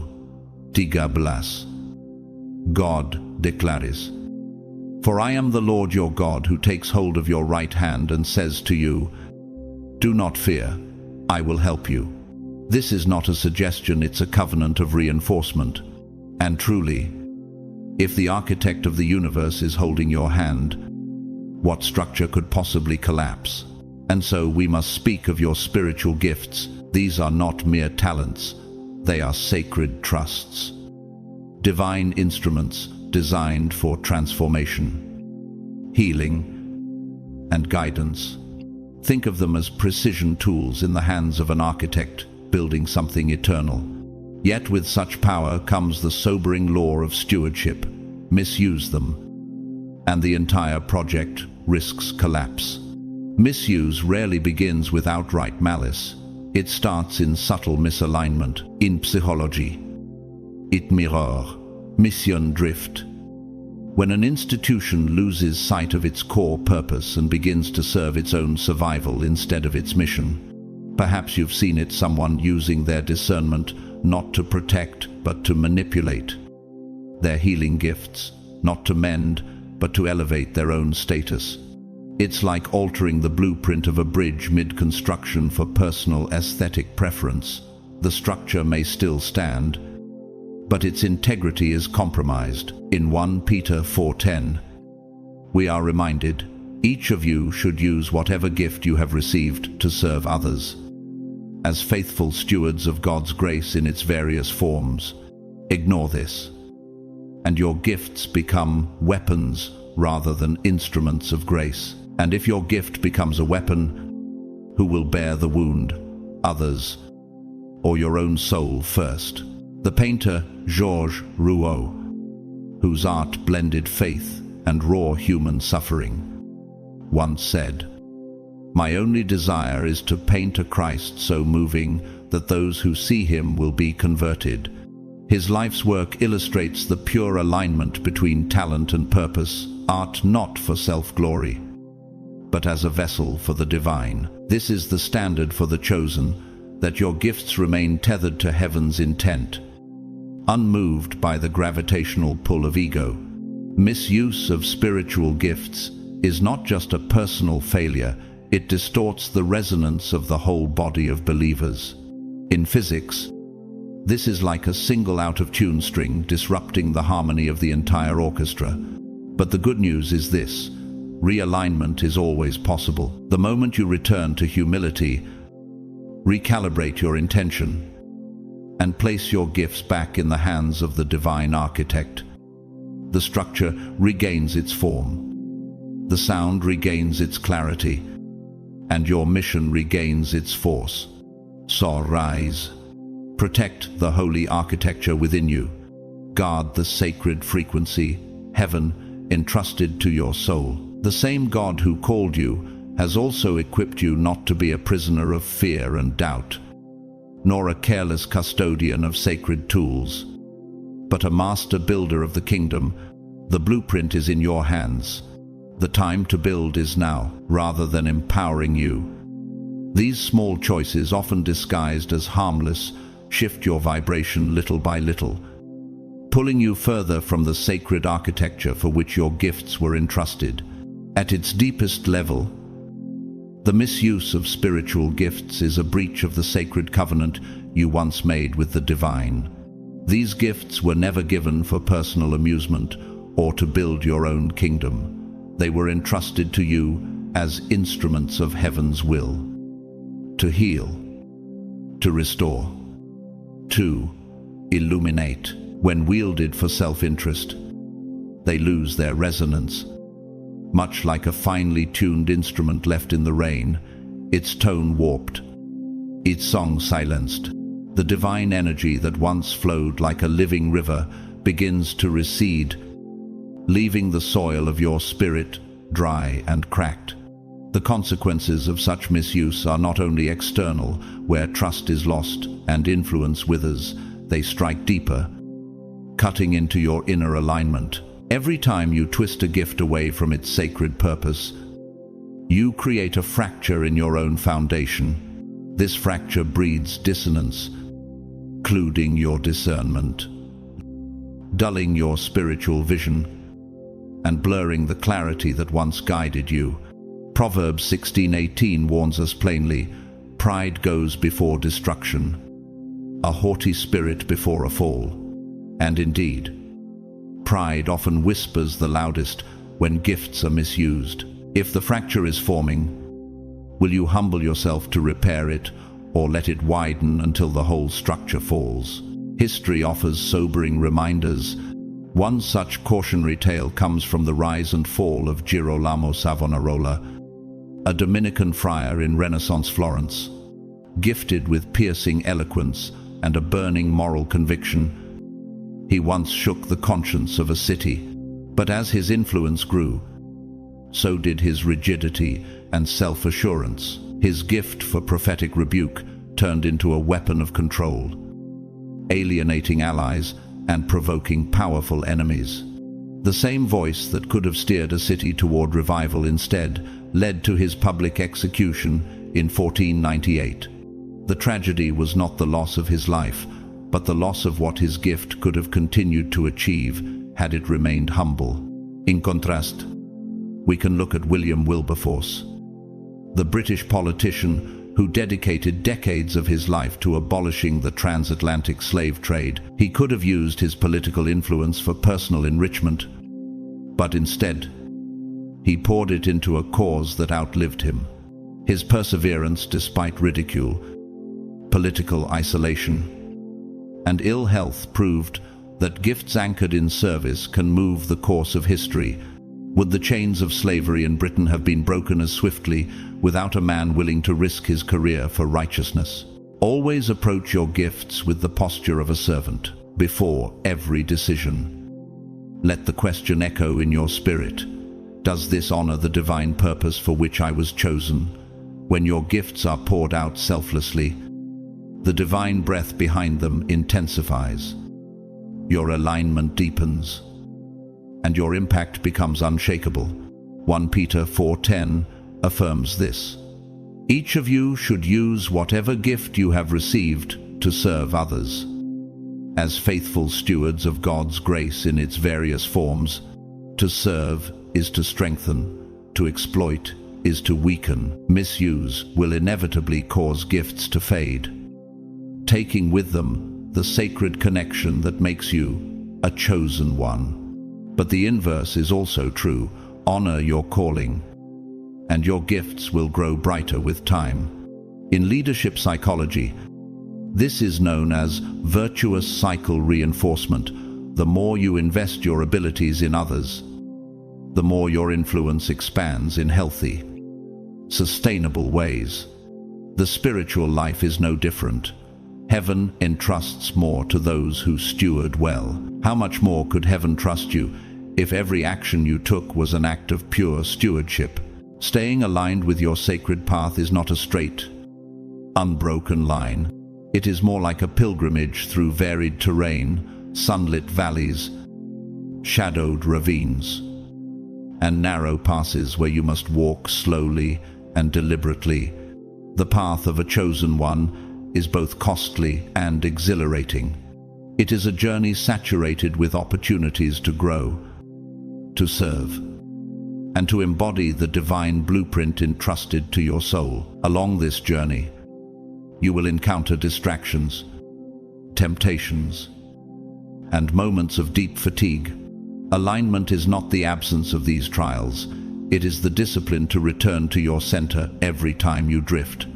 The silent saboteurs, ego, lack of discipline, toxic relationships, fear, doubt, and the misuse of spiritual gifts are universal.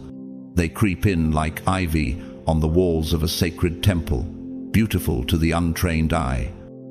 But if left unchecked, they will weaken the stone itself. Yet Isaiah 40:31 reminds us, "But those who hope in the Lord will renew their strength. They will soar on wings like eagles. They will run and not grow weary. They will walk and not faint." If even eagles must face the storm before they can soar higher, why would you expect your calling to come without resistance? So, rise. Chosen one, guard the gifts entrusted to you as if they were the crown jewels of heaven, because in a sense, they are. Let them be tools of light in a world that craves truth. Stand against the currents of pride and misuse. Walk in such integrity that even the darkest forces cannot accuse you. For the divine has not only called you, he has equipped you. And if you remain faithful, your gifts will outlive you. Echoing through the corridors of eternity, the tests that every chosen one faces are not the cold verdict of failure, but the sacred invitations of heaven, moments where the veil things and you are summoned to step closer into divine intimacy. These trials are like the deep roots of an ancient oak, digging into unseen soil during the fiercest storms. Have you ever noticed how the tallest trees in the forest sway violently in the wind, yet do not break? That resilience is born from seasons of invisible strengthening beneath the surface. In the same way, your trials are not here to uproot you. They are here to anchor you more firmly into God's truth.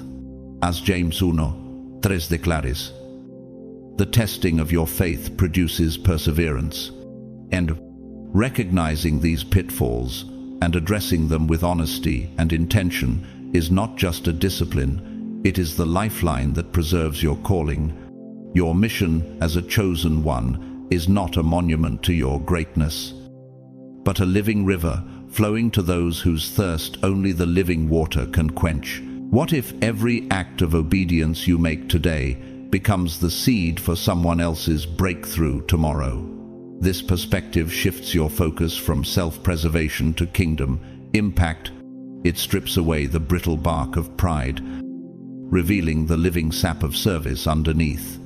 When you see your journey as part of a grand tapestry woven by the divine, you realize that each thread, bright or dark, serves a sacred symmetry. In the stage musicale, Les Misérables, the priest, Bishop Myriel, offers Jean Valjean silver and grace instead of punishment, forever altering the course of his life. That one act of mercy became the melody that redefined a man's destiny. Isn't it possible that one decision you make in hidden obedience could set in motion a chain of redemption you may never witness in full? Your daily acts of devotion, whether kneeling in prayer, lifting psalms at dawn, or walking through a silent meadow where dew still clings to the grass, are the invisible architecture of your spirit. These rituals are not burdens to bear, but love letters sent upward. a steady frequency that keeps you tuned to heaven's wavelength. Protecting your energy is equally vital, for even the purest spring can be clouded by poisoned streams. Surround yourself with people, places, and influences that elevate your spirit. Can you imagine an eagle trying to soar while tethered to the weight of a dead branch? There are attachments that feel familiar, yet drain the very life from your wings. Detachment, then, is not cruelty. It is an act of holy preservation. As Proverbs 4:23 warns, above all else, guard your heart, for everything you do flows from it. But how many blessings have been delayed in your life because you refused to release what heaven was asking you to let go? When fear and doubt come, meet them as a seasoned mariner meets the storm, not with panic, but with the sure hands of one who has sailed these waters before. Faith is not the absence of waves, but the courage to walk upon them, as Peter did when he stepped out of the boat in Matthew 14:29. Have you forgotten the times when heaven's light broke through just as you thought the darkness would swallow you? Those memories are your compass, pointing you back to trust. And yet, do you truly believe that the same God who carried you through the last storm will not also guide you through the next? Every faltering step you take still belongs to the journey. A seedling does not resent the wind. It learns to grow roots deeper into the soil. Your challenges, then, are not detours, but the very scaffolding upon which your soul is built. As C.S. Lewis once wrote, "In the weight of glory, we are far too easily pleased, forgetting that God often strips away the lesser so he can give us the eternal." What if the discomfort you feel now is not punishment, but preparation for something so sacred it requires you to be remade first, as a chosen one? Your greatest power lies not in force, but in humility, the humility of Christ, who washed the feet of his disciples, knowing he held all authority in heaven and on earth. Your gifts are not private possessions. They are the flowing streams of divine grace, meant to irrigate barren hearts. Philippians 2:3 reminds us, do nothing out of selfish ambition or vain conceit. Rather, in humility, value others above yourselves. Will you pour yourself out, even when no one is applauding? Trusting that heaven keeps the record, lead with love, act with unshakable integrity, serve with a joy that refuses to be extinguished by criticism or scarcity. For you were not chosen to be comfortable, you were chosen to be unstoppable. Stand up now and take your place in the symphony.